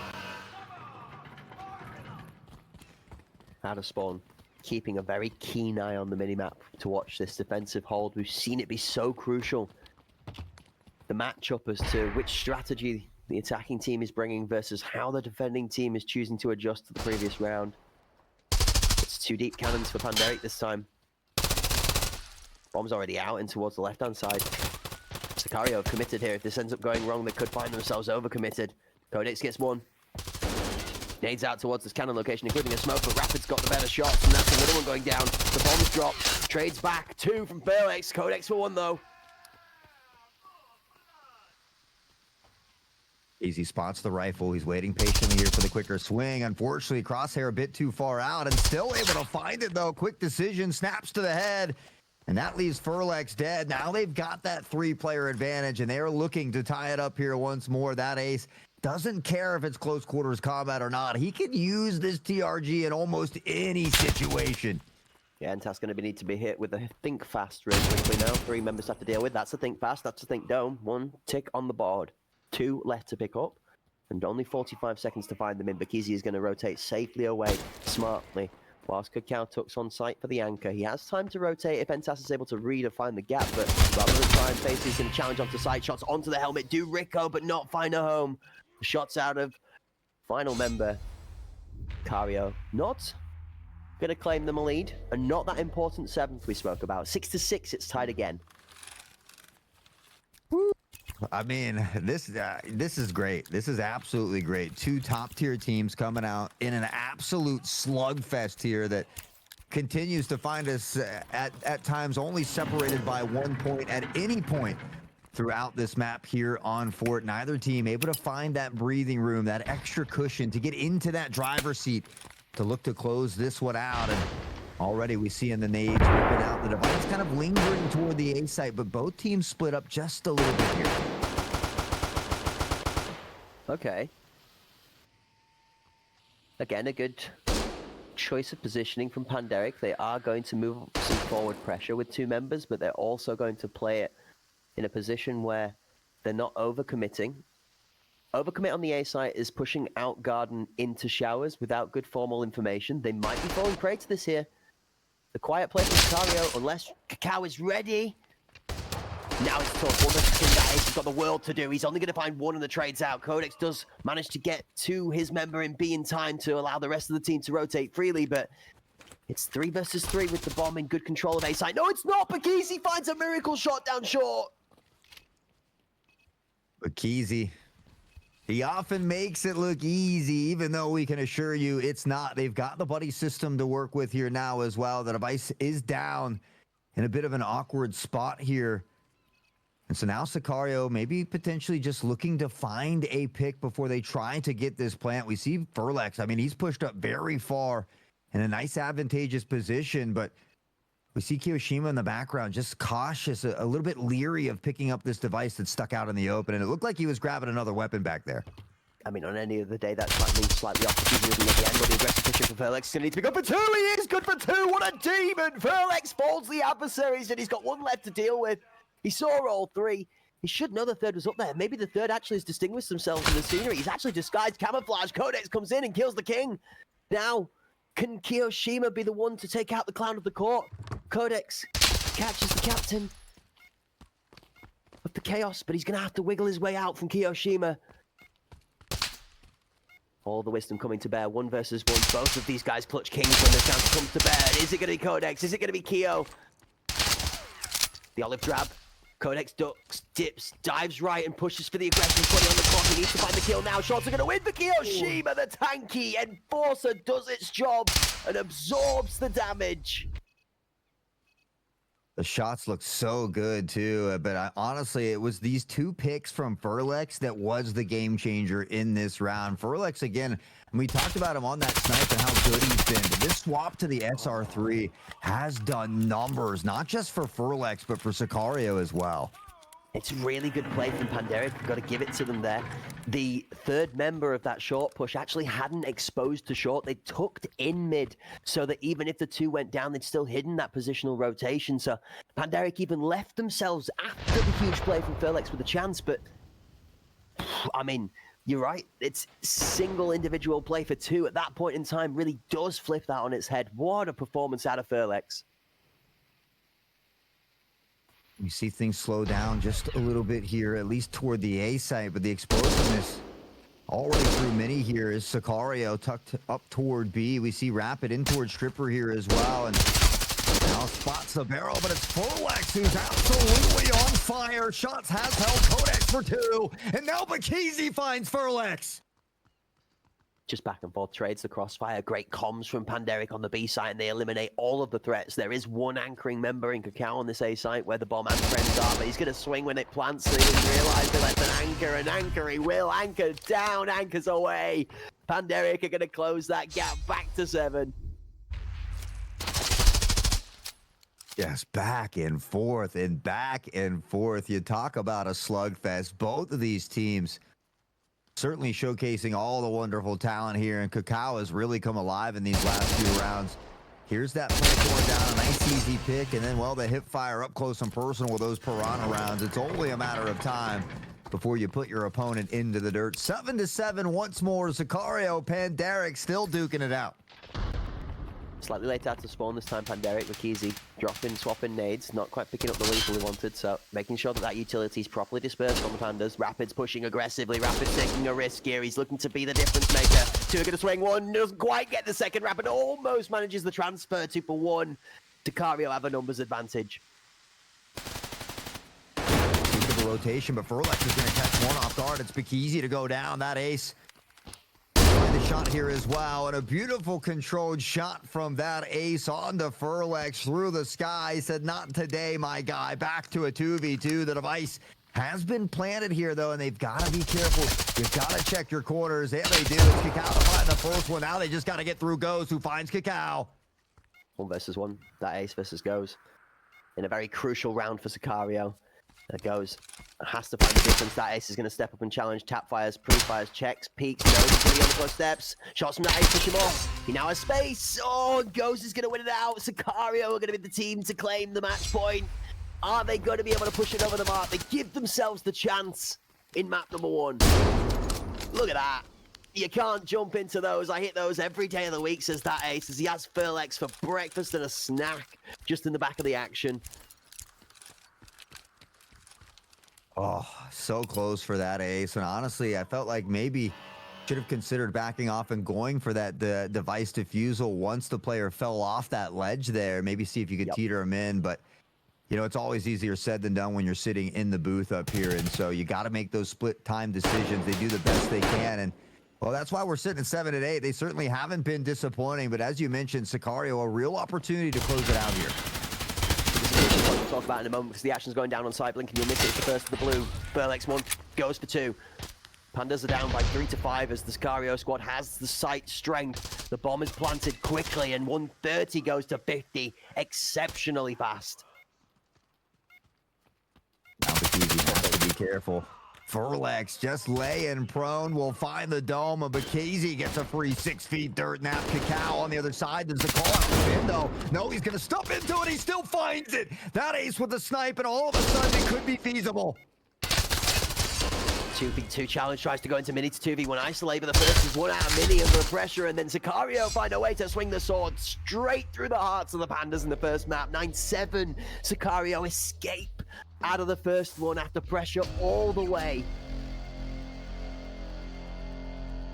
20 kills, 10 headshots for Furlex here, who was an absolute menace in this first one. And again, I think back to that round that most likely Pandaric should have taken. It was the back of that nice little swing 2K from Furlex that set them up for victory. And, well, they only needed that one round. We talked about the importance of finding a couple in a row. They're the first to do it. 20 bomb there for Furlex. And so they'll take that first dub. We'll get ready to go in towards Skybridge here in a few moments. But for Pandaric, it's a must-win situation at that point. We've seen how good they're on Bowl, though. I feel like if they can find a way to weather this storm, to get through Skybridge and to make it to Bowl, we could see him topple them in that 2-1 fashion that you were talking about earlier, Craig. Yeah, absolutely. And I'm kind of having this metaphor for me in the Pandaric squad changed. A bamboo sword doesn't quite strike it right at the moment. I mean, yeah, for the shotgun, Kiyoshima, okay, close quarters battle, that man is definitely a samurai guardian tanked up to the teeth in all of that armor plating, ready to defend his ground as he did on site in that Enforcer kit. But I think Bikizi's more got himself a couple of bamboo bolts for the crossbow. Because of the distance he's been slinging those shots down, my friend, he's definitely going to be a marksman gunslinger on that assault class. And I think we have to follow out that metaphor with that ace. I don't think he's carrying anything other than a bamboo spear, because the way that man is lining up these shots down the lane with that bolty, well, I am absolutely impressed and infused. I might even go get myself a cup of bamboo tea, because right now the Pandas look strong. And I'd like to have a little bit of that inspiration in the beginning of my day. Well, the Pandas are going to have to turn that bamboo into a bamboozle if they want to take one away here from Sicario, because, again, they've been that juggernaut force here for Hunt Premier for quite some time. We talked about how they were recently able to topple them in the ACS, but it just goes to show Sicario also has been doing their homework. They came prepared. They know that Pandaric is one of their tougher matchups, and so putting in that homework, it does pay off, kids. It does pay off, and so we're seeing that from Sicario. We get ahead into Skybridge, though, but honestly, Panderic, we talked about it, must win at this point. Absolutely is, and ladies and gentlemen, with that being said, we are going to take a small intermission. We're going to give you 3 minutes worth of respite. That's right, folks. We're not going to delay you too long because we want to bring you back to the action. There's so much of it to get on screen. We can't have you waiting too long to be getting back to it. So, without any further ado, go grab your snacks, your drinks, and those all-important seatbelts because you need to strap in for today because there is a health risk when watching this after all the explosive action. That's right, me and Hort are going to be getting lumber and limber in the break, ready to bring the action back to you right after this.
Hello, ladies and gentlemen, and welcome back. Thank you for joining us again here for the Hunt Premier Pinnacle Tournament, the EU Elimination. Second weekend, we're into the thick of the action today. We're already a series and a bit deep. And here are the highlights from your first map of the second series of the day. Sicario taking on Panderic. It was a nail-biter all the way down Hort. And inside of the booth today, myself, Crack Wisdom, joined by the mythical mustache himself, Hort Source, able to bring all that awesome action to you. Hort, it's been devastating, and these players have not stopped trying to do everything for their team to push it over the line. Yeah, I mean, everybody's playing well. I felt like it took Cacao just a little bit to get going in this one. We see here already into round 5, still 0-6, but after that, found those first 2 kills, I believe started right there, really begin to pick up that pressure, but it was back and forth the whole time. Panderic leading the charge for the majority of that way, and then Sicario, I think, going up around that 7th round where they were able to take the lead, or right there in the 6th one. So, you know, it was back and forth to be expected, but Sicario was able to win when it matters. Furlex, I think, also definitely a big defining factor in that. Absolutely, and as the teams are deploying onto map number 2, we're going to Skybridge for our second. And the folks in chat, don't forget, everything is dropping today. Bodies, drops on the stream for participating and paying attention. The ability to get your hands on one of those Hunt Premier hot prize line drops, and the potential chance to get your hands on an EFT standard arena key during those raffles going on throughout the production. And speaking of drops, well, we're going to drop straight back in onto the casting couch as we get ready for the next game. It is our second map between Sicario and Panderic, where they are coming to clash again, this time on Skybridge, for Panderic to try and swing for a third match. Or if Sicario are going to do the reverse from the ACS matchup we saw and take themselves to a 2-0 victory in revenge for the previous time these two teams meet. Yeah, they definitely out to seek that revenge here. So Panderic, I want a game 3. I want more Tarkov action. I need it. There's been so much excitement that I can't contain myself. So I'm not biased. I'm not trying to pick sides here. I just want to see more Tarkov. But I think you nailed it. Sicario looking for that bittersweet revenge here as they stumbled a little bit in the ACS, but they look like they're firing on all cylinders at the moment. It makes me ecstatic. I'm honestly, the inside of my passion right now, my soul as a gamer, is being torn at all the edges because we've had that teaser, that exclusive preview to the tip of the iceberg. Very aptly named Iceberg, that new map that was given to you guys here thanks to that partnership with the Hunt Premier and Battle State Games that allows us to bring you this amazing action.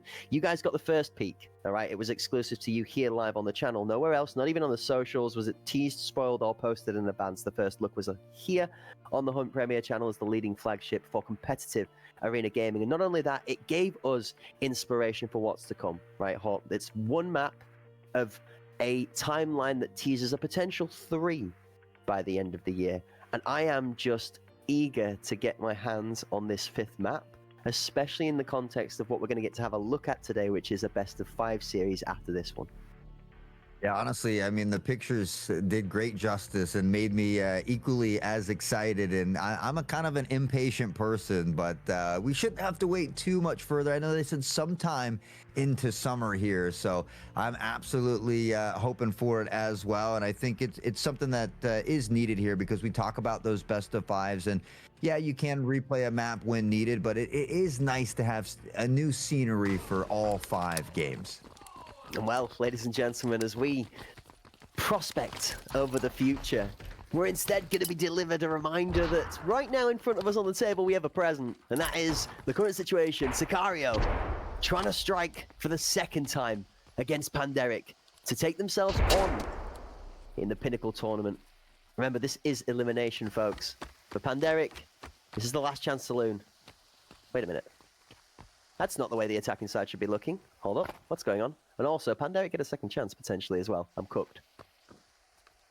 And it's easy to get confused when all the action's popping off here today, but still in that upper bracket. Both of these teams fighting for that spot in the grand final. But yeah, you're right. Both teams, whether one should lose, will have a chance, a second chance opportunity a little bit later in that lower bracket. Of course, we got to see who wins between EPA and Ancestral down there. But now that we've had a little calmness before this start of the round, it does look like it's about to explode as we hear the shots ringing out and the pressure once more mounting toward the A site.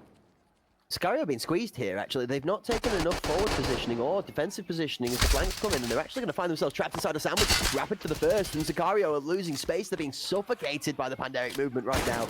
Slow and steady wins the race, but not unless you move like a snail, as that ace has got the back of one kill. Shima has the response. The consolidation might be all it is. Fakisi doesn't even need the crosshair to be able to take out his adversary. There's one left alive, and not for long as Goes gets one, but is instantly traded out. Panderic immediately start off as they did in the first game with a strong round. They were able to take that first one, at which point it was back and forth until about round number 11. For Panderic, they need to find a way to put some rounds in bunches here, especially on the attacking side, where I feel like it is a little bit more favored on Skybridge. So they're starting off on the right foot. I mean, they're on defense. They've got the first round in the bag. If they can continue to put these on the board, it might spell trouble here for Sicario, but they're so good at finding these quick responses and finding dominating rounds to answer back here. Sicario got confused. Oh, and they're going to get even more confused as Kakao is deciding they aren't even allowed time to set up. The grenade comes out. Felix has got a good response, though. Down he goes as Kakao has another trade out on this shotgun. 135, and it's going to settle a little bit with the bomb probably contemplating a rotation to the B, bearing in mind how defiantly Panderic has their grasp over A. Goes looking for a little lineup Larry action of their own. We'll see if that nade will find a home. It looks like they temporarily tucked it away for the time being, and right now Panderic has control of lane and this VIP. Only one tucked toward the B site at the moment. Kiyoshima just being a little bit cautious of this potential flank. It's so interesting to see how the space has changed from the first round to the second. A really aggressive defensive push out on the B side from Panderic suffocates. Now Sicario find themselves with that rotation completely open, but intimidated against it for the fear of what could be. This positioning from Panderic is very smart and playing very well into Sicario right now, and Codex actually finds Entas isolated in a situation where they need to be making the isolations happen. Codex prone down deep on the side. Oh, what a shot from Goes! It doesn't matter if there's a 1-for-1, but that's disgusting nonetheless. That is closing it out, but holy Goes!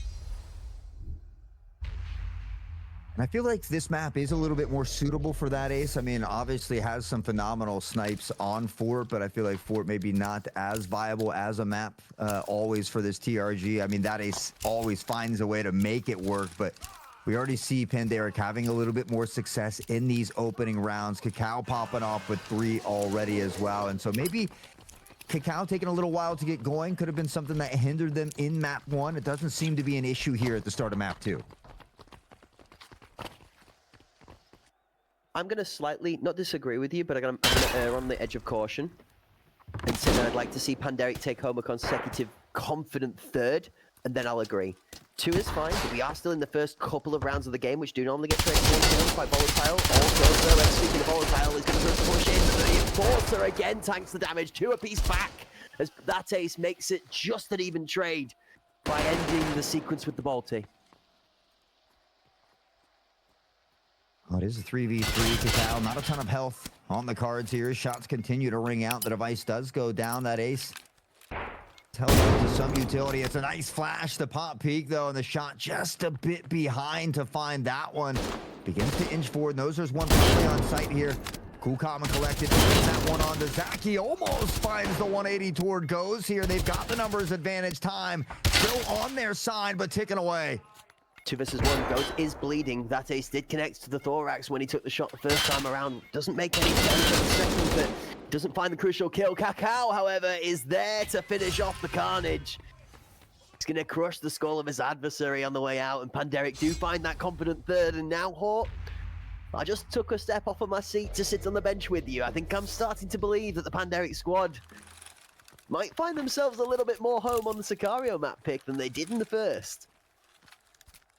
Yeah, again, I mean, we see Kakao at 5-1 already. The Enforcer class, as we know, though, tends to do pretty good on Skybridge, especially when everybody has this obsession with the A site. You can really get great control of VIP, and so we do see Bakizi setting up toward B. They are going to put one to linger over that direction in case Sicario opts to maybe consider that, but they are going to run it right back down toward A. This time it's Furlex looking to get control of VIP, but having to play this CQB against this Enforcer class can be tough to do. I mean, they have to get control of this A site. It's coming down to a fact that they're not winning the gunfights in the initial parts of the chaos, and that's all down to how well Panderic are playing the tempo of it. This time, again, Panderic have read the book properly, and here comes the pressure from Bakizi on the flank. If this doesn't start to move soon, which Sicario reads well too. First kill goes down, but Kakao's gonna put pressure for 2. Codex is on the back of the third. The smoke blinds one, but Kyo claims the life.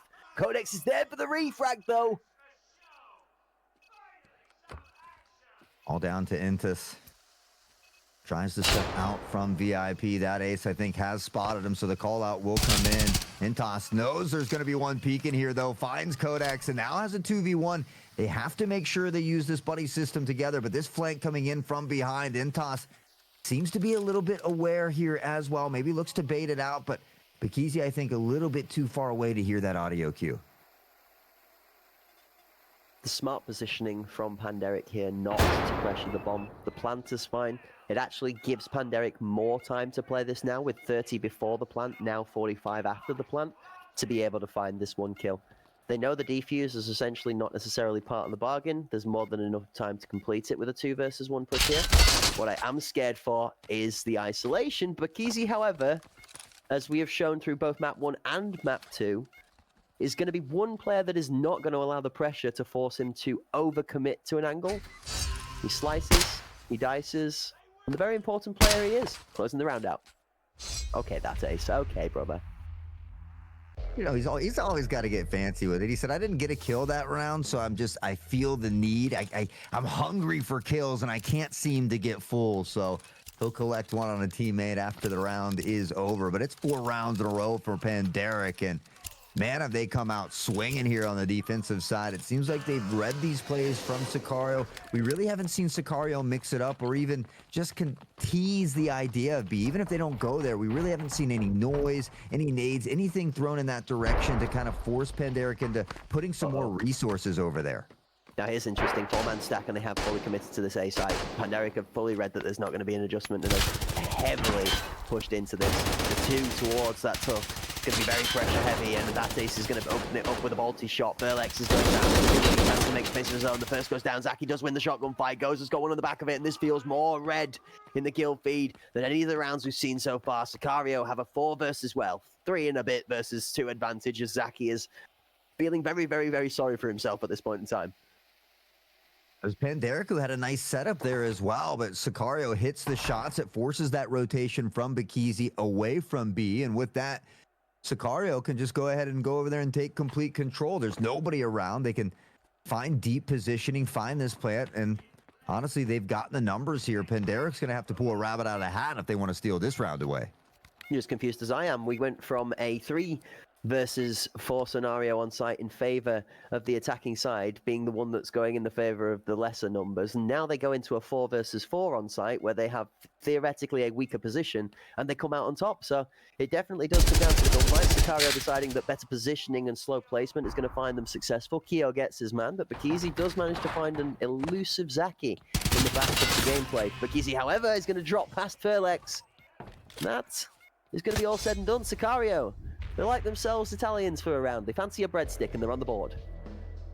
Sounds delicious, honestly, but I feel like Sicario is going to be wanting a little bit more than just a breadstick here as they look to inch their way back in. They've got some work to do for Panderic. They just have to continue to play smart. Any additional rounds that they find at this point is going to be absolutely huge before we swap sides.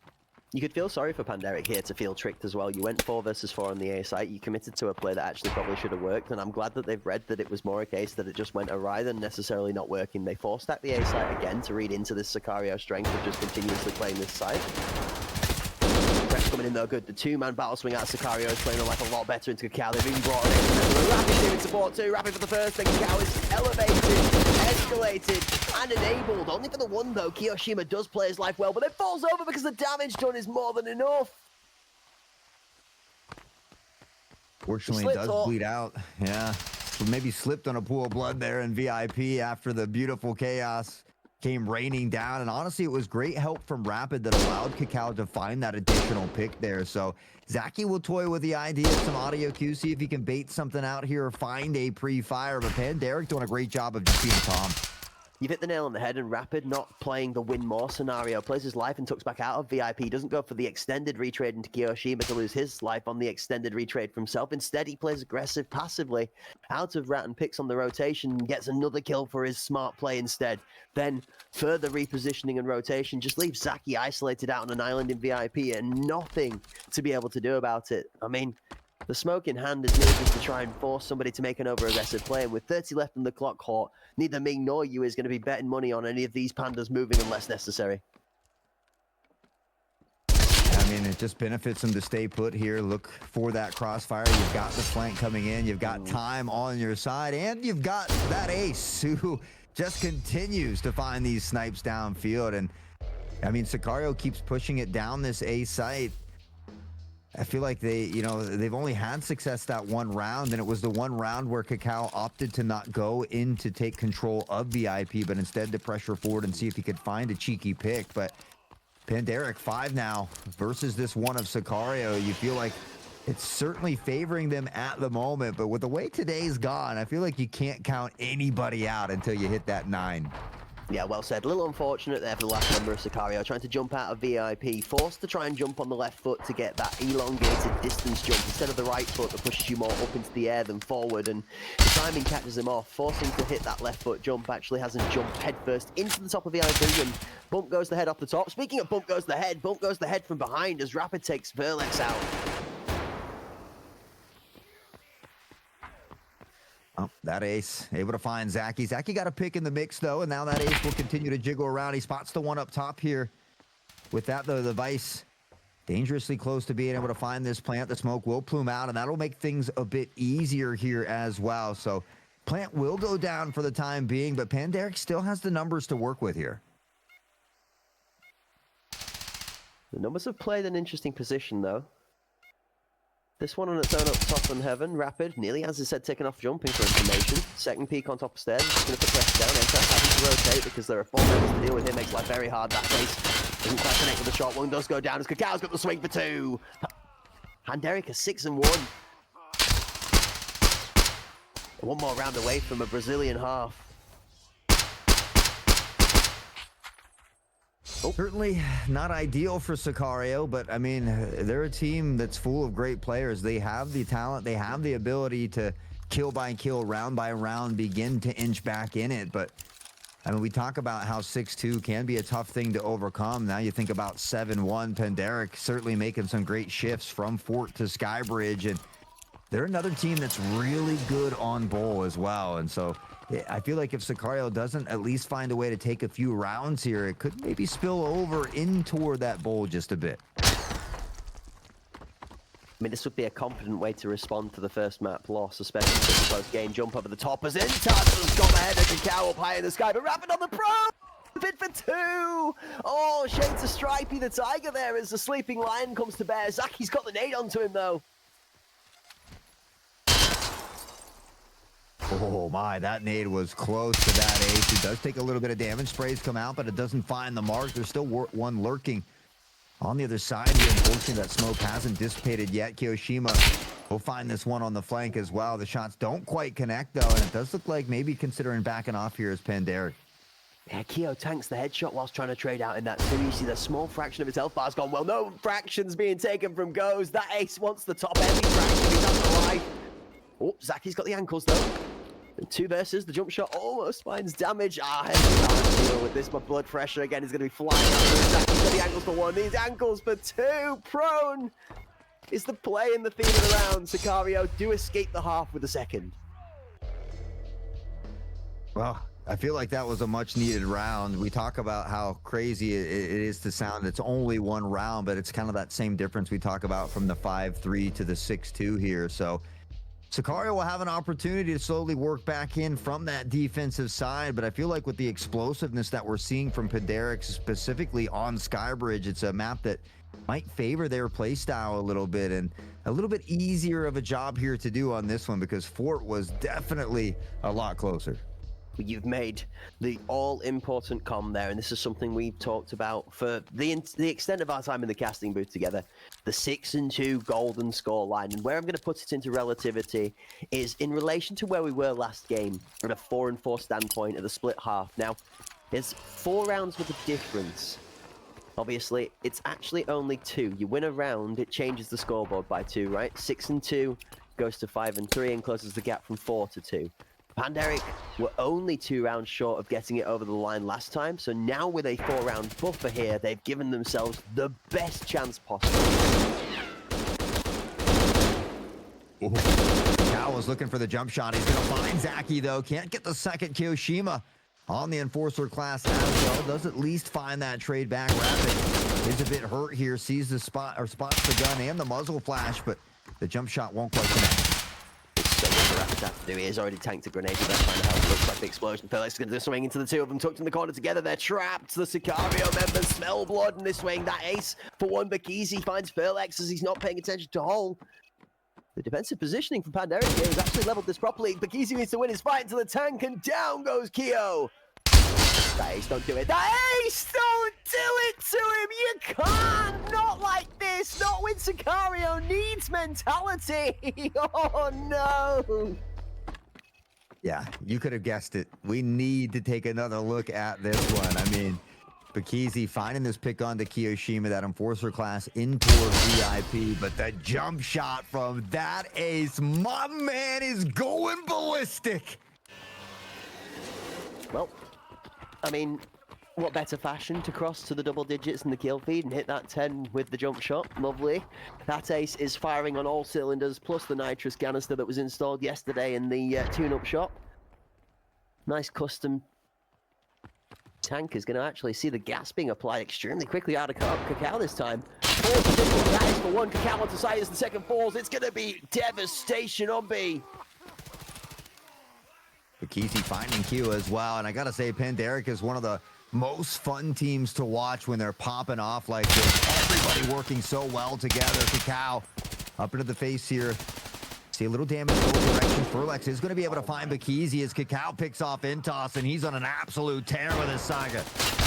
He's decided he doesn't want the MCX either. He's going to swap onto the spear so that Furlex can get deleted from down the lane. The shotgun shrapnel might be a little wayward at that distance, but the spear certainly isn't. Oh boy, Panderic pushed to a confident 6 map points.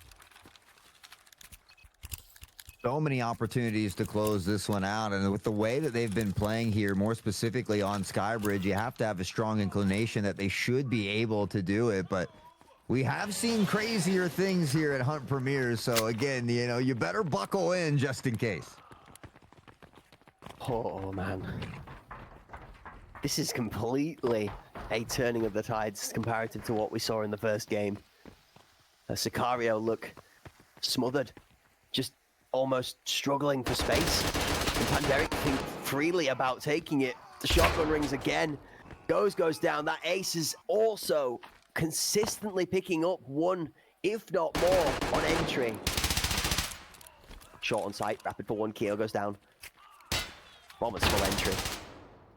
This one member left alive. Panderic are one step away from taking us to map 3 with the most confident, dominant response I've ever seen, and it's gonna be that ace to close it out, rightfully so.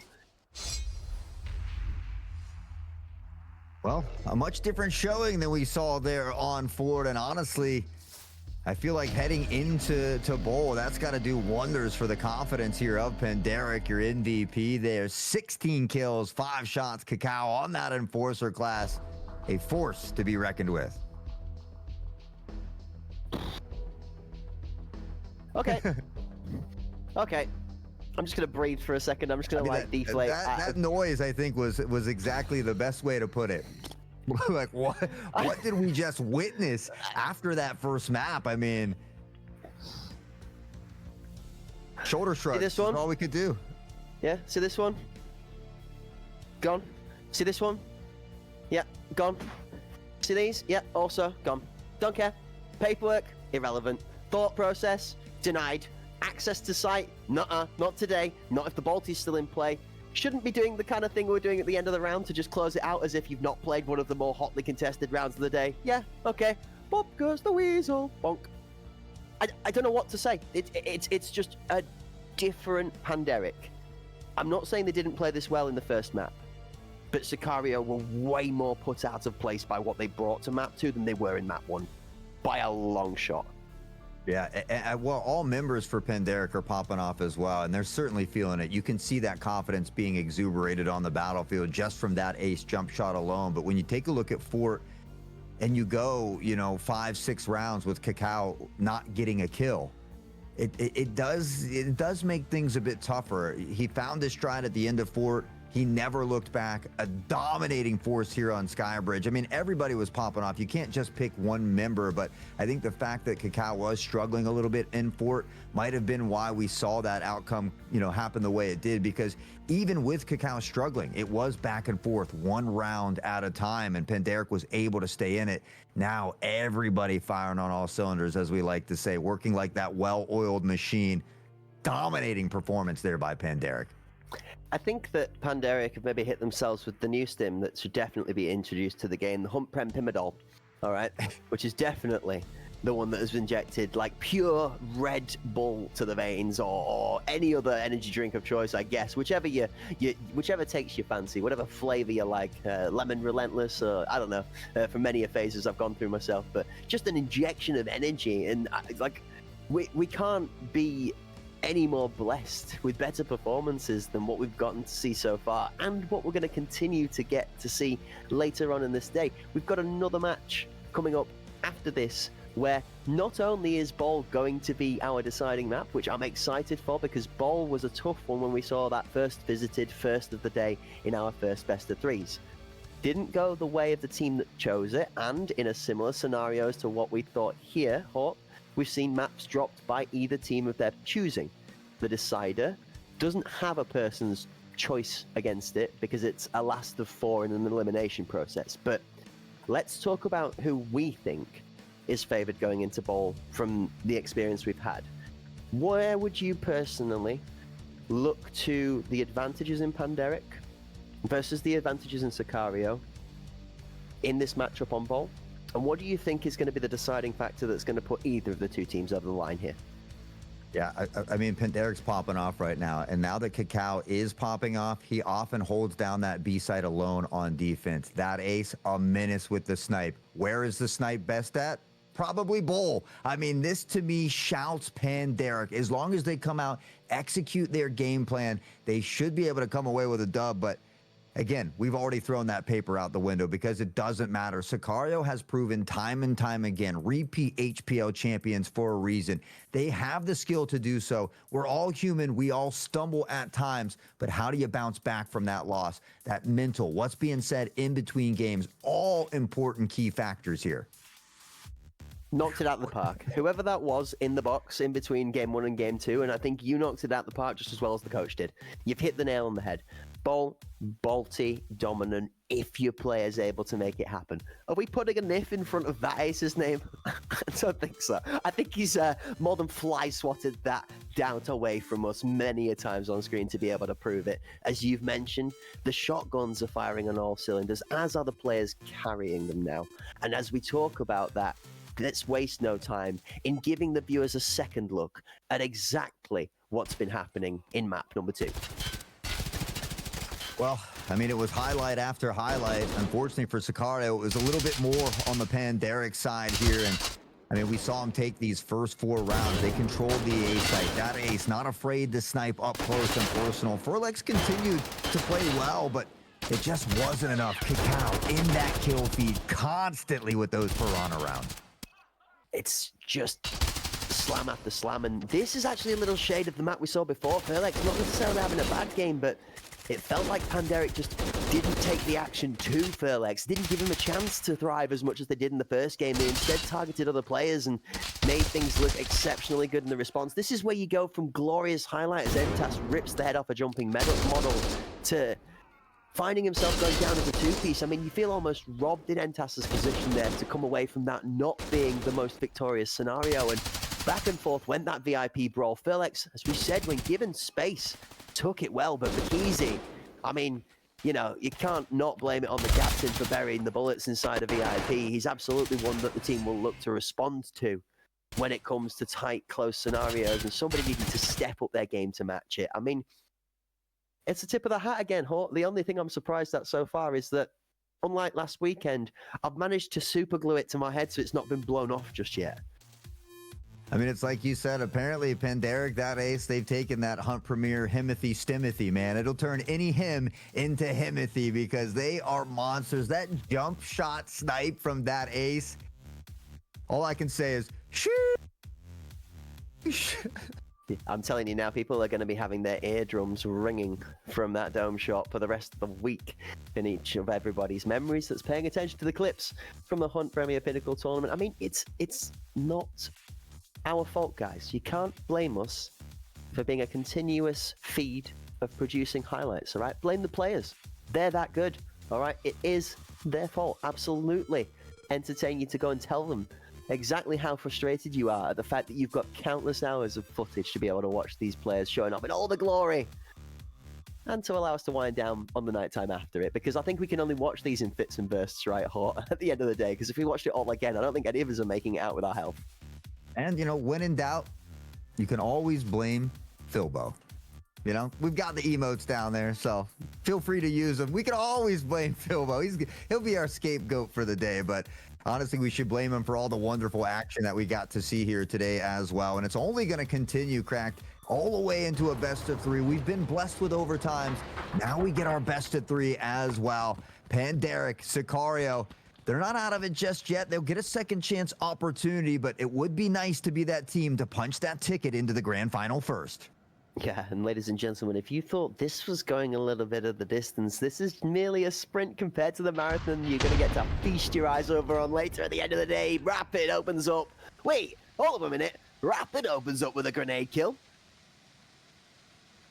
Yeah, Bikizi's been teaching him a few things, he said, and, well, Zaki, though, will find Codex. That maybe was dangerously close to Rapid in that prone position. You said it earlier, taking a page out of Stripey, the Dolphins book, comes away with a big pick, and now through the smoke, it's Bikizi, though, not Rapid, to find that one. Has a little help, the buddy system goes a long way, finds that pick, and looks to rotate back around. And down Rapid goes again. He's fully covered from Goza's position on Gen. They have bomb on site and full control. Pandaric need to do nothing other than play their lives into fights as best they can, and you know full well that Cacao firing on all cylinders is more than happy to meet the match of Entas on that challenge at the nose. And this is the exact setup that we talked about. They put Cacao onto the B site. That ace can shift from lane to lane, snipe down these lanes, and the other 3 members get to lock down this A site. They're so good at controlling the positioning of teams here on this map. That ace easily threads that needle. He says, I only need a pixel to take your life. And with that, another round 1 win here for Pandaric as they start out on the right foot once more.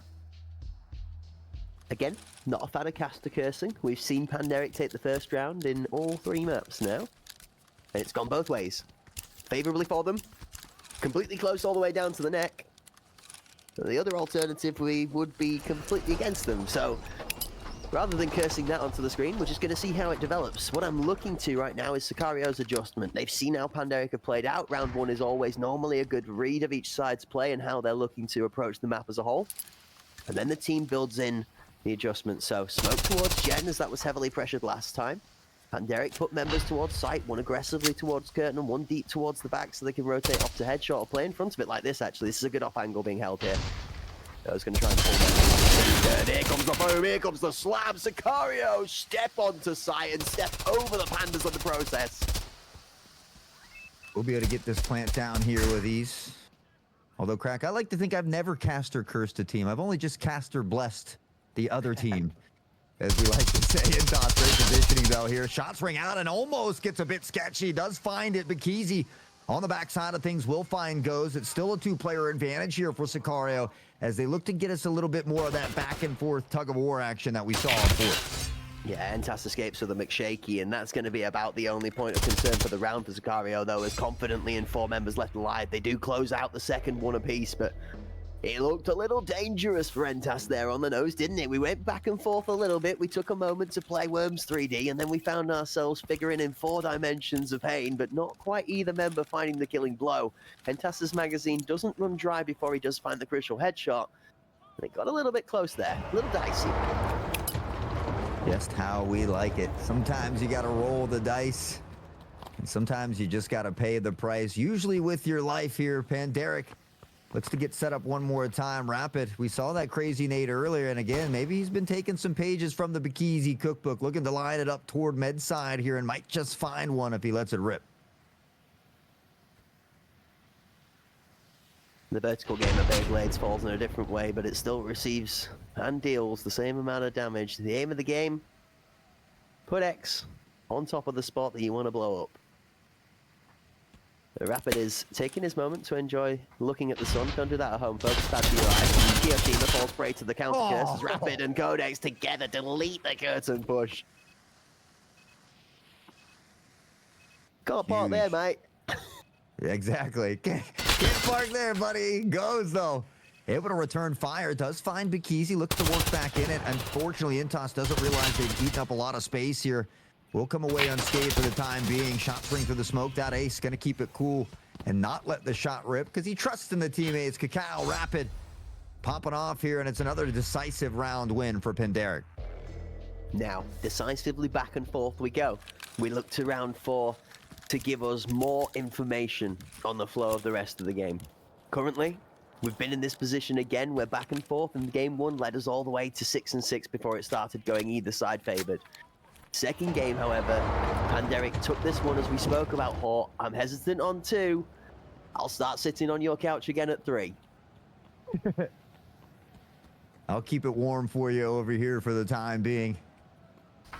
Panderic, pretty much the same setup that they've been utilizing here. A little more space taken toward the B site this time, but Sicario continues to work toward the A site here. Furlex now all the way up almost to Jin. Yeah, Sicario looking to give you a bit of space on that couch to stretch your long legs out. It's fair so. Furlex finding one of those exceptional picks from the close dicing, but goes, unfortunately, sees red on red as the curtain comes down over the...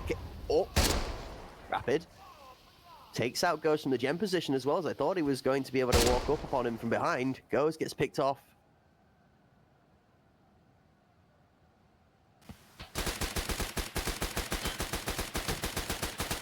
Looking to let the gun sing here momentarily. No real damage done just yet, as Sicario has drastically slowed down that pace just a bit here. But, I mean, again, we see that patience over on the B site. Panderic comfortable. They trust in their teammates, and they just allow them to sit and hang out, hoping that the action comes their way. Kind of reminds me of Kaner over on the B site at Skybridge, but Kakao will finally get his wish, and he's able to find Intas. Yeah, we paused and hesitated for a moment because the Panderic squad, even though getting 3 forward kills, managed to sort of hold themselves in a good place. That third on the rotation, Kakao plays his position defensively, and Panderic are doing an exceptional job of the discipline in map 3 here. You know that coach has spoken to them between the games and said, guys, this is all down to execution. The team that makes the least errors will come out on top at the moment, and it feels like that. Zaki trying to make a gap, make an opening, pick a crucial member of the Panthers to get access to site with 9 left on the clock. One goes down from Keo, he's on, he's going to be down immediately, gets slammed to the side of the head, and the ragdoll was absolutely disgusting as he clicks to the bottom of the barrel. It was merely the sound punctuating the death. Kiyoshima got deleted from side on as that corpse got folded. Shall I slide over now, or can I remain stretched out on my couch here? Because Panderic, back to Panderic things in Rapid. 7-1 through these first 4 rounds. I don't know. I mean, you can get up off the couch to go behind a cushion. All right, you can even write my name on the cushion and count me maybe considered as in, but I'm not sitting firmly just yet. I'm sat on the edge of my seat holding the cushion so that I'm not tearing holes into my skin from my nails.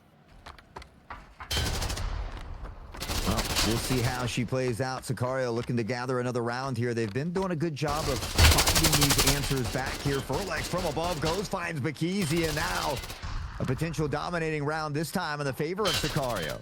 This is why I was tense, because the Sicario squad have got the read. They chose to go B and swap the play over, and they realized the readers Panderic are 2 members on this site and play defensively, and essentially it's their weak side.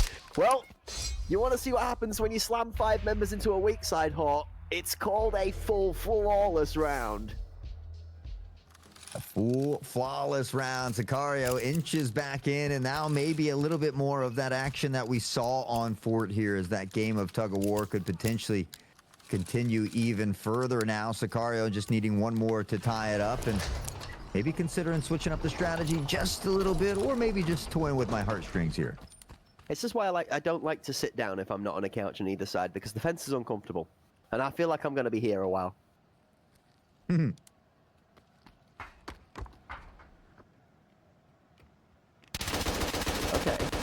3 defensive setup. Zaki for first. Shotgun in as Kakao gets found up top apps. Much more split play. The shot in that case tickles Zaki, doesn't kill him. Bakizi's got him on the life on the rotation though. Here comes the execute. A-site fake. Bakizi still finds his man deep. First responder. Bakizi needs to get across the split now.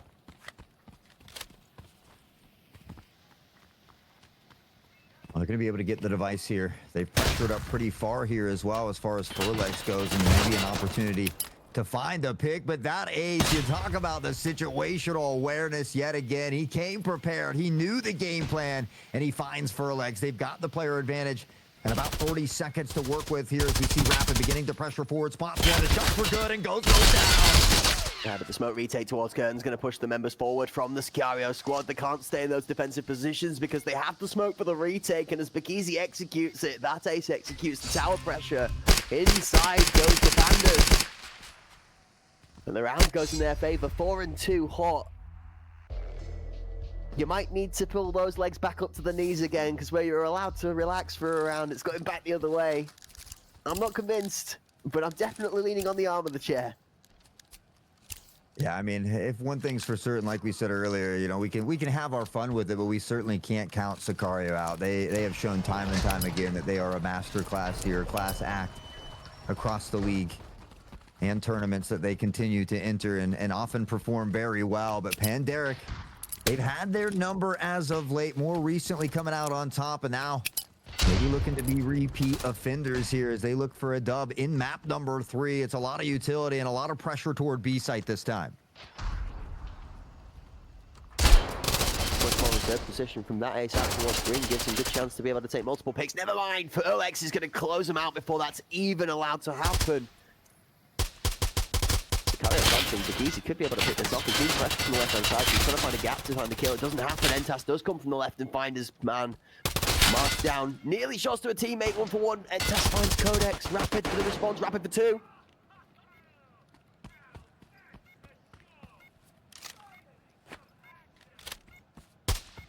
And Rapid find a way to do something crazy here. Oh my, he somehow finds that. I'm not even sure what happened. He spots another to jump across Furlex. That swing from above not coming either. I thought maybe it was going to happen when the shots ring out toward Furlex. Time still enough there, but Furlex will find the kill on the Rapid. Sicario will inch back in and now look to tie it up here before we head in toward halftime. But Pandaric, an opportunity to get that winning lead once more. So honestly, this round is crucial for both teams. Hesitate for a second there. That's 3 out of the full ace for Rapid, and we have seen him do that confidently on the main stage before. You can understand Sicario having to play it close. The third one was something. I'll give it that. But you can see how on form Rapid's looking to try and perform single bullet shots every time the gun comes up, just in case somebody swings from an off angle. Looks like a little bit of a B fake again, but Rapid's going to find Intos early this time, and that device still lingering toward the A site. Not a lot of, you know, players from Pandaric over there. They're sitting very reserved, very far back at the moment, maybe looking for that retake as a team here. They've already gotten one pick. It's Zaki trying to keep some of these members stuck over toward that B site, but honestly, there's a big rotation coming in from Sicario, and they're going to rotate right into Pandaric. Wouldn't want to play the same round back to back, and actually going to play off of that mentality that the thought process could be similar play style. Zaki up top gets some abuse from Cacao, but not killed on either of the two approaches. They are still very aware of the 90. Oh, you can see it, you can feel it coming. He's cooking Cacao for so many. It's more than enough. How in the world did he hit that shot? I mean, that was milliseconds, I felt like, to get that gun. I had to take a double look at the kill feed just to ensure he got it. But Zaki on a tear of his own. He's found Bikizi. Rapid, that ace. The smoke in the way here as well, and should be able to gather that device. Does he opt to go ahead and pressure toward the B site here? That ace now in better positioning to play with his teammate here, and so it looks like Zaki's just trying to bait out some of this pre-fire. He knows he's got to find a pick before he finds this plant. Rapid's going to fake in the push. No, Zaki has to push out, and it's that ace every single second of the day. 5-3, Pandaric closed the half out with a 2-round lead. It's not as strong as their second map performance, but it is as convincing as they close out that final round. This kill right here from Cacao is nutty. I mean, he was looking away before the body even hit the ground, just trusting in the quality of shots. And Panderic find themselves up on top. I mean, I feel like that ace and the TRG go together like peanut butter and jelly at this point. Oh yeah, absolutely. The one thing we saw shades of scary though, Zaki picked up that MCX and almost started to do similar things for a second there. It looked a bit dicey, but not quite managing to match the shots out of those from the Panderic squad. Panderic Apex, up 2. First round of the half on attack. I mean, Hort, would you ever bet against an aggressive first round from the Pandas? Not likely. I usually don't like to bet though, because I am good at losing when I gamble. Hort, look at this B site hold. They are way overstacked towards A. 4 members here, and all 5 of Panderic are on B. But the question is I don't think the Panderic squad realizes how heavily this has been favored, and the pace and tempo is actually slightly slow. The second is already here to support. The third is in spawn, and Sicario might be able to get there in time. Ooh, that ace though, looking to hold him at bay, finding the first pick on the inside. Kiyoshima says, oh, but Keezy goes down. Codex though, does a good job of finding the trade at a minimum. Codex looking for Kiyoshima here. They've got the player advantage momentarily. Felix finds Codex. As the pace slows down, and this is not a surprise to me that after that ace had found Entas, the rotating flank from A, the bomb and a supporting member from A Plat are going to that site to plant. Zaki does have the ball to make the difference. That's the first. Trades out though as Rapid has good control from Split. The fact that he sniped that ace is insane.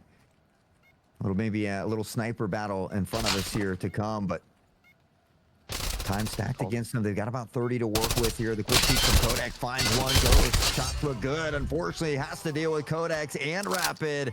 Big picks here for Panderic, and they come out swinging in the second half. They'll double that lead, and now Sicario might begin to feel some of that pressure. You've got to be really, really, really amazed and impressed by the play from Panderic there. Rapid plays from the B site into the best chances of being able to make that work. There's a call, whether it's from IGL or from Rapid or the remaining member on the A site with the bomb, to not fight the cross on Split. Instead, play the angle, call both members crossing, and prepare the A site player for the best possible chance of winning those fights. Give the timing call out, and then have Rapid apply pressure from behind without the chance of losing his life. It's exceptionally well executed from Panderic. Early grenade from that take, he's traded 1-for-1 as Zaki kills the captain with the ball to the Entas. Will take out the cow on the backside. Smoke over to headshot. Jen fully supported by 2 from Sicario. That's ace again. He's going to drop another grenade. 2 for 2. Codex kills the other one towards Generator, and on site the bomb is being planted. And Eric, they've got the numbers again. They just have to utilize it to their advantage. The smoke in the way will allow Codex to get into position here and look to play with Rapid. Zaki trying to allow that other member to work toward Jin here. They've got to be methodical about the approach, but they also have to be cautious of the time left on the clock. The worst enemy right now, and the shots in from Kiyoshima are going to be instantly denied by pressure from Rapid. Headshot, the only thing saving the Enforcer. This time around, it gives him a second chance, though, and he's going to die to the last remaining member on site. Kyo picks up Rapid, but Codex closes it out. Panderic move 1 round away from their ticket through to the grand final. And Derek looking good. It was a bit of a rocky start, but a close game nonetheless. They have found their stride. They have executed the game plan near flawlessly here today, and they continue to do so. We've seen some shining stars, different members throughout each game. This time here on Bull Rapid, 14-5, an absolute arch nemesis for Sicario at the moment. Yeah, this one for Panderic to put them on map and series point. Jumping through goes the aggressive push out, actually goes in the way of Panderic. Cacao and Codex want a piece for 2. Calm down. Straight from Perlex. Cacao has his back though. Rapid for the 4th, and it's just Kiyoshima. It's not even Kiyoshima. Panderic slammed the 8 home and moved to that map and series point. And again, you take a look at all the opportunities they have to close this out, and with the way they're playing, they've just been so strong together. They can trust in their teammates to win the gun battles. They often have someone lurking close by to find that trade at a bare minimum. And so really just playing some great Tarkov arenas, Panderic. good kill participation all around from the squad as well. Everybody getting involved in each other's fights, making sure that nobody is going down without that all-important trade back. And the refrags out of Cacao and Rapid so far have been heavily favouring that success that the Pandemic squad has seen. The fight towards B flat as a pick doesn't come through. Goes has the one in response actually, and this is going to be fully red from Sicario. One lurking member in that ace. This is the crucial fight. Codex finds the one onto the nose as Zaki is caught with the secondary out. Kiyoshima slams the Codex through top apps, but it's just in isolation, 1v1v1 all over the map at different points at this moment in time. Well, Sicario is in that do-or-die situation, but that ace has found a home for the nade, and unfortunately, it's in the pocket of Intos.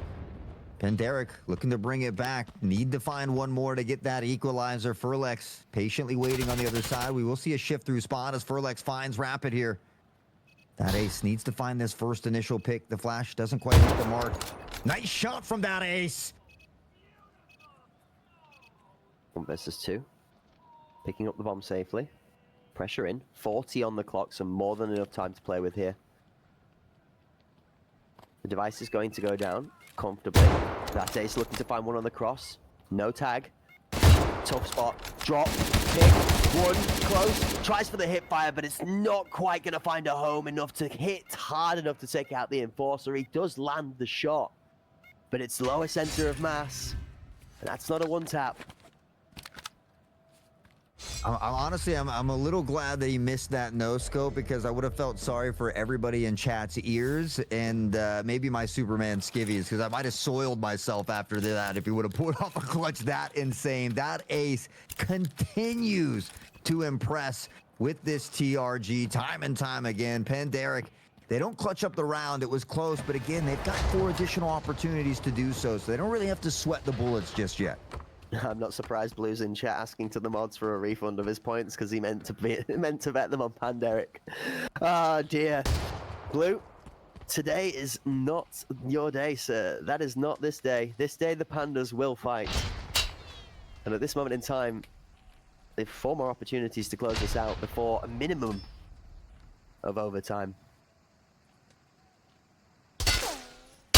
I know I put 19K on Pandas because they were heavily out-favored in this one, but I had a feeling in the Pandas, and it might just pay off for me here for once. That ace peppering shots toward Jin. They don't quite hit the mark. Furlex has taken a bit of damage, but nothing too detrimental just yet.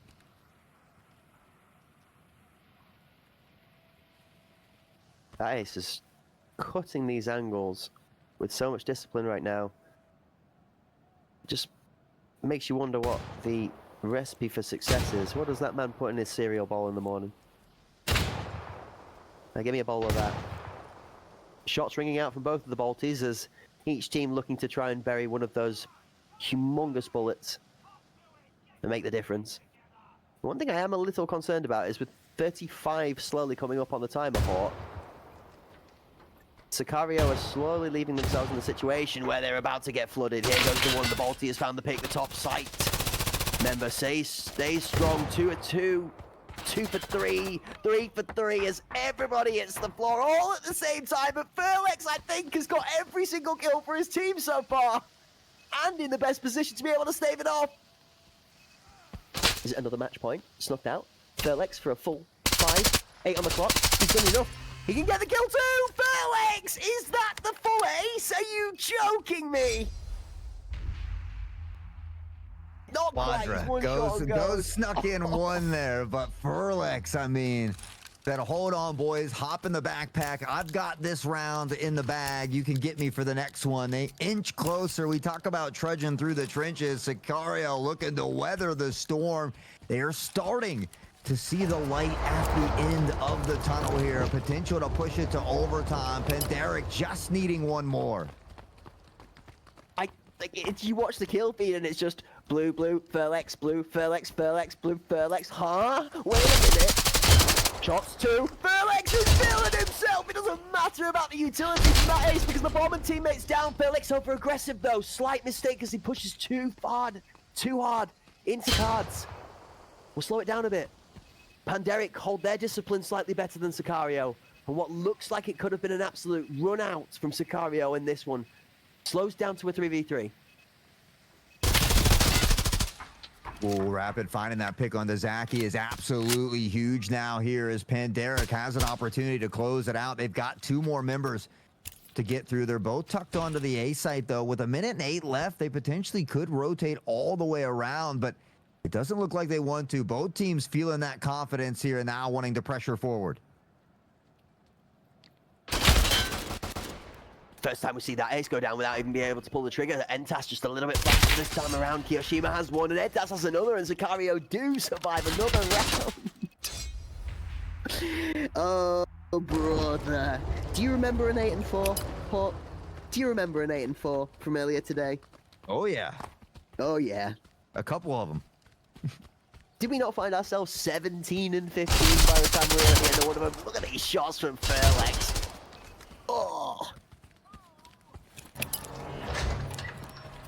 Gonna have to do it a couple more rounds, though, if they want to keep the dream alive here. Panderic maybe considering a strong B push this time early.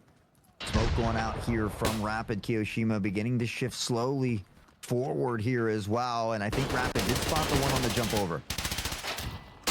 B-Plat's aggressively pushed up from the defensive side. Sicario, Zaki in a good spot to be able to catch this off guard. Rapid needs to play his life here as best he can. Great position for information, but if he gets picked off early, there's a big hole in that Panderic net that's starting to try and surround itself on the B side. Good position from Bakiz. He's going to read this ramp spot. Deep green expected. Bomb playing safe. Rapid finds one. That's the crucial B-Plat fight that Panderic needed to win to unlock this site. Round split hold is good. One anchor from Sicario over towards A just in case.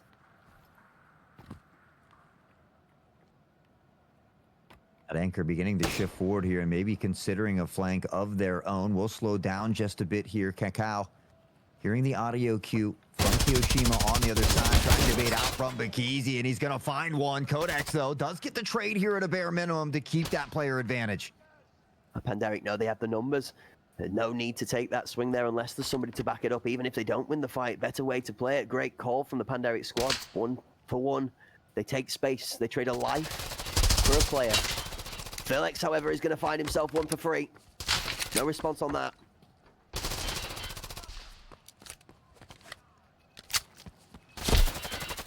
Fox able to find Codex. They've got the player advantage in their favor. Kakao does eventually chop down Furlex here, but not a ton of health to work with here. The device in an awkward spot. He finds one, can't get the second. He knew where he was, though, and it was a great attempt by Kakao. It falls just short, and now all of a sudden, Sicario 1 away from pushing us into overtime yet again.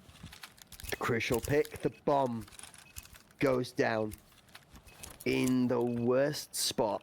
And even though the numbers still look good, Panderic just don't quite manage to finish securing that B site. After Sicario plays safe and tempered, we thought we might see that A anchor rotate too aggressively and open a site swap and a counter rotation back to A, but the call comes out, stay A-plat, give info, don't allow for that kind of a mistake. And we spoke about margins, minimal margins. Pandas move back to their aggression. A side, nade, comes in. Furlex took well enough to be able to avoid that. Zaki getting a little snipe action of his own, and to take down that ace that early could be that extra footing that Sicario needs. They spot one here on the side of Jin. Intas continuing to flirt with disaster, and it's going to be Kakao to find the first one. Do they know Ghost is so close here? Well, they do now. Yeah, that pre-fire, almost like he heard you in the commentary booth. You have to feel Codex is going to be able to respond to that as well. That information given calls out for an easier trade from a different angle. Doesn't end up being a trade, it's just a straight-up isolated pick. The one close on back of sight is going to be found. Looking at the captain running with his gun down. The second on site as Furlex takes the mistake and punishes them for 2. Rapid gets it back. Zaki off on the plant, jumps into the crosshair of Codex. It's done! It's all done! The Pandas find their way out and Codex claims it. 9-7 on ball. The Pandas flip the first map scoreline and take it home 2-1 in the best of 3. They did exactly what Sicario did to them in game number 1. They they find a way to get the dub. Burlex has been a monster out here. Found 2 beautiful kills, but it was this positioning from Codex. Knowing Kiyoshima is the only one left on that Enforcer class, begins to back away. Beautiful shots, great decision-making, and the Pandaric squad, well, they bring that absolute pandemonium, as we love to say. They pull away the dub, and, well, they punch their ticket into the grand finals, but Sicario's not out of it yet. We very well could see a repeat of this matchup in that grand final. Ooh, boy, would that be another revenge match to feature and feast our eyes on. In fact, it just crossed my mind that should that be the case, that's also going to be a best of 5. So that scenario and story that we've now seen played out over a best of 3 in a couple of different ways could be extended upon. We could see a further continuation of that battle back and forth, maybe even a full 5-game absolute titanic match to be able to feature. But that's tomorrow's story. That is the future. For now, we still have a best of 5 to delight ourselves with at the end of today. It's going to be EPA taking to the stage for the first time today to show what they've got here in the Hunt Premier Pinnacle EU Elimination Tournament, brought to you by Hunt Premier, partnered with Battlestate Games. Hort, it's been amazing so far. We've been delighted to feature all this action, but I'm not going to lie to you, I definitely did not bring enough drinks and snacks for this. It has been a hectic day. Hectic, but a fun one for sure. And for Ancestral, it's a team that hasn't got to face EPA in this one just yet. It was Sicario who put Ancestral down in toward that lower bracket, where they were able to topple Dakota. They did beat Friendly Guys in that opener, but now EPA, maybe one of the toughest matchups that they've had to experience here yet to date, other than that Sicario squad. So a real test for them is that, again, they've been making strides in the scene. They've been putting in the work, but now a really great way for them to show just how hard they've been working, and what better way to do it in a best of 5. Looking forward to seeing all of the action kicking off. The map selection process is going to be another one that I'm excited to look at. Forgive me for being an artist, a bit of a graphics nerd. I'm also looking to be excited about how that looks on screen. I know that Hunt Premier does a great work for the graphics and the work that goes into the background for the production, so I'm really excited to see whether we're going to get a nice 5-slice window for maps. Are we going to get a 3 across the top, 2 underneath, Olympic rings style set? I'm not sure, but I'm sure it's been cooked up to the highest of quality in the background, thanks to those that take the hard work and time to do that. Looking forward to that. In the meantime, with that being said, our 2 best of 3s have been closed out to start off the day. We did see, I mean, I hate to call it a 2-0 because it felt like a 2-1 where the second map, first half of, could have been given to Decoded, and then they played the second half of that map as essentially the third map that ended up going for Ancestral, but a 17-15 scoreline. And folks, if you're just joining us here for the broadcast, you've got to go and watch both matches so far that you've missed out on, as is apparently becoming standard theme for a Pinnacle tournament. Every day's a blockbuster. Again, I mean, it's to be expected at this point. Anything that Hunt Premier puts out, it's always just full of action, excitement. Sprinkle in some giveaways here and there. I mean, there's literally something for everybody. You don't have to be participating to win, and so just always a fun time. And all the more reason. People say, how can I help support? I'm poor, I'm broke, like you, Hot Sauce. Well, you can click that follow button. That's free. You can become part of the notification gang. That way you can stay up to date with all we've got going. Know when we're going live. Know when we're bringing you all this wonderful action. Yeah, I mean, as somebody who gets irritated at having too many red circles on my screen, as somebody that likes to keep everything nice and neat and organized, then I know notifications work because they irritate the life out of me. If you want to make sure that you're kept up to date and you're somebody that maybe misses things, a bit clumsy like Cracked every once in a while, then that notification bell is the way to keep you up to date without needing to be, let's say, on the ball all the time. These players inside of our competitive games, however, they need to be at the tip-top tier of their game all the time. And to be able to do that, they play Escape from Tarkov Arena in their downtime. And if you'd like to join them doing that, then maybe you'll be able to feast your eyes on the chat for the moment, as we've just opened up another one of those amazing giveaways, courtesy of that partnership, Battlestate Games and Hunt Premier. Ladies and gentlemen, look to the sky. The Hunt Hot prize line is now open, right? That is right. Just like last time, exclamation point Pinnacle to get in there and get your chance to win an EFT Arena Standard key so that we could get you out here maybe one day showcasing all of that wonderful talent. But these games, they have not disappointed here today. As Crack said, we had a crazy overtime. We've had a best of 3 with a couple nail biters tossed in the mix. And now we've got a best of 5 here in a few moments. And honestly, I'm excited. I'm ecstatic with how the day has already gone. It makes me that much more for this last one because I love additional games. And a best of 5 means we get at least, at a minimum, 3, Crack.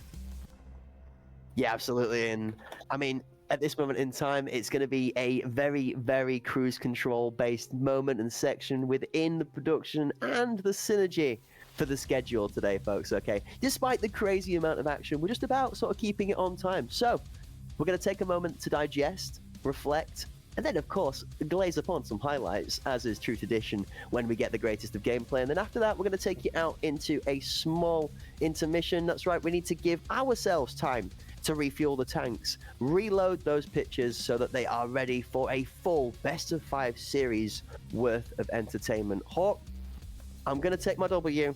They don't call us Cracked Wisdom for nothing. The 2-1 for the Pandas on the day is a tick in the books. We got the prediction right. We survived in the booth for the day. And I think you were not wrong this time also. You were happily comfortable in being right.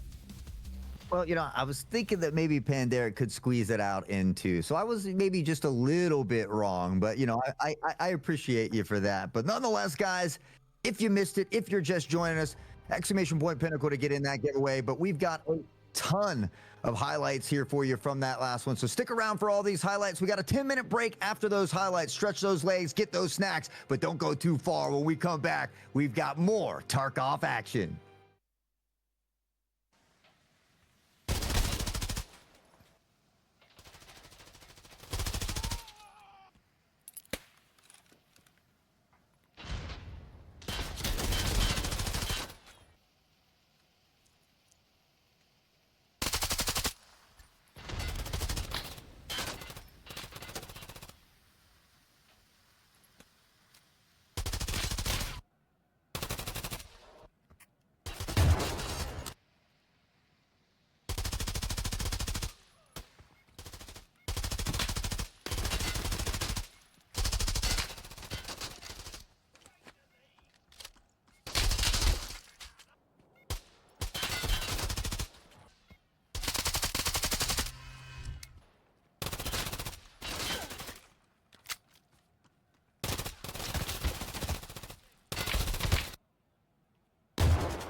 Hello, ladies and gentlemen, and welcome back to the second weekend of the Hunt Premier Pinnacle EU Elimination Tournament. And that's right, ladies and gentlemen, Hort's very dapper suit has been blown open by a panda explosion, the pandemonium that I think Hort was looking for them to be able to succeed out of their best of three. But ladies and gentlemen, without further ado, we've seen the past. Now we have to look to the future. We've got a best of five in hands ready for you today. My name is Crack Wisdom in the booth with Hort Source, the man, the myth, and the mythical mustache, ready to bring you all this action. And our next match featured today is going to be EPA taking on Ancestral. Let's look at the teams.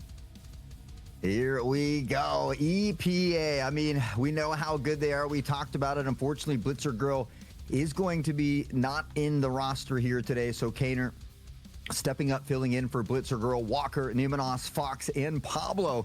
The rest of that starting lineup there. Yeah, their adversaries on the day going to be that all-important proverbial campfire that's been glowing very strong since their first best of three. Ancestral looking to take some of that success from the first match that they've played today and carry it on now through into the marathon. Whereas that was a sprint best of three, this is a best of five. So Selfish, Kafenas, Geistras, J4 and Svedas are going to have to look to what they found in success previously to see them forward again strong here in our last match on the day. That being said, we also have to look at the context, and that context is our map pick. So let's have a look at the map selection for these two. Well, as we get ready for that, I know we're starting out on Skybridge here, as we can see, and then that was Ancestral's map pick. Going over toward Bowl for EPA, and then, of course, we will finally get to see that Bay 5 there, as Ancestral has picked that as well, Cracked. Now, this blows my mind.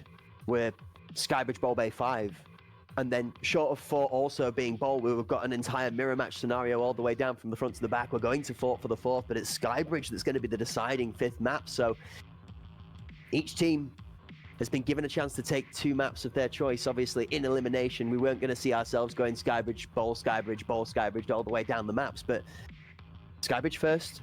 We said about this in their match versus Decoded earlier on. Decoded didn't want to go there. They said they'd rather take Bay 5 instead of Skybridge. We didn't get to see that, but definitely considered an Ancestral favored map. EPA, Bowl. I'm not gonna pull any wool over anybody's eyes. Although this was previously a very heavily favored map for EPA, I think they enjoy the scenery on Fort and Skybridge a lot more in this current state. That being said, Ancestral had them back for Bay 5, but to go on to Fort. Personally, first to three in a best of five, you've got to think Ancestral have to start off with a win on Skybridge. I mean, at this point, I don't even know if I'm capable of thinking what's going to happen, because both of these teams, I mean, everything that we've seen today has been absolutely insane. And so, you know, we might think that we've already thrown all of our notebooks out the window as we got to see a bit earlier. But yeah, I mean, Ancestral's been looking really good. They've been able to play today already as well. And so maybe that's something that certainly could benefit them a little bit. But we know how good EPA is time and time again. The key factor is, can they continue to do it without Blitzer Girl? That's a good question.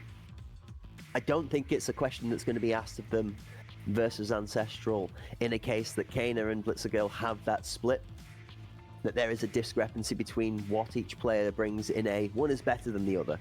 There is a different mindset and perspective as to how it works with the overall team combination.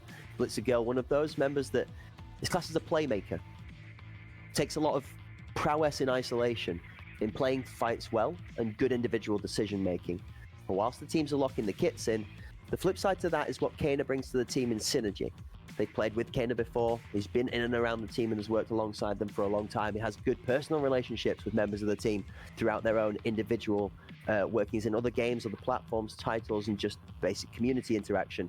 That strength that we saw from Kaner and Walker in the previous weekend was what saw them doing so well on site. Retake together, how they were able to fight against numbers disadvantages, and where Ancestral have shown that they are strong has also been down to fighting it tooth and nail all the way down to the clutch. Yeah, I mean, Ancestral's been looking really good here lately, and they play well together, but I mean, it's tough. EPA is so good. Even with Kaner in the mix, we know how talented Kaner is. You certainly don't want to reach for a weapon around this guy, because he will put you down in a hurry. Skybridge, though, is a map that tends to favor that more aggressive squad. And so that's something that I look for. Ancestral has done a great job of that. How can EPA match that here on that opener of Skybridge is going to be my first question. I mean, just as Rapid was playing out of his mind for his team in the previous match that we saw, we're going to look at one of the members in each of the two teams that might be able to produce a similar sort of effect for their team going into this matchup here. The one for me, I am personally looking for EPA's side of things, is going to be Fox stepping up for his team. We saw 20 and 22 kills respectively on two of the maps that they performed really well on last weekend. So seeing Fox working as magic is something that we're not at all surprised at, but delighted to see in consistency within his time from EPA as he continues to develop with this roster. That also being said, we've got to look to the rest of the squad. Pablo has been making this MDR look like it is a Zaki MP7 off meta pick from Shades of the season before. And you love to see it. There's a lot of people that have looked at that MDR since and have gone, oh, do you know what? That's pretty good. This thing's pretty good. I'm going to try it again. And fair play to him. We saw some good highlight clips of Pablo showing us exactly that crosshair placement and how it can come to the bear in the favor of EPA. Flip side of things, Ancestral, I don't want to say I think need to rely on these shotguns. I'm pretty sure we're convinced that they're going to bring shotguns to the table, right? J4, Kafenas, I think, you know, perfectly showed us what it looks like to run the shotguns to the fullest of their potential. And I think that's going to be their choice today. Yeah, I mean, the double enforcer class is difficult to deal with. And again, it's another one of those things that can be mentally frustrating. If you can find a way to creep into the minds of your opponents, maybe pinch a tent, live rent-free, it's something that can benefit you. And I think the enforcer class, I mean, we've heard a lot of players talk about it in some podcasts in various places, whether it be Twitter, whatever it might be, but the enforcer class is a class that does often frustrate people. We've seen the TRG kind of maybe help navigate that some, but it can be tougher to do on maps like Fort and things like that, where we saw Ancestral really have a field day with those two enforcer classes. So certainly something to consider. I'm sure EPA has already thought about that, though, and so I have a feeling that both teams are coming in here very, very prepared. I think prepared is an understatement. I think something that both of these teams are going to be looking for today from the first couple of matches is advanced footing from the onset. They want to be coming out of the gate with a couple of rounds put together, maybe even 3 or 4, to solidify that confidence and maybe settle the nerves. A long series is a best of 5. And if you find yourself being shaken in map 1 and map 2, it gets to a point where it doesn't necessarily matter too much if you wake up later down the line. It's almost too much damage done to be able to repent and repair. Yeah, I feel like, you know, it can be tough, but a lot of these teams, I think, are pretty good at kind of finding that mental reset from game to game. I mean, we saw that kind of in a couple of these series today, even where Panderic, you know, ended up dropping that first one in a close one, but then bounced back with a dominating performance in map 2. So, I mean, it is something that certainly can affect you. It just kind of speaks, you know, for how these players, you know, how well can they kind of navigate those issues. We talk about the important physical aspect. We don't often talk about that mental fortitude, but it is something that a lot of these players have shown time and time again. But we've all been there, right? We've all just had those frustrating days where maybe we need some of those teammates to pick us back up. I know we talked about this, I think, last week. Kaner, one of those guys that just throws out the little one-liners or can make you laugh at any given moment. And so it's something that can reel that team back when they are maybe having some of those difficulties.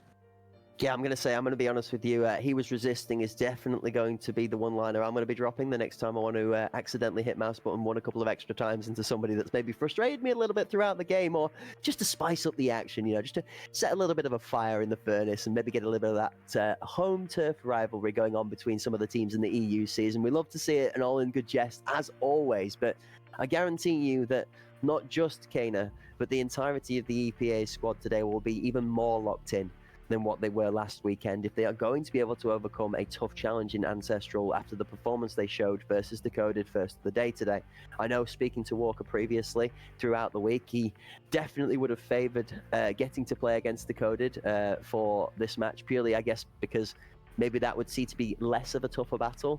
But he also spoke to me from a fanboy of the Decoded Squad's perspective and said that he would like to see Ancestral get taken out, not because anything against Ancestral, but Walker himself wanted to potentially see the challenge of facing Decoded again for a rematch. So it's good to hear that, you know, a match that maybe could have caused a revenge turnout on Decoded, maybe upsetting EPA, was something that they were looking forward to the challenge of rather than looking to avoid. So inside of either scenario, this one was going to be a great game. But as the teams lock in their kits to be able to take to the stage, my bets are going to be on at least 4 games. I don't think that Ancestral go down that easily. I think this has to go 3-1. But I think the minute that EPA drop a game, I think that's when the engine really starts cooking.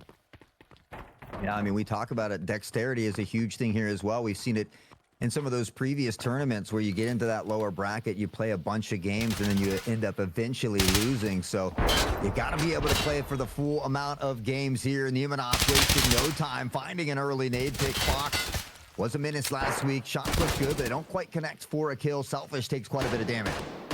Yeah, Selfish is hurt. It hurt's an understatement. J4 is more than hurt. He's gone. Fox has got the first. In the second part of the battle, as Ancestral tried to slow things down, EPA see this as an opportunity to continually take forward space. Fox watching the cross versus Walker, making sure that they both have that cover for the tuck position by lift.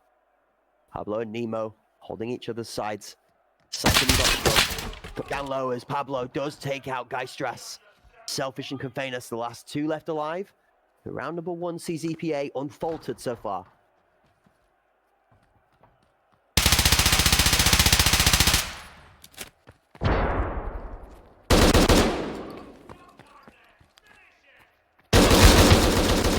On the flank, Walker does find him. The shotgun versus shotgun battle goes in the favor of EPA as Selfish does get one back. He's no health left to fight. It's always going to take his Nemo to step, and then step he does. EPA claimed the first round. Almost flawlessly as well. Only dropping the one here from Pablo. Walker able to win that enforcer battle near KFC there, and a great start for EPA. We talked about how I feel like EPA is probably the slightly favored team here when you take a look at it. They have the experience. They've been playing together for quite some time, but Ancestral is one of these teams that is certainly on the up and up very, very quickly here.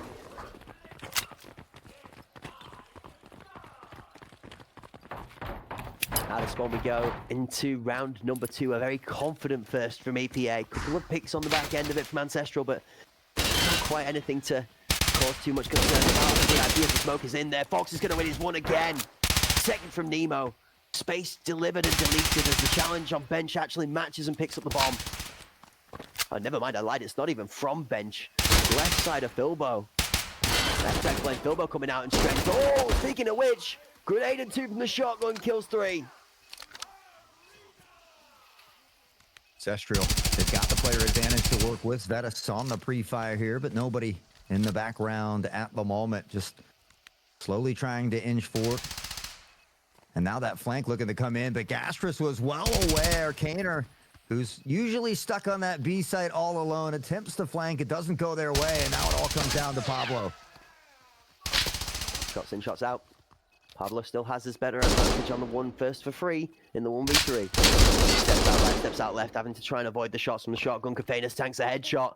Pablo going to feel a little bit unfortunate on that one. Only loses an arm, though. And on the defending side, all he has to do, work this time to his advantage. Now look at the timing. Confainus trapped behind. Bomb off to the B site. Pablo finds his pick. And we're into a 1 versus 1 hot. This is winnable.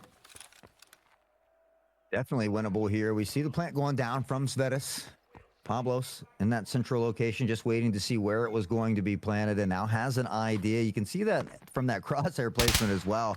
Had a general idea of where these setups tend to go, and so now just looking to be a little bit cautious here, seeing if they can maybe bait out a pre-fire. And this is where it gets incredibly dangerous. So far, Svetis has not decided to bite, but does, and now on the run through, Pablo's quick decision making leads to another round win here for EPA, one that it looked like Ancestral was going to be able to close out. Pablo, a huge round for them. Damn. El Dominato, Mr. Pablo. He's cooking, my friend. That is disgusting work. Look at the movement. Please just appreciate how crisply well played this is from Pablo in every section of moving his way through the angles, from red train to positioning the model with the free peek to make sure as little of him as possible is exposed to gain as much information on each of the steps. Honestly, that is probably some of the best movement we've seen in Arena, full stop. You heard it here first, ladies and gentlemen, from the cracked wisdom himself. The man's got the schmovement out here.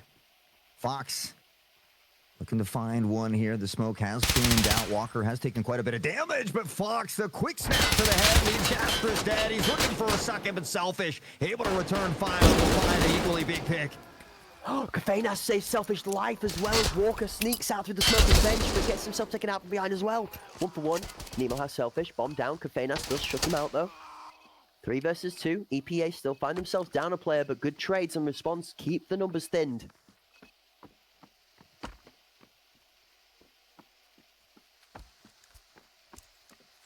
Once again, they just slow it down a bit here. They've got the numbers advantage once more. Svedis dangerously close on those shots. Unfortunately, can't connect to the target here. The smoke will begin to dissipate. Kofina, Svedis looking to pressure together. The jump across will give him a little bit of intel here. J4 has control of VIP, and it should make this plant just a little bit easier, but has to be careful there. Svedis able to find Pablo's. Kaner! Oh, the 2K!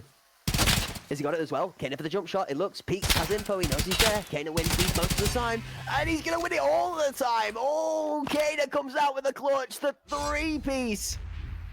Kaner king of the court after it looks like it's all Ancestral favored. I thought that we were going to be making a meme about Pablo Escobar for the amount of times he's escaped out of a disadvantageous situation. But instead, it's Kaner that comes knocking.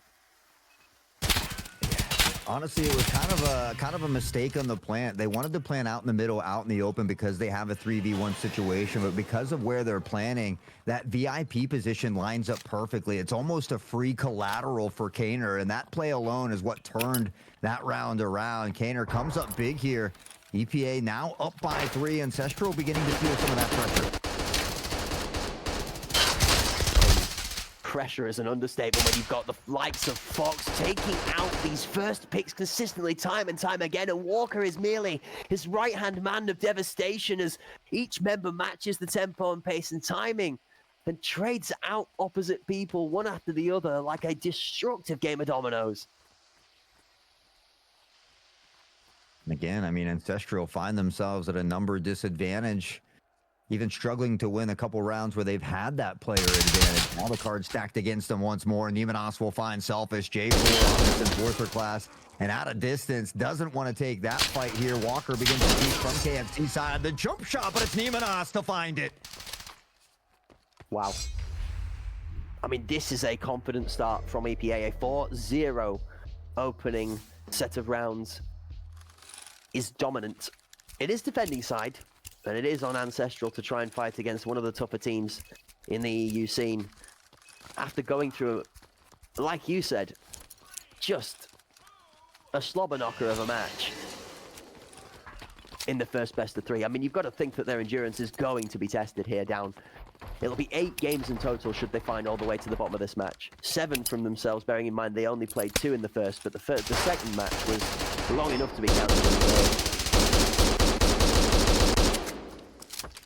They'll be hoping to find a couple rounds here as it's been all EPA to kick things off, and they just have great positioning. They've been able to control this VIP area as well. We do see Ancestral is posted up in there, though, and Fox now that smoke, and this is why that smoke's so good. They can focus on these lanes. They don't have to really deal with that pressure from VIP immediately as Kaner coming around from behind finds J4. Flank, here comes the boom. The shotgun swings later on the time, and this time Walker finds one, gets good damage down to the... I mean, yeah, there's going to be good night. I'm not even going to continue the speech track because at this point in time, EPA are killing members before I can get a word out per kill. Unbelievable aggression, and you look at the timing, it's not quite the same play, but it's so offset in a similar scenario that it comes through with the same result. Members are set up, they've waited out Walker's timing, he goes late, picks one, He does more than enough damage to the second, and the bomb's left running for his life. EPA looking nasty here. Kaner getting a lot more action than he saw in the previous week. If you're on Twitter and you saw the meme, you know. Nemenos finding Kafinas early. Gets a second pick with a gun. One from the nade, one from the gun. Now cheating forward. Almost finds a third here as well. Fox will be chopped out on the back pedal. Selfish gets a shot down, and the result is death. Oh, Walker's going to run through and put Smedas in the grave, but Selfish has got the response. Down the ramp they go. B-site rotation.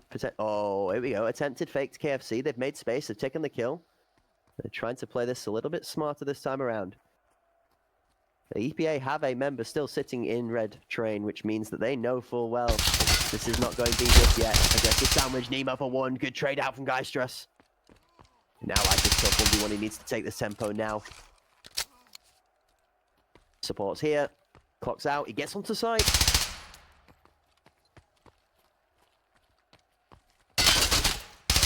Fortunately, he's going to step into a firing squad there as help has come in. Kaner does take a bit of damage here, looking for that right-hand peek potentially. Unfortunately, just takes away from that ADS a bit late, but still able to gather the kill. Can he get through one more? There's no rounds left in the mag, though. He's got to dance around, and unfortunately, he takes a wrong turn. Pablo finds it again. Pablo.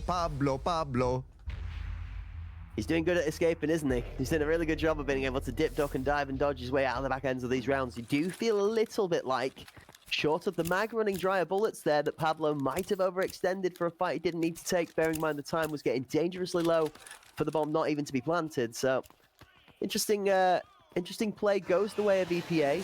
Little bit of fortune on the magazine, but still very well played.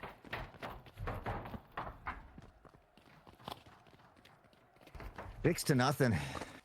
It's tough. It's tough to be in a situation like this, but this is where great players, great moments can be made. Let's just shift toward the B side a little bit. It's a fast flank, and Fox and Nemenos combine for two. Trouble continues for Ancestral. Swing through. Fox is going to try and win his one against the KFC member, but Smedas waiting for it. A little bit of familiarity and similarity from EPA. Starting to be read better by Ancestral. They do have more numbers this time around, but you can see Ancestral slowly picking apart some of the pieces of this puzzle.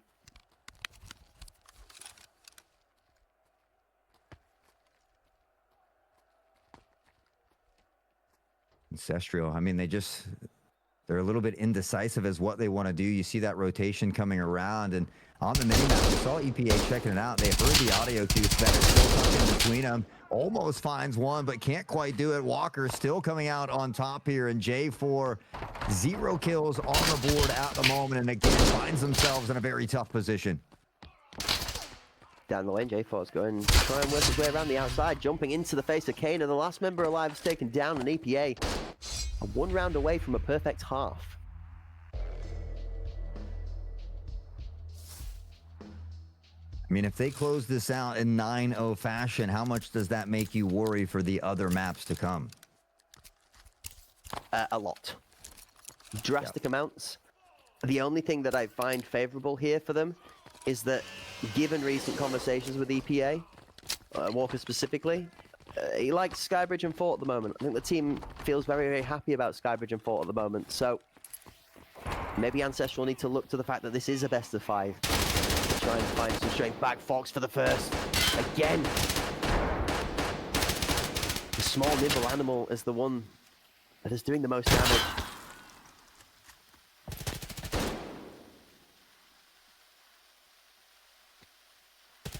Again, things just slowing down a little bit. Ancestral, they've lost that first pick. Nemenos already 12 on the board. And for Ancestral, they continue to struggle, but this could be a big pick here. J4 able to find Nemenos here in that smoke toward VIP. They've got control here now, and they just got to find a way to pick off the board. Uh-oh. We're going to talk about that one later, as some of those shots seem to have also disappeared into the past, unfortunately, for the life of Ancestral. That one looked a little skew. Fox survives with his life. Takes the kill. 3-3. Kafenas's health is shredded by the sound of a shotgun in the distance.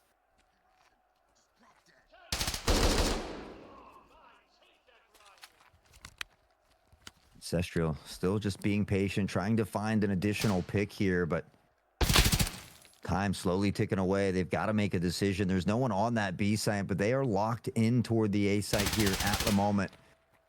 And now they want to find a way to pressure forward. Not sure if they have any smokes left in the tank. Sped is finding Pablo. There's a second peek coming in, but it's Cater and Fox. They combine for two, and Kofinas is in a world of hurt.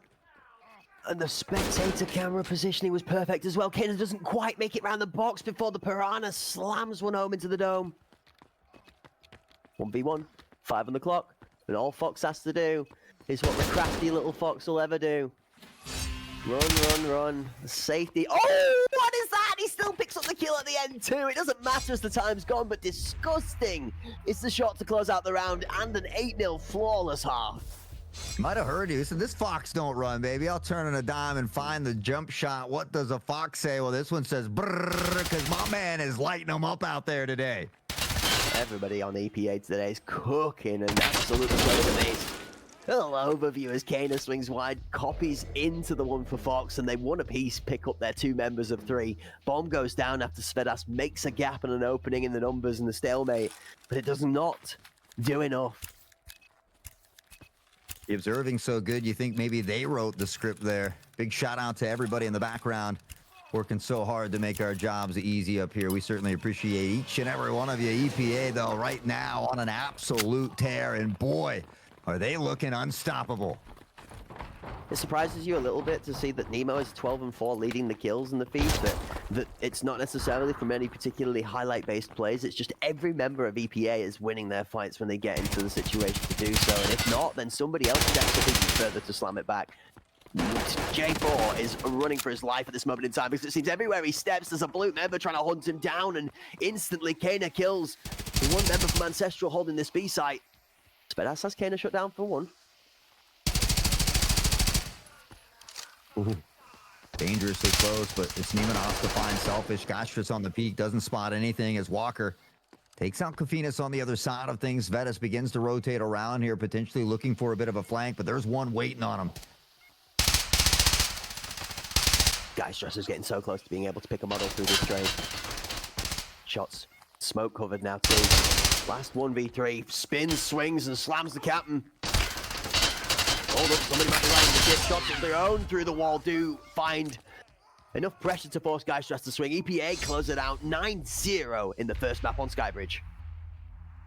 Yeah, I mean, dominating fashion would be an understatement at this point, especially with how well Ancestral was playing earlier today. But Skybridge, or excuse me, Bowl was the map that they dominated on earlier today, 9-3. And so, I mean, that is where we'll be heading next. Maybe some familiar footing for them to work back in this series. But I feel like Bowl is really almost a must-win for them at this point, just given the fact that Sky is our final map as well. And, well, EPA looking mighty dangerous on Skybridge. Yeah, that's the one thing that I hadn't necessarily considered, is to get to the best of 5, because, I mean, even with the prediction of saying I only think we go to 4 maps here, I'm still kind of standing by that standpoint. I do think we see Ancestral maybe swing one back in this next map if we're going to see a resurgence, but I am more solidified in my perspective of this now. I think EPA have got themselves in the driving seat. They started where they mean to finish, and they've set themselves up with the best chance of doing so. In the case of, let's look at the worst case scenario. In EPA's mind, first map, good. Second map, drop. Third map, good. Fourth map, maybe closely contested. And then we come back to, yeah.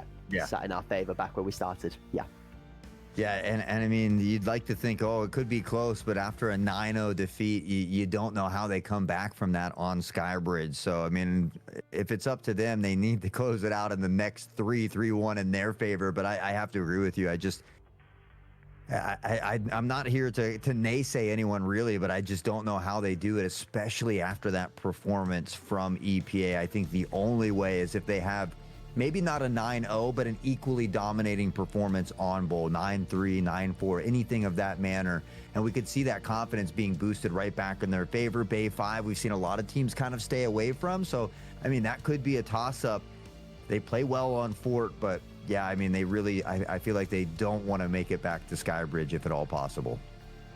I honestly think that maybe that's the decision-making process behind what they've got in Bowl as their second map. I think EPA being taken to Skybridge for the first map is probably very happy with that and wanting to make sure that the flow follows. Maybe a pattern down the best of 5. I'm sure Walker will have thought into the process that maybe Bowl, not necessarily their map, would be best fit in the flow of how they're going to play the maps here in the best of 5, given the fact that they are going to play all 4 and 1 would be duplicated. Rather get the Bowl done, second map, out of the way, and potentially not have it picked in a position where later on it could be something that Ancestral can look towards for extra strength should they find themselves upsetting EPA early on in the best of 5. Let's say that's map 4, for example, and we find ourselves at 2-1 to Ancestral going into the 4th map, and then Bowl is that map. That's when I think Ancestral would find themselves maybe feeling very confident about that. So the map picks and bans, a big one.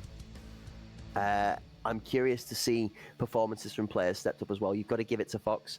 The early first bloods, big. The rotations, even bigger. Kana played his part, and from all of the bits and bobs that we've seen so far, it's been, really, really strong from EPA out of the gate overall, just completely.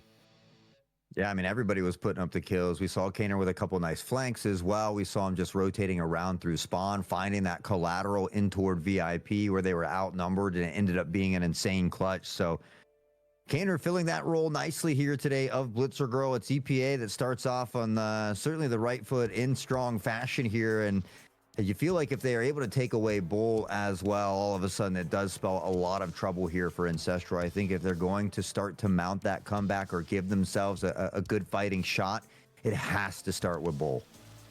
I'm just looking at a couple of different bits of my paperwork here and trying to figure out where it is that we start piecing together this plan for Ancestral to be able to kick it back up a notch. And I agree with you. I think it's a tough, tall mountain to climb, but it's got to be here on Ball to start with. And I think they've got to look to the utility, right? I think it's got to... Forgive me for pausing. It's very hard to say this sentence, okay? They have to out-utility Walker on a map that he is known for being a utility king on. That's where I'm struggling to say that sentence, is because it's such a big ask. So, let's put that thought on ice, and let's take a slice of the action from the previous game we got to see.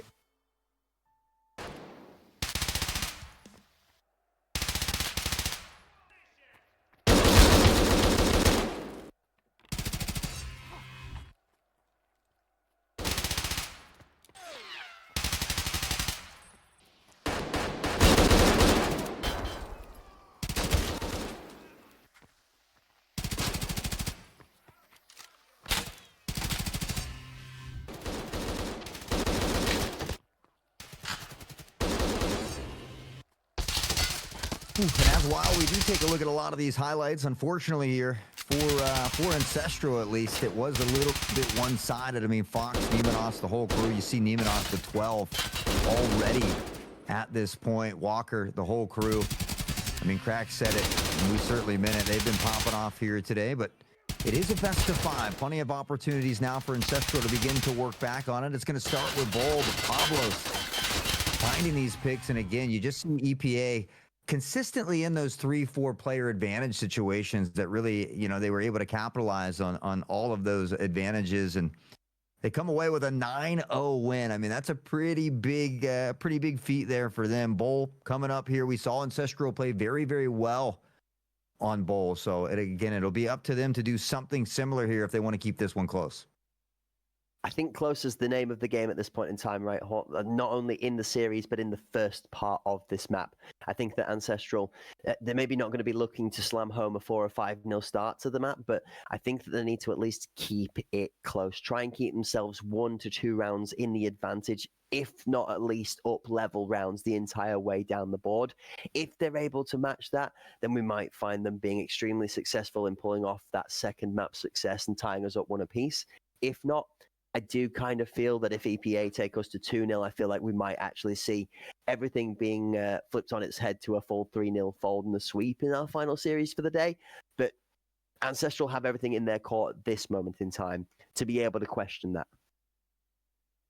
Yeah, I mean, they've got the tools, they've got the ball in their court. Now they just have to shoot it and find that swish. And As we often say, easier said than done when we're sitting up here in the comforts of our chairs in our booth here. But I mean, that's why these players are out here. They want to showcase the talent and the skills. They've been putting in the hard work. And I mean, we talk about it. Not every day goes your way. Not every map goes your way, but it is a best of 5. And at some point here in this series, you've got to find a way to be able to win games, especially against good teams like EPA, because I mean, you take a look at what you've got to play if you're able to get through EPA, and you feel like it's just a stepping stone or a ladder here. Is you know, it doesn't get any easier. That's for certain.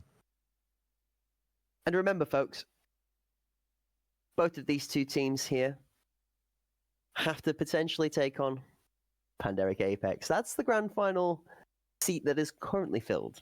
Okay, and those pandas are going to have to be challenged on the day for that grand final tomorrow by maybe one of these two teams. We will see.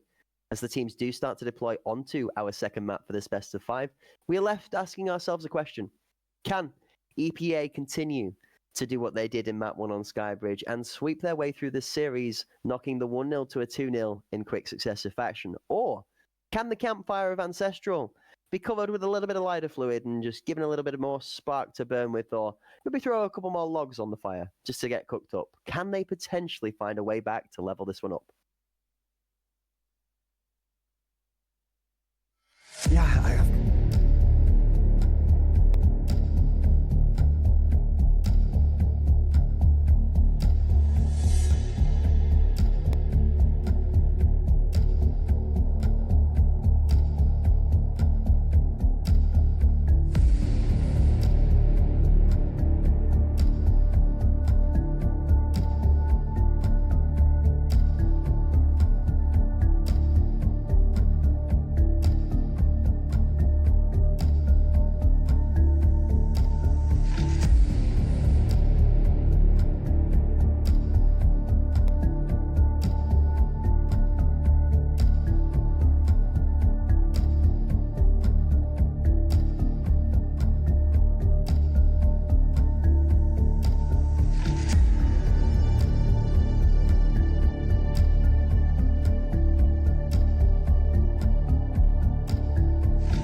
Ladies and gentlemen, without any further ado, let's dive straight on into the action. Ancestral versus EPA. Map number 2. EPA find themselves 1 in the lead in the best of 5.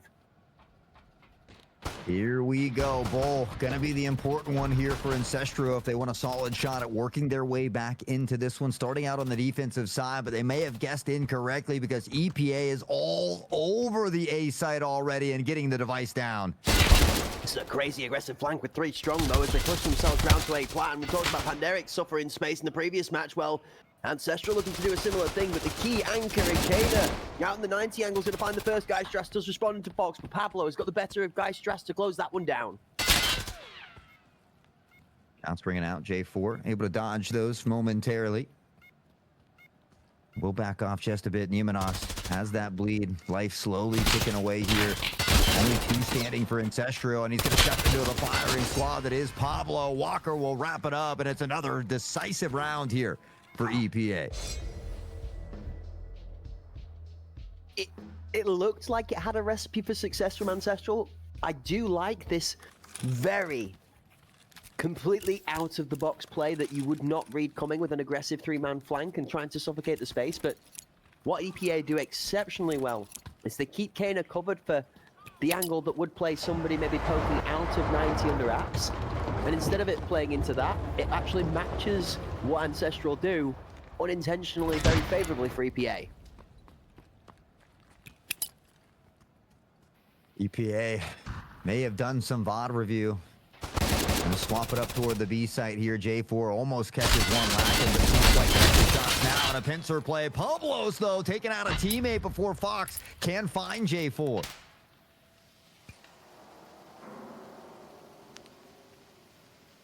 As figured, this is going to force EPA to consider the direction.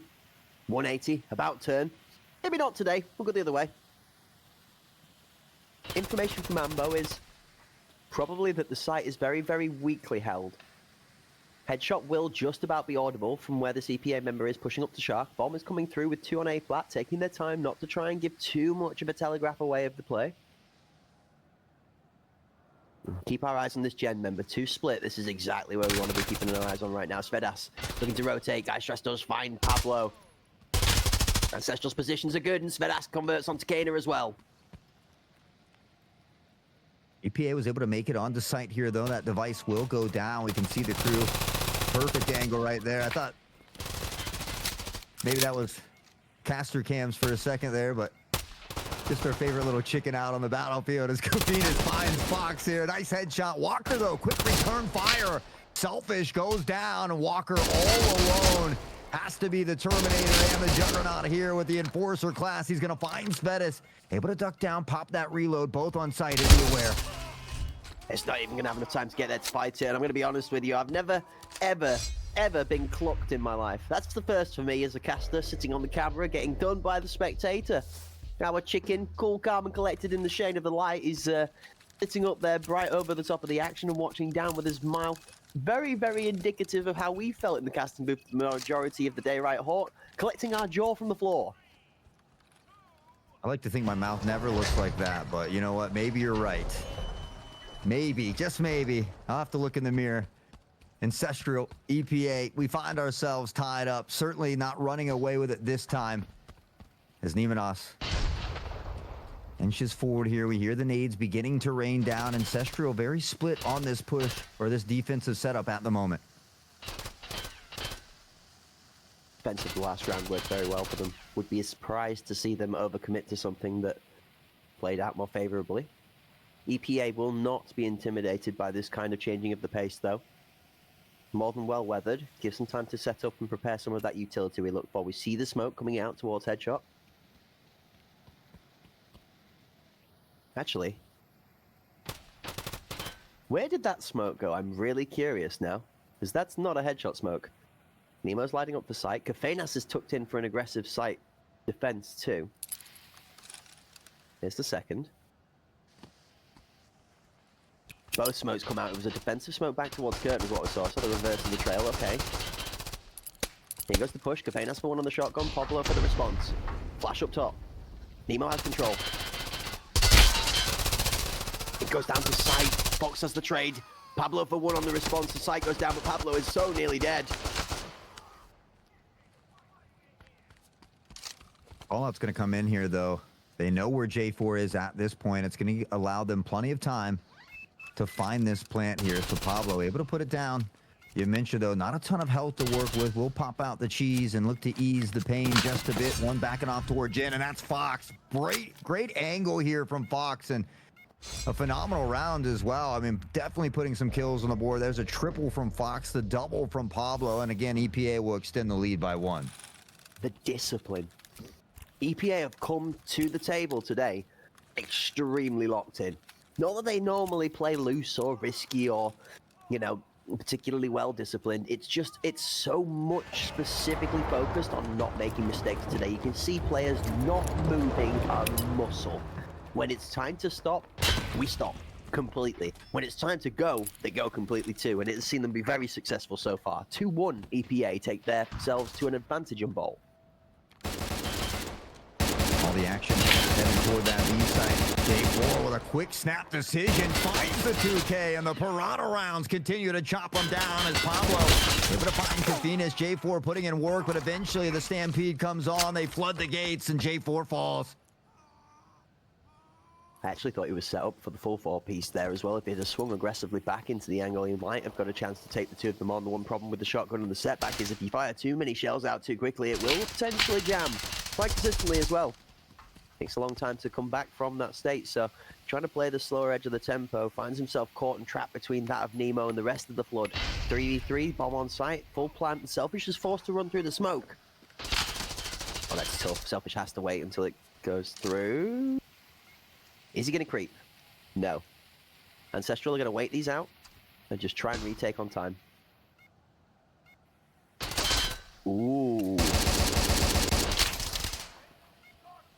Nice peek there from Selfish, able to spot Walker in that prone position. Pablo's a quick pick though, as Fettis back and forth we go. It's Plaid Stripes in the kill feed, and Nemenos left standing, but only for a moment here, as Selfish will snap to the dome, and with that, Ancestral will find a way back into it. We talked about how this is a map that they certainly have played very well on in that previous showing earlier today. What did we say, Hawk? We said, yeah, keep it close, that's it. We said that's to keep it within a round of each other all the way down this map, I think. Do you see the potential for a 5-3 half? I see the potential for anything at this point. I mean, nothing today would surprise me after what we've been through. I am all in at this point. Just gonna send it, baby.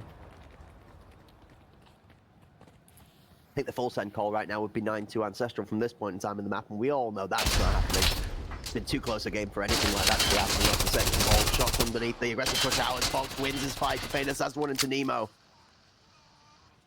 One apiece so far. Walk out, only finds a trade.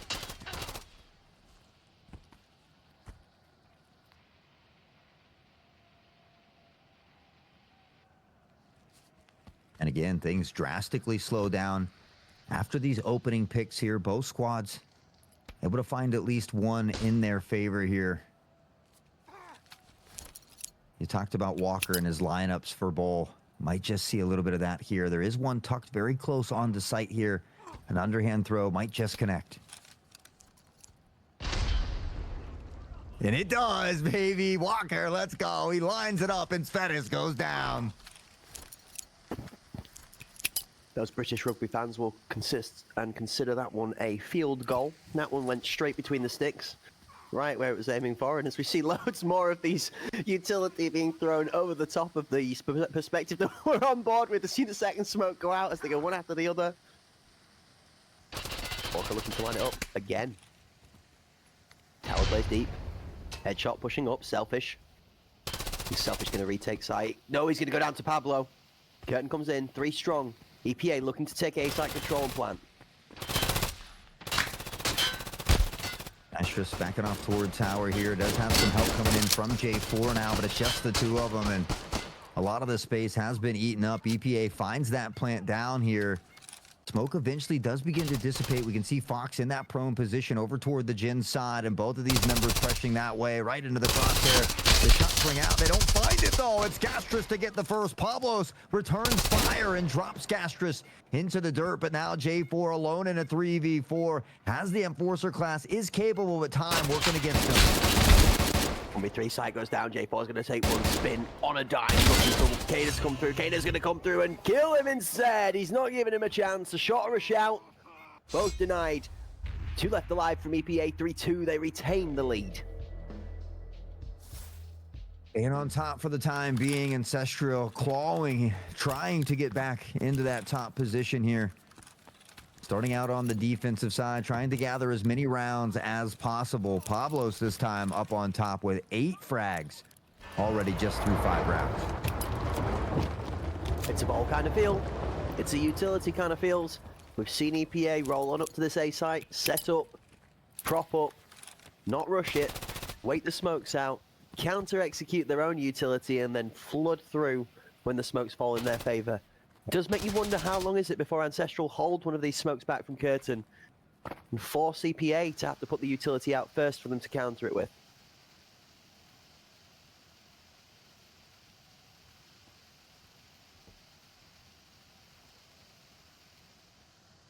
Oh, we slow down drastically here once more. Pre-fire shots toward Jin. Nobody there at the moment.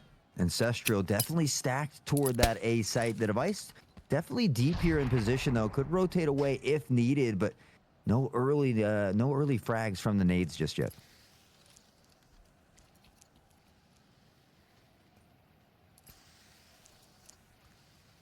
Difference in positioning from Ancestral defending A this time a lot better, I feel. Hop-up player, holds good pressure. Gets played quite consistently. Capena shows though, and 2 kills come through.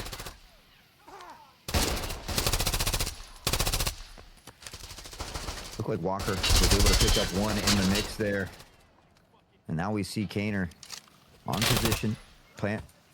The device does go down here as well. And so all of a sudden that time drastically cut down, just 45. J4 though, able to find that pick on toward Kaner. Now we've got a 3v3 situation. It's winnable for Ancestral, but Pablos is going to make it more difficult.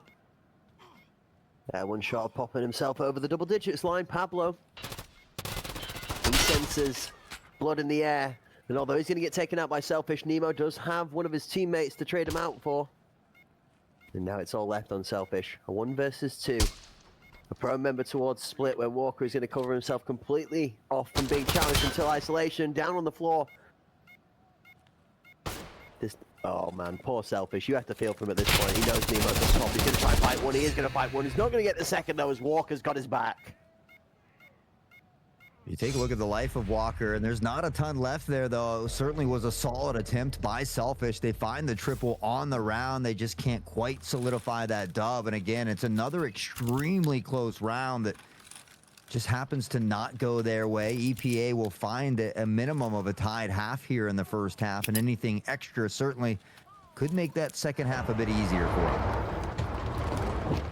You have to put it down to EPA as well. I mean, even towards the end there, they're not challenging these fights until the time is so far gone that the defuse would be out of the question either. And if he does manage to win both of those duels there, there's 6 left to defuse with. It's just asking too much. And it's nice to see Ancestral come out of the gate with some aggression to try and pick off this rotation hold. Kaner down.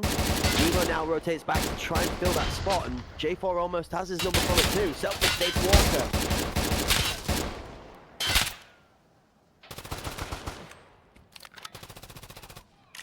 Unfortunately, that's quite a bit of distance there for J4 to try and find that pick. Geistress and crew will find a couple picks on the back end, though. Now Pablos has spotted J4.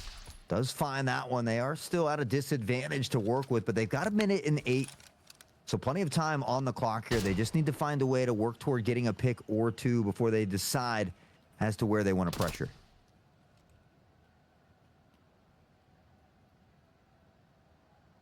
Don't need to rush here. They definitely don't have any reason to be running themselves onto one of the 2 sites.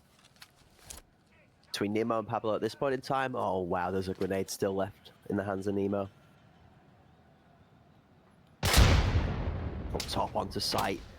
Spedas tucked deep onto the far section of that site box, is going to keep himself completely safe from that. Smoke's still available. And Nemo's gone fishing. 1 for Pablo. Nemonos are going to find one here as well. And he gets the second. Turn on a dime. Man cranks the 90, and the competition finds themselves a free dirt nap courtesy of Nemonos here. Selfish all alone, not the ideal situation. The smoke in the way here as well, and it's hard to blindly pressure through. Pablo spots him just through a crack in the smoke. It's a nice shot, and EPA again takes another round away. It's the first alarm bells here in map 2 on Bowl. It's the first time that we've seen Ancestral set themselves up in a really good numbers situation that has been torn apart by some phenomenal gunplay. Pablo starts it off, gets the first pick, and then causes the distraction. Nemo gets one, and that is just deletion. Disgusting gunplay again out of EPA. 5-2, the gap extends to 3. And Nemo hit him with the old control alt deleted. Good luck in the next round, because this one's not yours. EPA up by 3. They've got the cushion. Kafinas and crew are getting a bit aggressive here. Had that pop peek. Nemonos on top. The light swings as well. Shots ring out, and Kafinas finds the first one.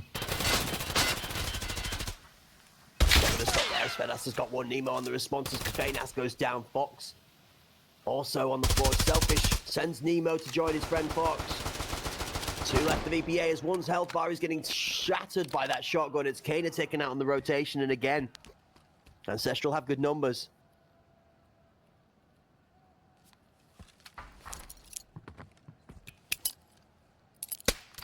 Walker in these nade lineups. Pops the Oh, flash. man. Yeah, right off the blade. Did you see that? Pop shot here as well, but it's no good. J4 comes away the victor. Apparently J4 didn't see it either. It seems like the reaction from J4 when that flash got thrown was enough to keep himself protected. He saw enough of Walker to be able to shoot him. I guess you don't need full 2020 to be able to slam a shotgun through somebody's ankles. You know, sometimes you don't always have to see to put a hailstorm of bullets downfield, but I'm with you on that one. I don't think that flash quite connected like we thought it was going to. And Ancestral will slowly inch back in. There's that 5-3 half that you were talking about. So something that's, you know, still feasible here for the crew, but definitely an uphill battle.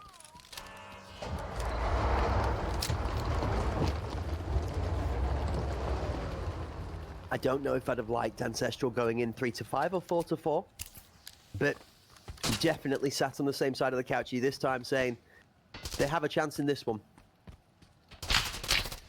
Ancestral played a very defensive approach to where EPA were successful multiple rounds in a row on their attacking side, so now let's see if Ancestral can do a similar thing. Oh man, oh, over, nade out. It's not good for any, it tickles Geisters, but somehow everybody survives looking at the sun.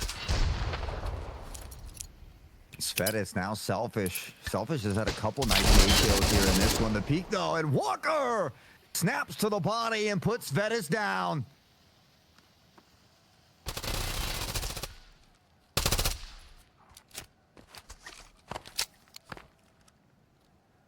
It's not over yet either. Nope. Nope. Nope. It is. Oh my word, Pablo.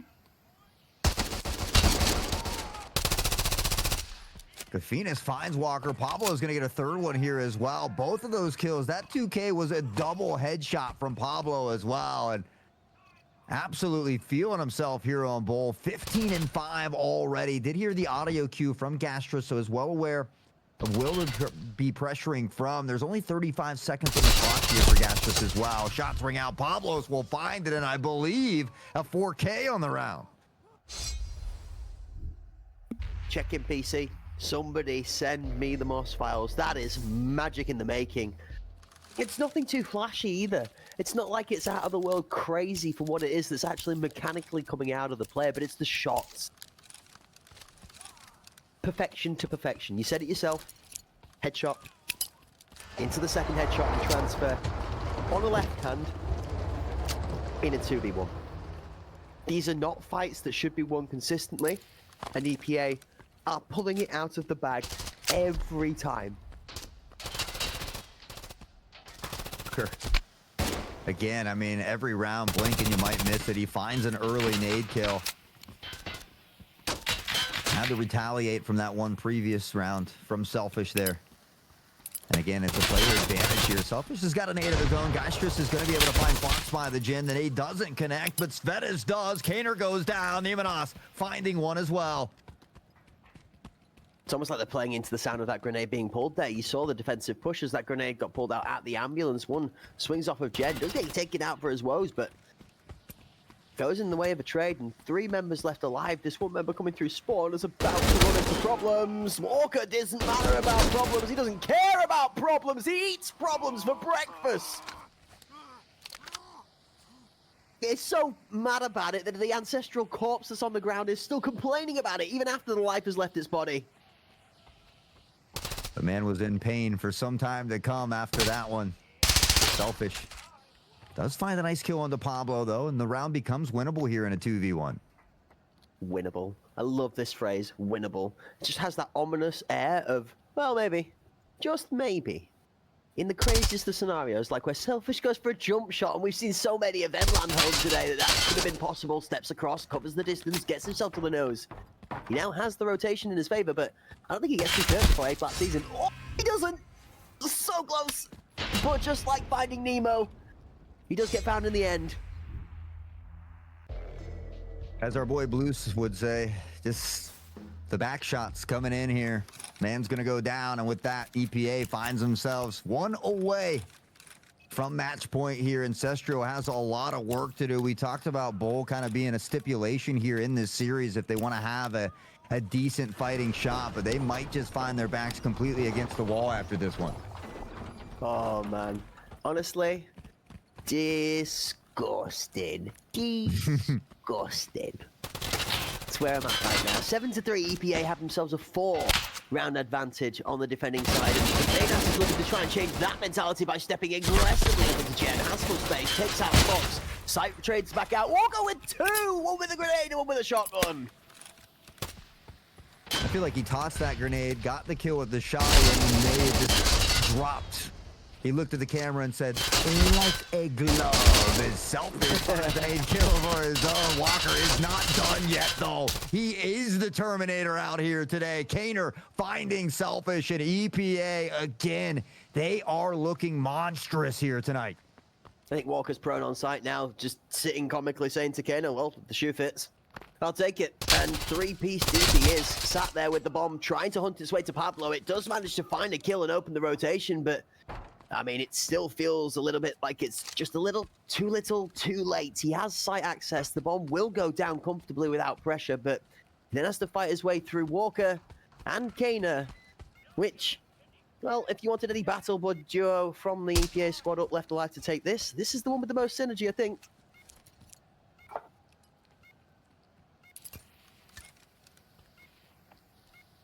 Time begins to tick away. 35 seconds here on the clock. The smoke goes down, and here comes the bait. Does he see Kaner's waiting patiently? Shots go out, and it's an easy one for Kaner. EPA, another big win for them, and now all of a sudden Ancestral can really feel the pressure here on Bull. It's just so much pressure that's being put on them. And you just feel like even though one of the Ancestral members escapes with the bomb, the verbiage is correct. It is escape with the bomb, and it's escape to put yourself in another, even more tougher scenario to have to fight out of. You have to feel for Ancestral here. I mean, the 5 rounds that they need to put back to back in the can for a thought at overtime on map 2, and to stop EPA from taking themselves to being a map away from the series.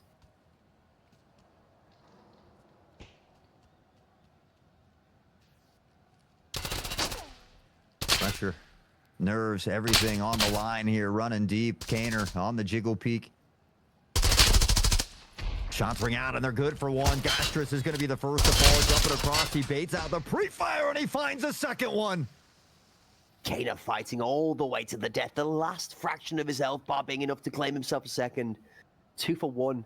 The Ancestral have tried Hort. This is the way they've adjusted. They tried to send themselves on the search for Kaner, pick up this flank rotational cover just to allow more space on the map, but it's cost them so much to have to go and find him.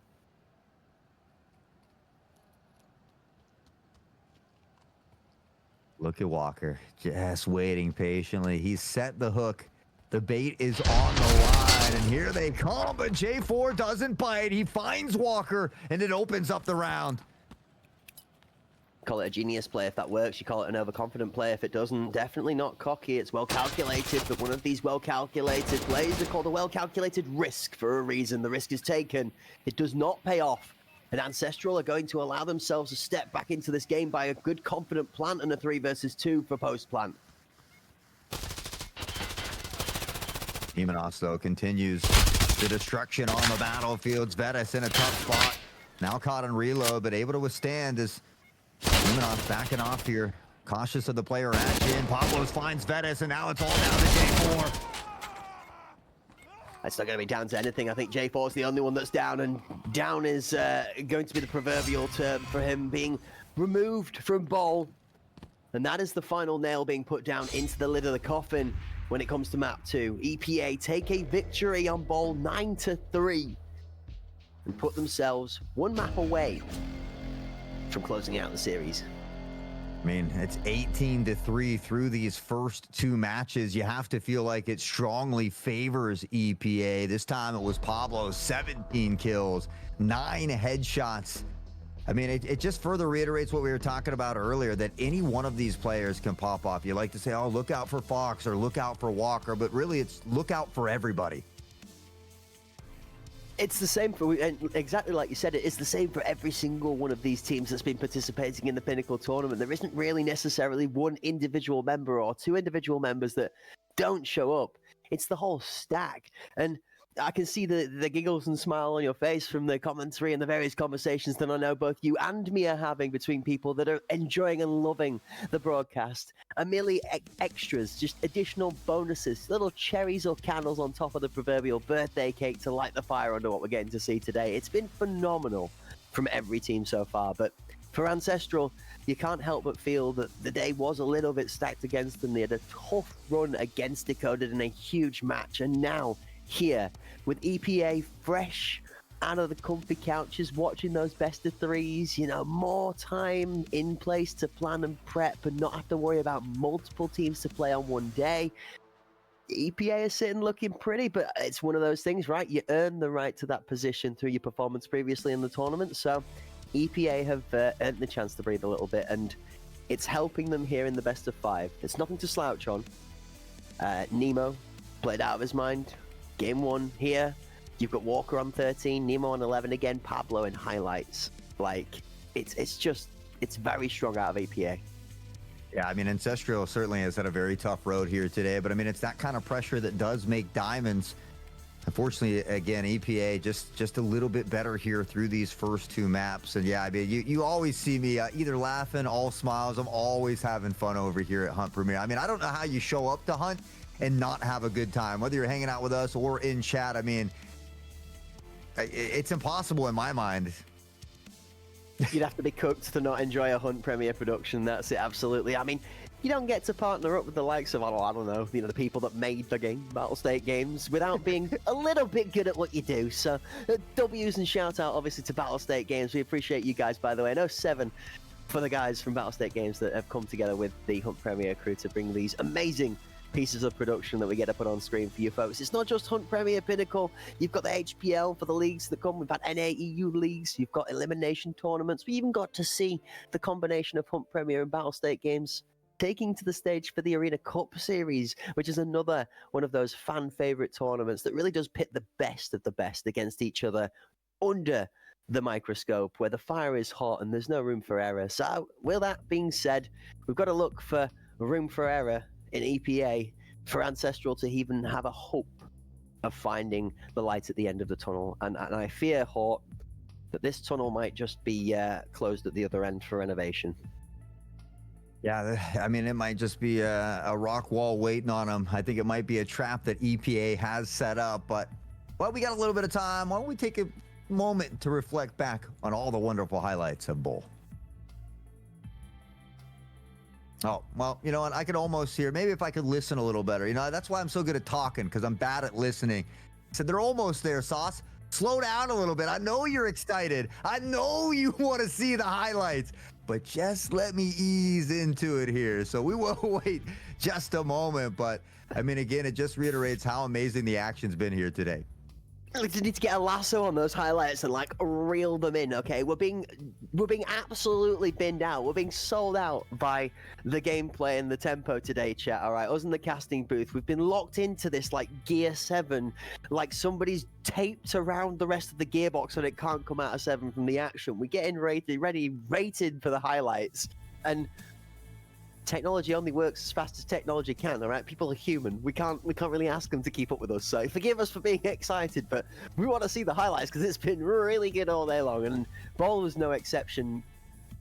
To say, Ancestral showed more on Bowl and a lot of different delightful showing of pieces that worked. I want to ask you a good question, actually. Do you think looking for Kana is the way to attack the CPA lineup? Because they did it and they did find him a couple of times, but my word, you can't. I mean, he's the king of wind up. I mean, he says you send 2 people for him, he goes, all right, worth. He kills both of them sometimes. And then if you send a third and he still kills 2, Kana's sat there juggling balls in the back of his seat with his feet crossed, leant up on the desk, being like, guys, what are you doing? I'm still here, man. Like, yep. Just chilling, being chilling. Like, I don't know. So I'm really curious. Do you think that it's Hunt Kana, or do you think that Ancestral need to find a way to weather that entrance onto site better? No, I think if you go out of your way to get out of your game plan and try to hunt Kaner, you're just going to fall into what EPA wants you to fall for. And so I think, you know, yeah, you've had a tough 2 games. It stinks. It is what it is. But you know you're a talented team. You know that you are capable of beating good teams like this. And so maybe you just stumbled a little bit. Maybe it's not your day, but I think you know that you're capable of it. So you just stick to your game plan. You try to force EPA maybe into playing your game plan. You know, maybe you mix up the ebb and flow a little bit, have a couple of aggressive rounds, and then slow it down and wait until about 20, 30 seconds before you try to pressure on site. There's certainly different strategies that you can kind of mess with, but I wouldn't go out of my way to kind of hunt down a specific player. I don't mind isolating certain players, but only in the case of that's somebody that's strong for the utility. Let's say, for example, you pick a grenade to throw at Selfish every round because Selfish is very good at blowing people up with grenades, which we have seen, by the way. And even with EPA having that research from them playing ball earlier today and seeing Selfish do so well with some of those grenades, Selfish was still able to strike home with a couple of grenades here and still make them count in a couple of rounds. The difference being, I want to say doubled. It was almost or equal to doubled by the success from utility out of EPA. And I say success from utility because I think the EPA smokes were exceptionally well played on ball. So, ladies and gentlemen, I think we need to just take a moment to hold up. Wait. No, it's not real hot. There's no way, right? I thought I heard someone for a second, but their voice is so soft it was hard to hear. Without further ado, guys, finally I might be able to be right. It looks like we've got word. Yes, in fact, the highlights are ready. Grab your seatbelts and your popcorn, buckle in. They're phenomenal. Roll the clip. Here we go, and off we are to the races as Pablo takes out his teammate for the first of the highlights and then follows up with one through. Svedas finds a beautiful little kill. The jumping Walker is not allowed to go in the no-fly zone as Svedas slams one up top site, but Fox and Pablo on responses, and I have to say, Fox with the Fox fire is throwing fury around like it's free currency at the moment. I mean, Ancestral did a great job initially of keeping this one close. We saw some back and forth in these earlier rounds. Kafinas, the rest of the crew, did a phenomenal job. Unfortunately, it was once we swapped sides, I think it really started to fall apart. But there's those nade lineups you talked about from EPA. This time, Walker grabbing another one, and was kind of a consistent theme for them today.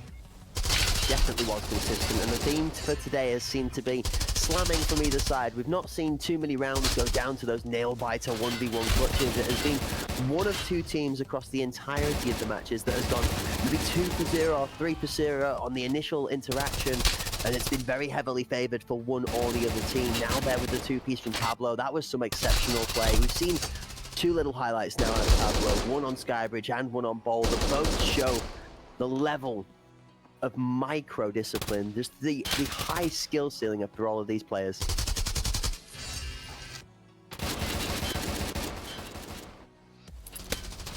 Venus continuing that reign of terror there with those Piranha rounds. Who else but Walker again? He finds the nade kill combined with the shotty to the body. My man said the 12 gauge to the rib cage, and EPA out on top again. It was 9-0 on Skybridge. It was 9-3 on Bull, and they're looking to break out the brooms and close it out.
Ladies and gentlemen, welcome in. This is game number 3. Here we are, Bay 5, Ancestral, looking to try and fight against the tide. After a 2-0 start to the best of 5 series for our last match of the day, sees EPA up 2 maps. We're going to try and close it out quickly. We haven't seen a ton of Bay 5 action here today, but we get blessed this round as EPA looks to close it out in sweeping fashion here. It's going to all come down to this for Ancestral. We talk about it, and this is that pressure where diamonds are made. It's do or die, win or go home. Backs against the wall. J4 starting off nicely, finding Pablo with the flechette rounds here. But no real quick pressure yet. Just maybe looking for some initial picks. It's kind of got an early rotation from EPA toward the B site here. So we'll have to see how Ancestral decides to attack the situation. Now going down from a 5-man defense to a 4-man defense, EPA have split their members, 2 to the A site, 2 to the B site, making sure it's not overstacked, as well as the member from the B site closest to mid, making sure that they're able to float and rotate. Fox now on the call from Nemo. Nemo has the one out towards Fox. Forklift, the reswinger from Fox finds J4. Nemo's got selfish. The bomb squad is dead. 2 apiece from either member, and EPA decimate the attack from Ancestral. Nice shots out of Geistrus. Unfortunately, they don't end in a kill, but that one does. Kaner, a quick pixel peek, and Geistrus out here playing whack-a-mole as he pops the head of one, and that one's for another. Does he know they're in this off angle? Nope. Nemo lurking in the shadows finds that one. EPA right again off on the right foot here. Wow. A great start from EPA. Ancestral show a little bit more composure for what they're looking for, but I do think that Ancestral have taken their foot off the gas a little bit, Hawk. The space and time that they're not pushing the authority forward with, well, EPA are using that space to fill the gaps and overstack sites or match numbers, and they're doing it exceptionally well.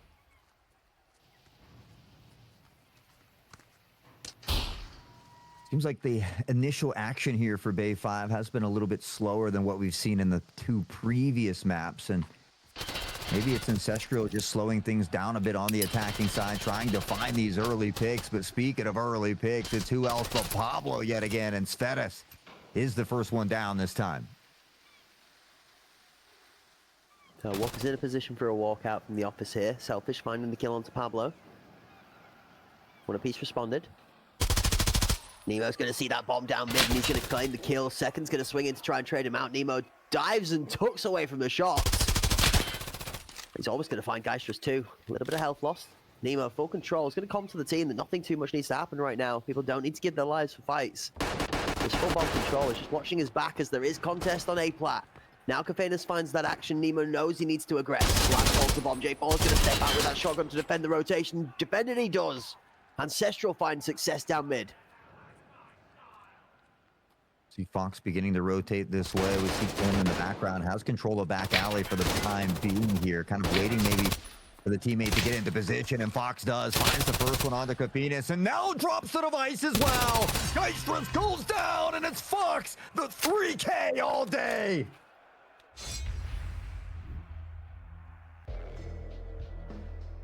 See, I think the Ancestral squad is going to feel a little bit robbed out of that one there. They have themselves in the best position possible, but what are you meant to do?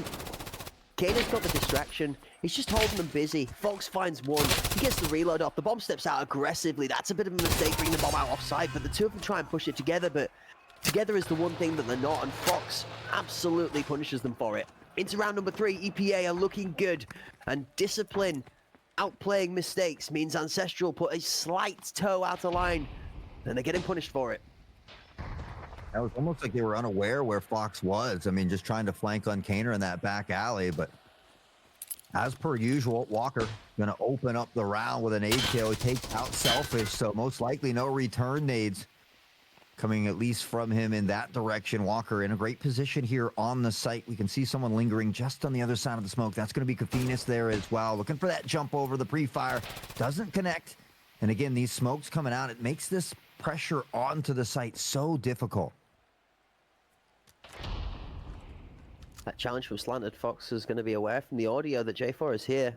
Not playing Carefully over giving away too much information. Kana finds the pick onto Geistrus as we see the bomb go down from Kana in that spot there as well. Fox chooses his time to swing in the distraction. Kafenas is the only person to claim a kill, and that then sees the rest of the kill feed fill blue, blue, blue. 3 rounds in a row, and all of a sudden a little bit of a flashback from what we saw on Skybridge here.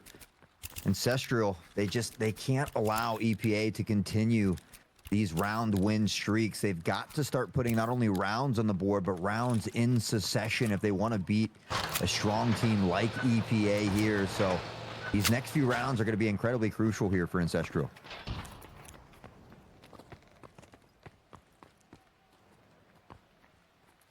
Hoping and praying for something to go their way at this point in time. Even if you're not an Ancestral fan, you have to feel for how hard the EPA squad is making them have to move for anything right now. Svedas looking to take something, gets nothing, and then Geistras claims the teammate, so far reaching for a response. J4 does manage to pick up a kill onto one of the EPA members, but it's the lone success in the shadow realm of the despair as that site entry starts to look a little bit more favorable with Geistras winning the fight out onto Nemo. They don't know Fox is here. Even better, they didn't know Kaner flanked around the other side. Kaner finds one selfish. Pablo and Fox, the jump shot! Somebody stop him. Fox is absolutely on fire. 7-0. Not only does he have 7 kills, but they haven't been able to find a way to eliminate him yet. Yeah, don't let this man near a purple pinstripe suit, or he's going to be changing career from gamer to top-tier actor. He's going to be calling himself the Mask and everything else after that reference from the Hot Sauce Mustache Saucy library worth of cool collective comments at the end of a round. But call him captain because someone's crowning him king at the end of today. Fox has not been killed yet. 7-0-0 inside of A5 is a heck of a performance. And is that the second jump shot we've seen to finish a round today? What a display of performance and skill. Ooh, and there's Pablo taking a page from Walker here. Says, I can find some nade kills too. Selfish return fire through the smoke, and it does collect on the Pablo. So at least they find that trade here at a bare minimum. Something to work with, and now they begin this shift toward A, but it looks like EPA is reading this well. You take a look at the mini-map, and that rotation is almost a mirror in itself. Like the scrimmage.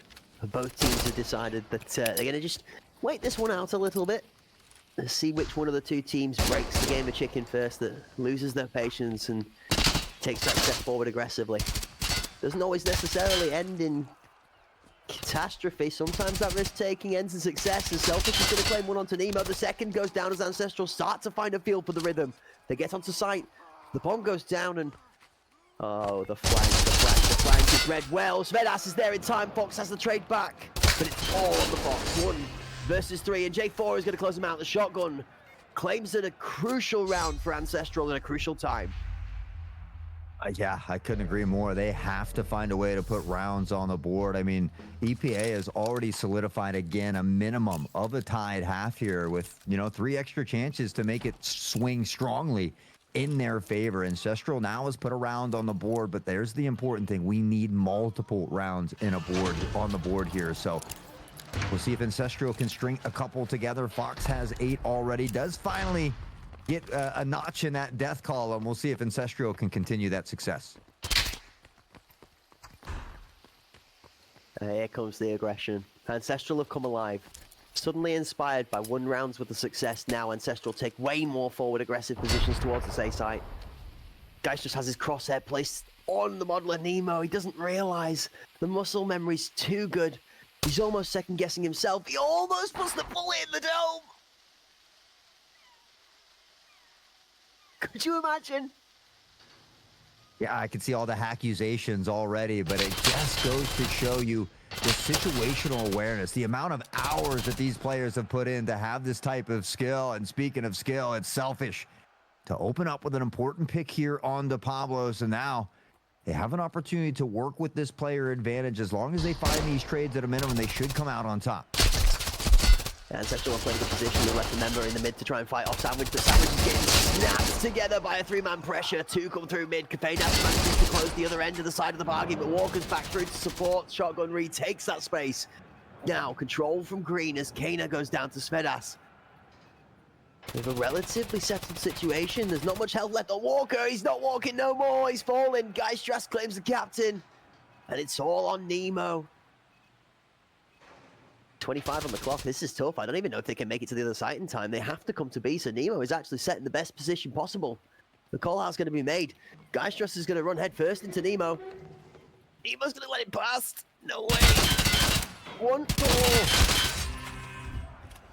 It was so close, and I actually love the decision-making from Nemo there. I feel like if he wouldn't have peeked, I feel like when he did subtly peek, I think the opponent saw him there because we saw him kind of stop and pull that 180. Had he not maybe peeked there and just waited a little bit longer, they might have trusted the site was clear and went in for that plant, but really a great idea from Nemo. It's just one of those things that didn't happen to pay off this time. I mean, you got to play it right. It makes total sense. He's got 2 players to deal with and 20-ish seconds left on the clock. You get rid of one of those players and that makes your life so much easier. You can quite happily keep somebody busy for 10 to 15 seconds without too much concern for your life, so long as there's a piece of scenery in between you. This way around, though. Cabanas has found his way around that scenery and into the legs of Pablo for the first one, but shock horror. The King Killer has come back to be able to flatten that one immediately. Cabanas is shut down for one as Fox has his trade. It was 4 rounds in a row here for EPA. Ancestral now grabbing 2 of their own, looking to do something similar and hoping to end at a tied half here as we see him beginning to shift out. And Kaner again on this flank has just been a nuisance that they really haven't been able to keep in check yet. Finding this pick on this Vetus now. Shots from Fox ring out. They have the intel at mid and EPA, the player advantage.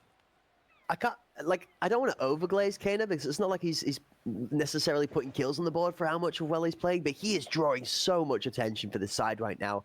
Whether they tried to force him down and stifle him out in bowl, and then here on Bay 5 where he's given a little bit more freedom, and he's taking liberties with all this freedom he's being given, and Fox is working off of him expertly. First goes down. Selfish does manage to find Nemo as Ancestral working mid will manage to isolate a pick. So if anybody deserves some heavy glazing right now, it's Fox. 12 and 2. Make it 13. No, it was Fox that went down. Selfish finds that pick. I thought he was going to be able to find that next one, but 12 and 3. Definitely worthy of the glazing. Selfish looking for a bit of his own. He finds the triple kill, and all of a sudden, Ancestral is heating up.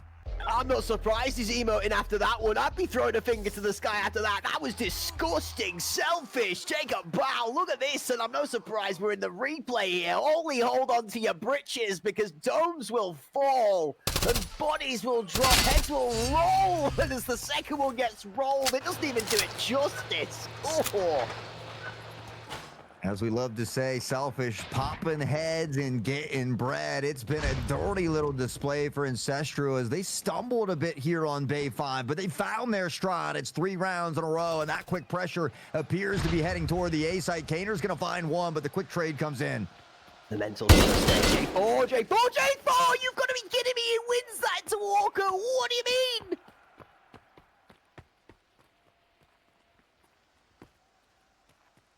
This game is far from over. We're done. We're back in it. This is a 4-4 round as Nemo's going to destroy Geistras. Maybe not. I might be pausing for my thoughts for a second because Fox is still up 2. Selfish finds Pablo. This is going to be a battle of the Titans down to the death. Fox looking for J4. Doesn't quite manage to convert. Takes a little bit of damage himself. 2v3. Shots onto Cabanas as Nemo re-swings. There's a nade for this? Oh no. Smoke out. Fox challenges Plat. Left side is strong. Right side is weak for smoke. Last is fully smoked off. Ancestral have better positions. It's all on Fox, and he's not going to be able to pull it off this time. Ancestral have leveled us out to a 4 and 4 half. No way. Oh, wow. Yeah, I didn't quite have that on my bingo card, but Ancestral shows that they're capable of reaching deep into the pockets when it matters and pulling out some stops. We find ourselves tied up once more at halftime, and you feel like that momentum has begun to shift a little bit, but it's going to be up to Ancestral to carry that momentum. They really need to start off this second half here with a round win to kick it off.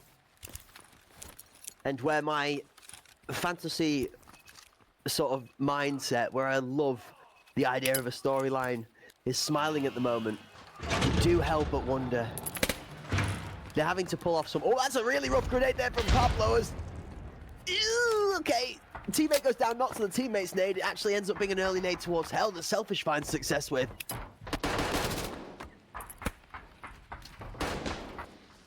They're really taking pressure here.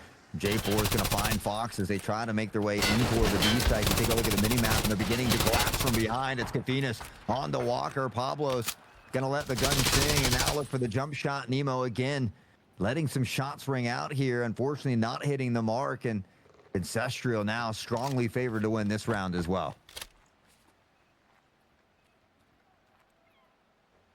There's one thing you've got to say about being able to talk the talk. Is if you're going to talk, you damn sure better be able to walk too, because if not, your legs are going to get taken out from underneath you, especially in the meta where Piranha's coming snapping at the heels of anybody who is slightly out of position enough to leave those ankles exposed. Speaking of which, Pablo caught on the run. Might find himself a rat in the trap as the cheeser spawns. Smell a little bit too good. Selfish is going to jump out confidently, and he's not going to go down to the shots from Pablo. He's going to look to trade out health for health as the bomb's running back into its spawn. Run for the hills! Run, Forest, run! He said, one day I just started running. Unfortunately, they are in a very tough position here. Pablo's trying to work their way back out. Selfish just on the other side, looking for the jump shot through the window, the peeping Tom, but it's got Tris to find Pablo, and now Nemo all alone here in a 3v1. Interesting thought, though. They take the bomb into the spawn, they suffocate themselves into an area so that Nemo can maybe try and pick them off from behind. I like the attempt from EPA and the heavy numbers disadvantage. They pull all the members to one corner of the map so that Nemo can try and play off of as little lack of information as possible. It doesn't work out, but I can see the mentality there. I understand the logic. I did think that the bomb was being pushed very quickly back to the spawn box in an almost comical fashion, but when you actually think about it, there is a little bit of thought behind the play there. See if Ancestral continue their little run here. It's been a nice streak on Bay 5. They find themselves in the lead here for the first time in any of these maps, I feel like, and now an opportunity to put that round win on the board and see if they can build off the back of it. It's 5-4. It's still close, but Ancestral definitely need to build off the back of it. 2 rounds in a row here would certainly change the storyline for this game. You know EPA are going to be hovering on that momentum as well. They are not going to give an early first blood this round. The one thing that they will want to do to stabilize here is to get 1, maybe even 2 nice, easy early picks. Nothing too crazy. Ancestral recognize this too. That's why they are playing heavily defensive towards one of the sites to retake. Kana finds the first pick in mid to Kafanas. That's one of those all-important shotguns down. Fox in the back alley is going to win his fight into Geistras, and EPA might have found the resurgence they need. To bounce back here in round 10, but Svedis finding Kaner. Selfish letting the bullets sing here as well, but not able to find the kill. Walker down to about health.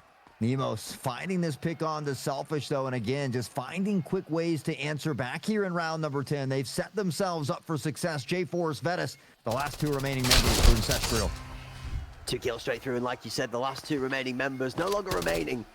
The last 2 members to fall this time around as EPA puts another one on the board and level the ties back up 5-5.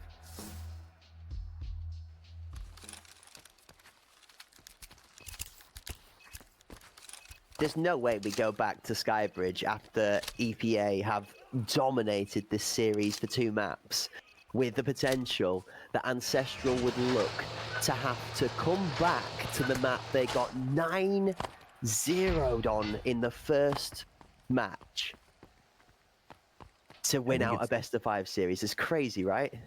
It's probably an Ancestral's best idea to not even think about that at the moment. But, I mean, you make a very valid point. It would be almost for the most cinematic Cinderella story you could think of at this point. But we mentioned it earlier, they're not out of this deep water just yet.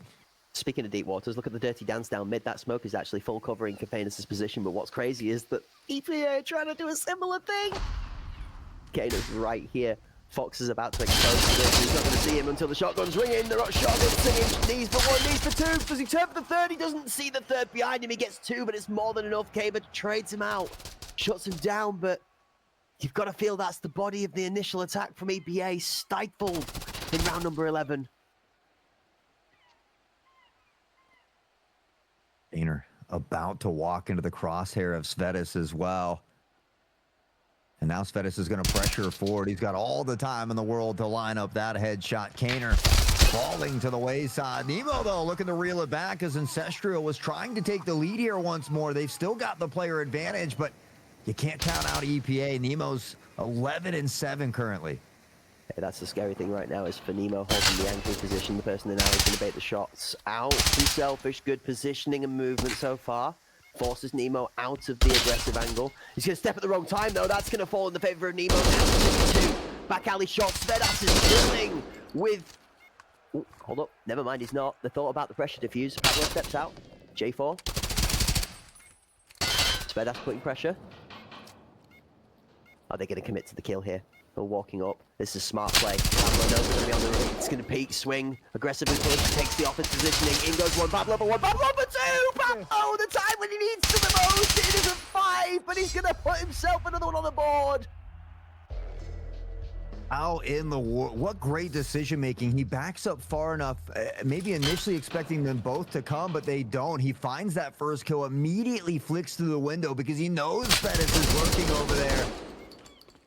We're going to take another wonderful look at it. Pablo's on a tear. That's a round that Ancestral most likely should have been able to take away, but EPA now finds themselves back up on top by 1, 6-5, and well, for Ancestral, it could be the final map of the day if they can't find a way to get to that magic number 9 before EPA. Yeah, and Pablo's going to put a couple of bullets into the ground now. Selfish showed his passion with the emo earlier, and Pablo showing that the fire in the arena is cooking up for both of these two teams. A nice little bit of test in the banter and competition as each of these two teams are both fired up for wanting to take this one home. EPA may be feeling a little bit, not disrespected, but almost offended by the fact that Ancestral are doing such a great job into this match, and you love to see the fire in the arena because these two teams are going to come clashing straight out of the gates now.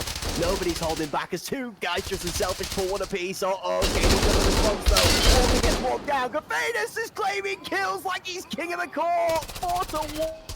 Ancestral have sight, and you've got to think that this match is starting to turn on a dime. We'll take one on the way out, but J4 from the side will wrap it up. Ancestral finds a way to tie it up once more, and now we're back to that game of tug of war, and it was 4 in a row for EPA, met by 4 from Ancestral, and then that game of tug of war really started to play into the hands here. It's been back and forth in these last 4 rounds, and both of these teams fighting to be the first to go to match point, to guarantee themselves a minimum of an overtime and give themselves just a little bit of breathing room to work with. This is such a good map. This is such a great map to see. This is exactly what we were hoping for the final match of the day, and it's nothing against EPA putting home 2 exceptionally good maps, but us in the commentary booth, we like an unbiased bench. We like to sit here for lots of action and entertainment regardless of the result. And both of these teams are delivering now. It almost needed a little bit of what some people with a slightly softer spine call BM to inspire both of these teams into fury, but it has brought the fire that we wanted. This is exactly the battle that we wanted to see out of 2 titans in the EU scene. J4, J4, please. You've got to get in there. He does. 1, quick and aggressive. 1 finds the first, but J4's good for 2! The fact that he got that second one is huge for Ancestral right now. Walker's going to slow things down just a little bit, not to give away the position too much, and that device will continue to just slowly crab walk forward. But you take a look at Ancestral, and they have all but shifted this direction. Kofinas finds Nemo, and Kofinas isn't done yet. That extra last just step of urgency that's been missing from Ancestral inside of A5 just seems to have been found now. We said as Kafenas was pushing up, you've got to keep that. You've got to push forward. J4 again here puts that urgency in his step, but he's holding this bomb in an aggressive position in the same fashion now. It falls to Fox. With Walker to be able to save the day, the bomb is now suffocated by 2 members, collapsed upon and collected, but Kafenas still holds this crucial position of power in green. Phoenix, the jump across, can't quite connect to the legs there. Back to a 2v2. EPA has somehow found a way to reel this in and make it a winnable round. The play looks to go down, the pressure in, but Fox has his back. Svetis waiting for this device to peek up, but Fox is on a tear, and Fox looking foxy. 17-7. How do you slow him down? I mean, if you can't kill this guy with an MCX in his hand, you got to think that he's even more scary when he reaches down and picks up a shotgun, because Right now, that gun is absolutely eating its way through some of the best players in the scene, and in the hands of one of the best, you just gotta think it's a demon's dream. 7-6, an opportunity now to go to match point and give themselves a couple chances to close it out. Ancestral has done a great job here of answering the call, answering these rounds back when they need to. They've got to do it once more here. This thing's getting so much closer, and both of these teams really slowing it down, taking that much more methodic approach here. But I like that aggression from Ancestral that we saw in those couple rounds. We saw Kafinas really having success with it. Slow and steady wins the race is the pace. We've seen this multitude of times throughout the competitive scene where aggression is instilled by Fire and Fury, and then a couple of rounds later, the teams both decide that they need to settle, lock it back in, and just retain a hold of what was working well. Speaking of what works well is the utility out of Selfish, taking out Walker. Now shots from Geistras find Nemo caught on the scenery. Kana goes one back. Smidas falling prey to Kana a couple of times in a row on the other side of the action now. Might be something Ancestral would need to adjust if they're going to keep this pressure up. The bomb is top mid to green with a top mid hold from EPA, allowing B-site access, but J4 is doing Ancestral's heavy lifting again. Is he going to be able to get in here in time, though? It looks like the device might just go down, and it does. They begin to collapse onto the site here. J4, Selfish and J4 combined for 2. Fox all alone finds Geistras, but is there enough time? Sometimes he has to get the shots here. He's got to get both of them. He only manages to find the ones that he needs to access, but not to get to the bomb. And I've got to call this, Hawk. The position from J4, being able to communicate the bomb is in sight, and telling the two members that there's nobody pressuring to rotate safe through their spawn without pulling too much attention from mid, gives Ancestral the better position over post plant.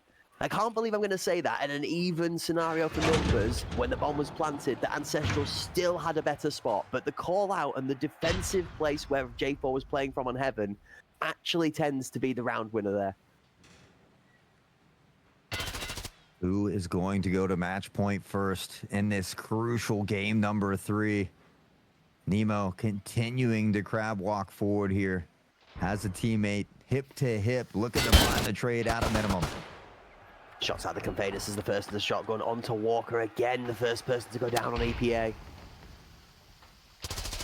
Uh-oh. Big ball.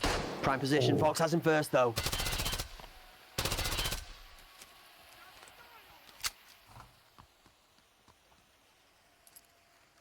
Going all the way around here. It looks like Ancestral might be ready for this, though. The call did come in. Selfish is going to look away just as we begin to see this peak here.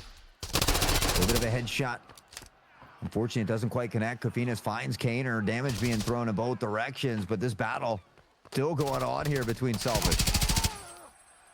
Vedas is going to have the better of Fox. Vedas for 2s. He picks the bomb on the side of Force. That's big. That leaves Selfish free to swing. Ancestral are going to push us to 8-7. Ancestral put themselves one round away from flipping a ball map that looked heavily EPA favored out of the start to taking us to map 4. All of a sudden, I mean, you wouldn't have guessed it by the start of the game here. It was 4-0 in favor of EPA, but Ancestral has dug deep, and they've found a way to be to that match point first here. So it really kind of shifts that weight a little bit, shifts that pressure toward the shoulders of EPA. Now, where does the attack go?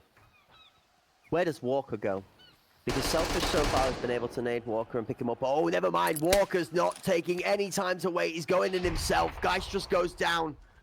And Walker's out on their plat with an aggressive positioning. Selfish knows where he is. He's tucked far enough in that Selfish can't find the angle. Regardless of whether he knows or not, he can't kill him.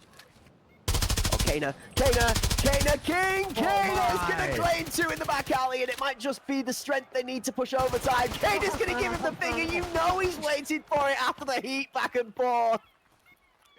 Oh, I absolutely love it. I'm all here for it. Both of these teams out here having some fun with it. And that's what it is. At the end of the day, it's just some fun. You can't take it seriously. It's pixels on a screen. Speaking of pixels, Walker will find that one. It's a headshot on the J4. It is cinema. It's absolute cinema. This is another one that's going to fight up there for one of the games of the season that we've seen so far. And Walker decides, I've had enough of dying. I'm not going anywhere else. We're taking it to them. And Kana, time and time again in this best of series so far has been ready. And then he gives him the finger to show just how ready he really is. He said, anything you can do, I can do better. You best believe it's coming right back tenfold. We're all tied up. It's another overtime, and 11 is that magic number. Both of these teams wanting to get that first round in the bag and build off of it. But guess what? It's Pablo from downtown. It's good. Not only that, but you know full well that after that Selfish is going to be gunning, looking for an opportunity to throw that one right on back over. Oh, love it. It's cooked strong, actually. Ancestral are 3 towards mid. Bomb playing audio on slant. 2 held up by Tetris and 1 up in heaven to play safe. This is the recipe for success that had them good on their attacking side. 2 defending members from EPA have lots of parkour and con control, but there's nobody here to be controlling. Unless that bomb overextends itself mid into top mid. Pablo just trying to be a nuisance, but you have to feel that this is just latent pressure to a non-existent attack. Oh man, the Heaven member knows it. They've gone. Fire Instigate up. Ancestral are going to set for a 4-on-2 on the A site to decide the first round of overtime. Cross comes through on red. There's no top mid to call it out. He's in by the plat. There's a member in on the door already. This is so dangerous. Ancestral are looking for this member that's playing its life. Walker is going to do Walker things if Ancestral are knocked. There's no way he gets away with this again. Oh, Selfish has him. Kafinas finds one there as well. Fox will find Kafinas in return fire, but does get immediately taken out by Geistrus here. Nemo, Pablo, it all comes down to them. 2v3. Where did they go? Okay. Rat, Ali, their plat. EPA have 2 members. The Ali player is the most crucial in all of this. Front door player can't activate until Ali has pressure.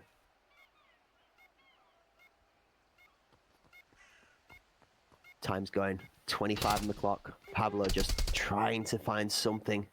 Anything to help Nemo get in here. Pablo's pushing in the pressure. Fedox is going to step. Nemo finds one. Pablo's out on the side. Nemo goes into the side. They have to put one in and then pressure diffuse. Nemo's going to commit and he's going to leave it all on Pablo. That's not going to happen. One goes down. Nemo's going to go again. He's looking for this final kill. He just can't find it as time ticks out off the bomb. Nemo is not going to be allowed to find it out of the way for the diffusing time. He finds the final kill for some good mentality and confidence, but Ancestral do enough on the site in the first round of overtime. It's going to come down to the wire, and I wouldn't be surprised if we see more than one overtime here in the mix. We've already been blessed with it earlier, and it seems to be a theme here for Ancestral as they will find a way to get into this overtime. They've got an early lead here again. 11 is that magic number. They just need a couple more to close this out and look to extend this series into map number 4.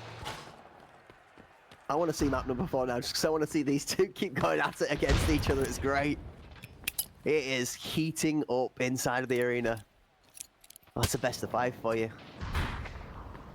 This is not over by a long stretch, and Ancestral have themselves 1 foot of 3 they need through the door in overtime.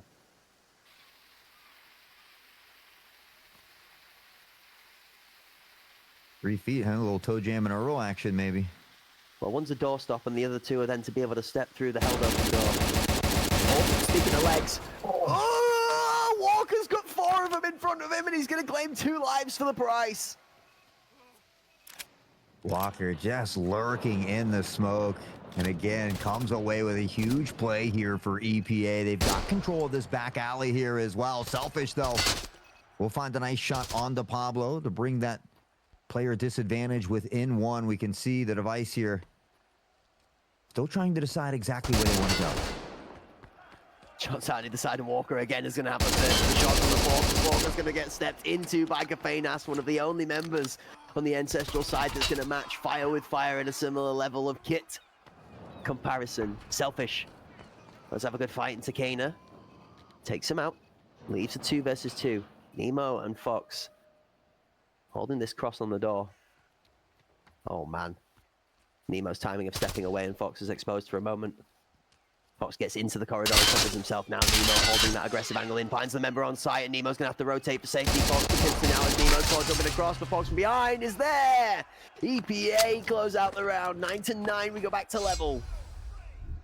That was an incredibly close round. Fox, great decision making, not only to press through there, but to make sure to get around to be able to help that teammate. And they find themselves at a much easier situation to deal with as we flash back to Walker here, just lurking in this smoke. You see on the other side too, Crab walking up this way as well, and just great shots. I mean, that smoke begins to dissipate at the perfect time. Walker finds two, fades back inside, and eventually ends up picking up another kill during that mess as well. Yeah, I mean, he was set for the full ace, honestly. If it had carried on, won the fourth fight into Cafe Nas, it could have been a potential full cleanup, but he's more than happy with the two for the, and then the third when they try to re-entry onto the same site. I mean, good for three is something you'll take in any team, any time of the day, especially at this level of competition. Now, Fox is going extremely quickly into this alley. Nade into lead. Will give Geistrus the call, and he's going to be there, and Geistrus is going to be worth that kill. Second and third in. Push Geistrus out, but two members are still alive, as is Geistrus for the time being. Walker has Selfish, Kano has Geistrus, and now EPA are down to plant. Oof. I thought maybe Pablo was going to be able to find time to find that pick, but Kafina comes away with a big one here now for the Smokey. Here's the audio too. Back toward Alley as well, but there's a firing squad in front of him. Svetis able to return fire, finds Walker, now alone is J4. Kano and Nemo have best positions for post-planting here. Ali, double secure. J4 looking at that board is going to know there's going to be one left side and right side. Knows full well it's going to be pressure from either. Has to fight the left-hand piece first. Nemo's in the best angles. That is going to be exactly the reason that's the position you hold. Right versus left. Nemo gets the shots on first. 10-9 EPA take the lead. Right back into the driver's seat they go. They just need one more to close it out. Comes down to this yet again. Ancestral, though, if they can find one to reel it back, we will head into another overtime. I think we had 3 overtimes earlier. So, I mean, this is a comfortable position for them to be in. They've been here before. They've been able to navigate the rough waters, but not maybe able to navigate that nade that lands at their feet. And you know full well this is going to be fire. Absolute roaring storm of flames if it's Kano that claims the last of the killing blows when this one goes down on the scoreboard. And I bet you the EPA will be playing absolutely straight into that mentality, and they are going to be going with confidence. Fox with grenades. Svedas takes out Walker on the entry. Battling and dueling is Pablo, the next up, one of the kings of this squad to be able to claim kills. I am denied that thought process as Fox wants the flying light. Fox is in for 2 after the first on entry 3 for the round, and Kafenas is the last left to save Ancestral from their doom. Venus is going to let the shot sing. Fox, though, will find the final one. 26-11 for Fox. A phenomenal game, and EPA, they find a way to pull it out in sweeping fashion. Certainly not for lack of trying from Ancestral. They put on one hell of a fight and an absolute show for us here today, but that bus does stop here, Cracked. It certainly does. I mean, it was one of those games that had just the potential for everything. And then it delivered. It allowed us to see both fights won back and forth individually. It saw great utility. It saw really smart retakes and plays from both sides work and not work. We saw teammates being sneaky, stealthy ghosts that found 2 pieces, 3 pieces. We saw people touch that didn't quite. It was a game that delivered from the top to the bottom. I think we could say that about the entire day, to be honest. I mean, it has been truly, as the kids say, chef's kiss, because it has been absolutely phenomenal, and we wouldn't expect anything less over here at Hunt Premier. But man, did they just continue to step it up each and every week, each and every event, continuously growing. And that's for one thing for sure we can say that we absolutely love to see. Absolutely, and there's going to be many a talks about many a different thing from the day, but do you want a crack wisdom word of advice? don't be a grumpy old man like parents. Don't complain about shotguns and lace, because we all know something's salty every once in a while, and we love rubbing a little bit of salt in the wound, ladies and gentlemen. And the rat's on top, the shotgun's in the backpack, the crutch as it may be. I took my crutch as a TRG. I considered myself an old bald man with a walking stick.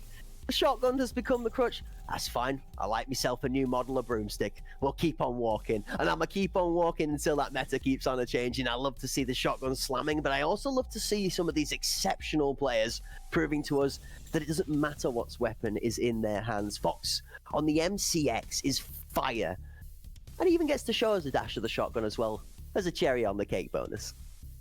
Yeah, Fox was just shredding. I mean, again, the whole crew was, as well as Ancestral. We could take a look at many of these rounds and see shining greatness through a lot of the different members, which was what was so fun about today. We've had that back and forth. We had the mini tug-of-wars. We had multitudes of overtimes. We had a best of 3. The list goes on, but we're not done yet. We still got one more day to crown a champion here.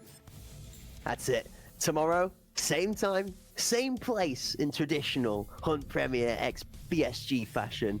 We like to be, as the wizard says, we don't arrive late, we're never early, we arrive precisely when we mean to. And in being precise, we allow you guys to turn up, knowing exactly when we're going to start this action off, exactly where you need to be sat in a front row seat, to be able to entertain all of it firsthand, and to be the first to witness history as we write it down in the books. Because, ladies and gentlemen, as the scene grows, history is going to be made. Some of these teams are going to write their names on the plaque as champions. Virtus Pro have proven to us from the ACS that they've got what it takes to be able to nail their name in Golden Lights down the line. Now, we're seeing the EU scene again and again be tested. Season 3, Sicario proved they were a dominant force, but the Pinnacle tournament, it's asking a lot of different questions, including the fact that Sicario, they're not sitting in that grand final spot just yet.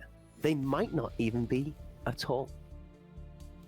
And that's what's crazy, right? It just goes to show you how far so many of these teams have come. We've seen, Sicario win the last 2 HPLs, and they did it in dominating fashion, often sweeping their way through victory. Well, that's not the case anymore. Everybody has been working hard, and that hard work shows here on moments like today. And so they find themselves in that lower bracket. They might have an opportunity to seek some revenge against Pandaric, but it's Pandaric who has punched their ticket in. They've now successfully toppled Sicario, not 1, but 2 times in a row. And for that, we do have to stand up and give them a little applause, because they have done a phenomenal job. And I had a little bit of a feeling, and that's why I broke out the little panda shirt here today. You know what I'm saying? The pandas are ready to be freed. It is pandemonium. They put the bamboo in bamboozle, and they are in the grand finals. I've got to give it to you. Hit the nail on the head. The Pandas slammed it today. Look at that, chat. If you've ever seen a more dapper t-shirt, then I best see pictures of proof, because otherwise I don't believe you, all right? There's nothing better than a panda in full power, and they did come out in full power today to secure that first grand final spot. Hawk, it's been an absolute delight to join you today in the casting booth. Thank you for having us here. Again, my shout-outs and my heart goes out to those in the production from the Hunt Premier crew that works so hard in the background. The casters are merely one, let's say, like 18th, I think, of the overall part of what we play in all of this. That's right. You've got spectators, observers, you've got mods, you've got Discord help, you've got Twitch help, you've got the driver. Ladies and gentlemen, we were blessed again today by the main myth, man, and legend that leads the flagship himself, Philbo, gracing us on the keys. So that, again, was a delight to be back, sat in that pilot's booth alongside a legend trying to do what he can to continue to build this scene going forward. Yeah, honestly, it was a ton of fun having Philbo in that driver's seat today. We got to hear some little quips in the background, and always, if you see me grinning or smiling and laughing while Crack's talking, it's usually because maybe I heard something funny. But yeah, I mean, you talk about the list of helpers, and honestly, while we have a moment here before we check out those highlights or that updated bracket, we can go ahead and give a huge shout out and a big thanks to everybody here working behind the scenes, and not just limited to, but Preppy, Boosh, King Connor himself, OG Don Mecca, the OG, Step Sherpa, Cynthia, Turbo, Steffi, Don, Lemon. The list goes on and on. It's just a ton of legends. And of course, Philbo. I mean, holding it down, doing so many wonderful things for the scene. We are certainly incredibly appreciative of each and every one of these individuals. And so we thank not only them, but you in chat for hanging out with us. You guys are always keeping it hype, keeping it fun, some friendly banter here and there. We've got giveaways for you as well to show our appreciation. So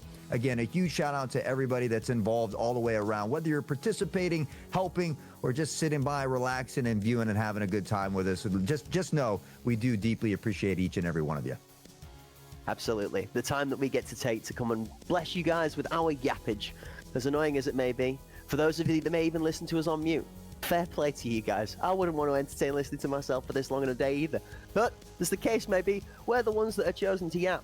But like we say, we only make a part of the production. Another shout out has to go to the staff, support, the organization, and the players that took part to perform inside of the games today. I mean, without a 5 versus 5 teams, we wouldn't have a game to commentate on. So, you know, obviously that goes without being said. But to see the level of performance that comes out and the commitment these teams put in between tournament to tournament to tournament to improve and bring us that top level of competition is another thing that we can never ever be fully grateful enough for. So thank you to the players and thank you to the support networks that surround those people. Speaking of which, shall we just take a moment to create ourselves some Krispy Kremes? We'll glaze a little bit over the donut of the entertainment that was our first day in the final weekend.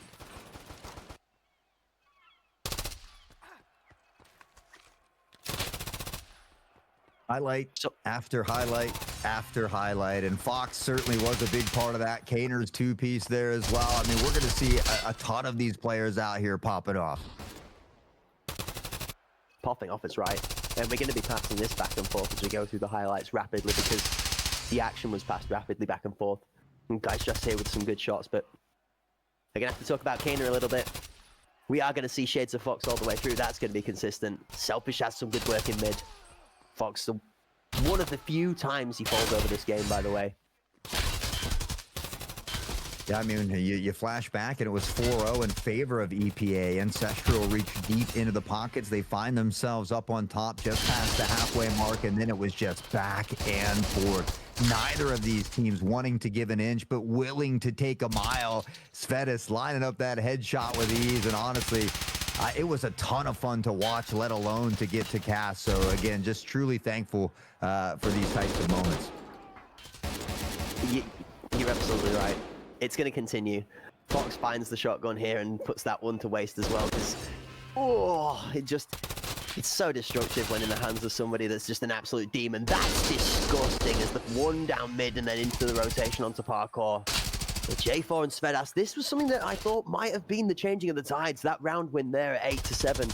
I was convinced for, but then, I mean, you talk about a time you need somebody to step up and make you proud. Well, Kaner keeps his composure in the depths and finds a huge two-piece. And then this, I've got to talk about that right there. That round from Walker, the 3 kills. Unbelievable, all right? And I'll tell you why. It's at the time where Walker has been knocked down time and time and time again. Before that, early on in the round, he doesn't just step up, but then he's making the overplay. Like, he's winning more. He's not just winning his area and fixing it, but he's getting extra for it as well. And, well, now it gives us a moment to take a second to calm down and look at the bracket as we look forward to tomorrow's action. Sicario, EPA, that is going to be an exciting one, but as we said before, we don't envy the winner. They've got to go on and take on Pandaric Apex, one of the only few squads that's been able to topple Sicario in multiple meetings. And so it's one thing's for sure, it's going to be very exciting, full of action, and you really just don't know how it's going to play out. I expect to see some more best of 5s and some more overtime at some point tomorrow. Agreed. And it's best of 5s, like you said, for both sets of matches now. So we are going to have to see EPA or Sicario, regardless, whoever comes out on top from this match, go the distance. Could you imagine somebody has to play 10 in a row? That's some monster meals with the gameplay, regardless of who you are or how long you have been seasoned in the scene. The Pandaric squad are going to be exceptionally glad of the fact that they've come out of their match versus Sicario today with the victory to claim that first spot in the grand final. The one thing they trade off here is they don't get the second chance. You don't really need a second chance when you're already in the final. But that not having a second chance is traded off for the fact that you don't have to fight your way through 2 potential full best of 5s to claim the crown. The Pandas, they're sitting looking really good in that chair. That crown's only a couple of steps away, and they're fancying themselves whatever shaped bamboo weaponry they've got. Pretty comfortable to get there. I mean, I'll tell you what's a lot easier to craft out of bamboo than a bladed edge or a bow and arrow or even a spear. Or that's a walking stick. And they don't need much support to get themselves over the line, do they? They didn't. They didn't indeed. And honestly, I mean, you talk about, consistency is king. We say it a lot of times. And so for teams to play well 2, 3, even 4 matches is one thing. But then when you start getting into 6, 7, potential 10 matches, that fatigue, that dexterity is something that can weigh on you over time. So all things we're going to have to look forward to seeing tomorrow. But again, it's going to be a great time. As Crack said, it will be the same time tomorrow, guys. That's 10 p.m. Eastern, 1500 BST for all of our wonderful brothers and sisters from across the pond there. But with that being said, it is going to be all for Cracked and I here today. We do want to take a moment again just to shout out everybody behind the scenes, everybody in chat. We appreciate each and every one of you. But we want you to click that follow button. It's free. We want you to turn on the notifications because we're tired of seeing, oh, I didn't get here in time. I don't have enough time for drops. I don't know what to do. I know what to do. You click the notification button, you set your alarms, you show up on time, and you don't miss out on all the wonderful action that Hunt Premier has. So we expect to see you here bright and early tomorrow. With that being said, that wonderful legend to my digital left is the one, the only, the Cracked Wisdom. My name is Hot Sauce. You guys have been beautiful. We hope to see you back here tomorrow morning. Take care and have a wonderful night. He's the Arrow Master.